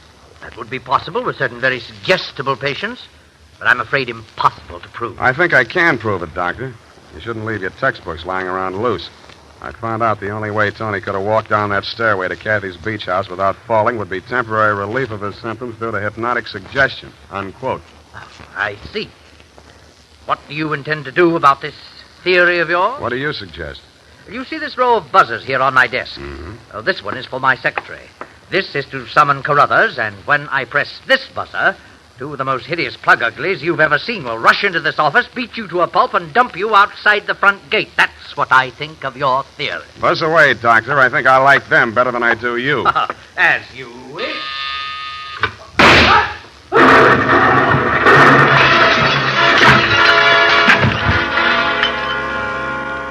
From where I was on the other side of the room, I didn't know what had happened at first. All I saw was a lot of paper gushing out of the wastebasket. The doctor sure was dead. His midsection was perforated like a shower drain. And in the walls, fanning out around the end of the room, about a yard up from the baseboard, there was a straight line of holes. I dug into one. What I took out wasn't a bullet. It was a perfectly round steel ball.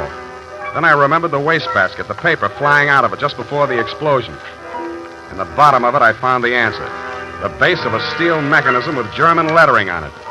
It was a wartime anti-personnel mine that the GIs called the Bouncing Betty. The United States Armed Forces Radio Service is presenting the weekly adventure of Dashiell Hammett's famous private detective, Sam Spade.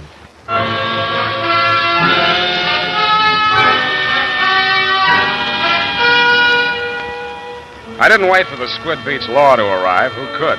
I went straight back to San Francisco. You, Lieutenant Dundee, were waiting at my office. Morning, Sam. Hello, Dundee. About that McGraw killing, Sam. The chief down at Skid Beach has asked us to cooperate with the department down there at Skid Beach. Squid Beach, Dundee. Squid, that's right. They say you caught a bus at Skid Beach. Squid. That's right. At 1:45 in the company of a young woman answering the description of the McGraw girl. They say that, do they? They say they got a statement from that butler, Carruthers. Yeah, well, it's open and shut anyway. The butler hired you, the girl is wanted, and you're hiding her out. Why? Why not? Well, it's established that the girl hated the deceased and bickered with him constantly. The doctor and the boy were pals. That girl's guilty as You've been able to place her in the murder room? Well, no, but here's an item. She worked with an Army ordnance during the war in research. Subject, I made a note of that. Enemy landmines, anti-personnel. One of the reports she helped put out was on the Bouncing Betty. Yeah? Definitely. Hey, where are you going, Sam?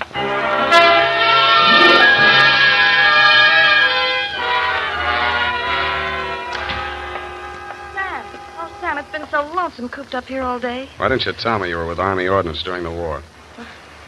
I don't know. I suppose it thought it was unfeminine or something. Try again. All right, I'll tell you the truth. I had a copy of that report with instructions for the operation of the Bouncing Betty in the desk in my room. What the devil are you doing with a thing like that? I don't know. I was proud of it. It was the only report I worked on with the general. Should have got rid of it. I did. I burned it in the fireplace as soon as I learned what had killed him. You didn't burn it good enough. Sam, they found it. Yeah. Have they arrested Tony? Not yet, but he's definitely sane. He'll have to take the rap for anything he's done. I see. Well, I guess there's no other way. Tony didn't do it, Sam. I did. I want to make a confession. Not to me, please. Not to me. After what happened down at the beach when I knew I was no longer safe anywhere, I realized I had to do it. For Tony's sake as well as mine. When we arrived back at the house, I looked into the dining room and I saw Dr. McGraw eating dinner. I knew it was my chance to get into his office. Yeah? Then what? Well, the Bouncing Betty was in my room. There was some wire in the tool chest, and I knew that Carruthers always went to tidy up while the doctor was at dinner. So I waited until I saw him come out, and then I went in. And I looked around for a place to plant it, out of sight. Then I saw the wastebasket full of paper. It was the perfect hiding place. The whole thing didn't take more than 5 minutes. Well, say something. Go on, say you hate me. Say it. I don't. Wish I did. Sam. Help me. Help me. I'm sorry, baby. I am sorry.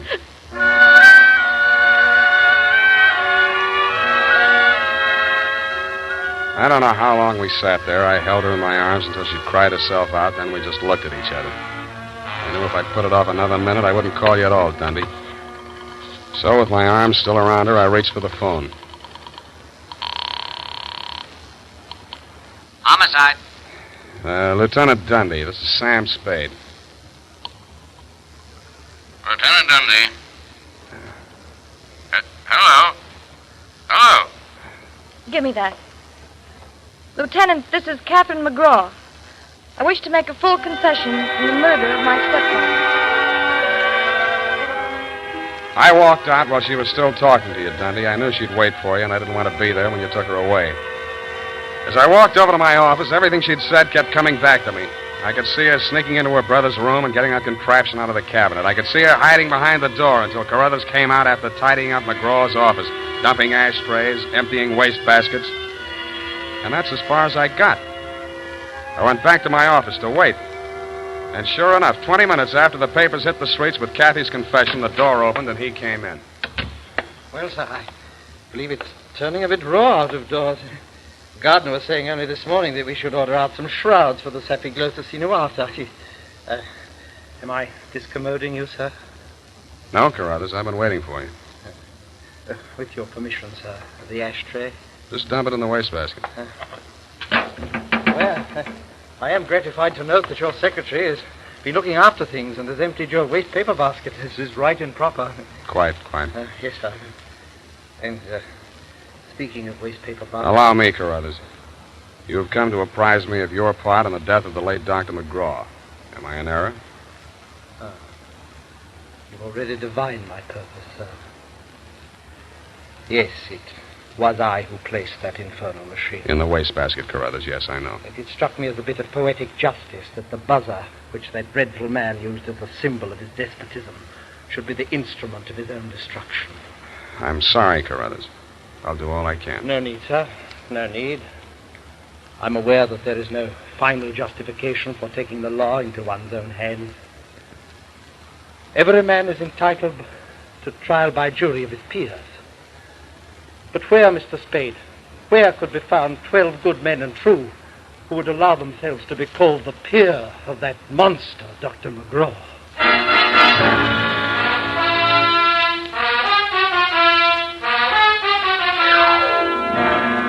Period. End of report. Sam! There must be some mistake. Mistake, Effie? Mistake? Well, the butler can't be guilty.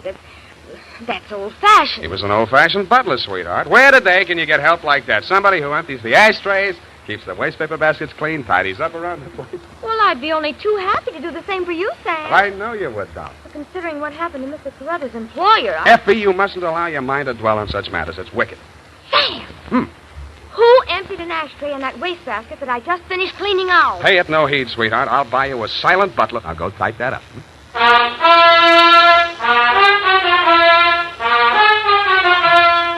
Here it is, Sam. I hope I haven't made any mistakes. I'm in such a hurry. Whatever did you do to your hair? Well, I brushed it out, Sam. What happened to the pin curls? I told you, Sam, when it was brushed out, it wouldn't be noticeable. Hours of torture sitting under a hot dryer for something nobody will notice. But, Sam, it puts bounce in your whole makeup. I get it. The bouncing Effie caper. Oh. Eyeshadow, new shade of lipstick. You look real gone. Oh, no. Whom is it tonight? Well, it's his friend of Maud, Sam. Of course, she's not really serious about him, so it's all right. Your conscience bothering you? Oh, no, Sam, no. He's definitely not serious about her. I mean, Well, have fun, sweetheart, while Maud burns. Oh, well, she won't. And I suppose you'll be seeing that girl, what's her name? Oh, yes, Kathy. Well, at least if I'm not playing in someone else's garden. No. Well, have fun anyway. Good night, Sam.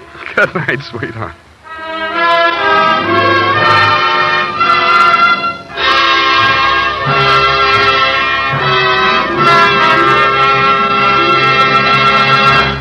The Adventures of Sam Spade, Dashiell Hammett's famous private detective, are produced and directed by William Spear.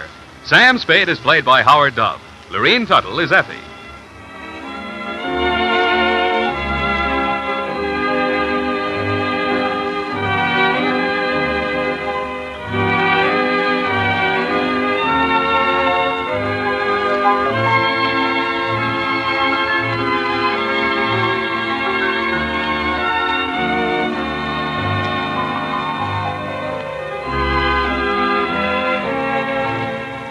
The Adventures of Sam Spade, Private Detective, is a presentation of the United States Armed Forces Radio Service, the voice of information and education.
Remember, for delicious hot breakfast, enjoy Quaker Oats. The giant of the cereals is Quaker Oats. Delicious, nutritious, makes you feel ambitious. So make your hot breakfast nourishing Quaker Oats. Quaker and Mother's Oats are the same. Thanks for listening to HOJO Radio. We'll be back again very soon.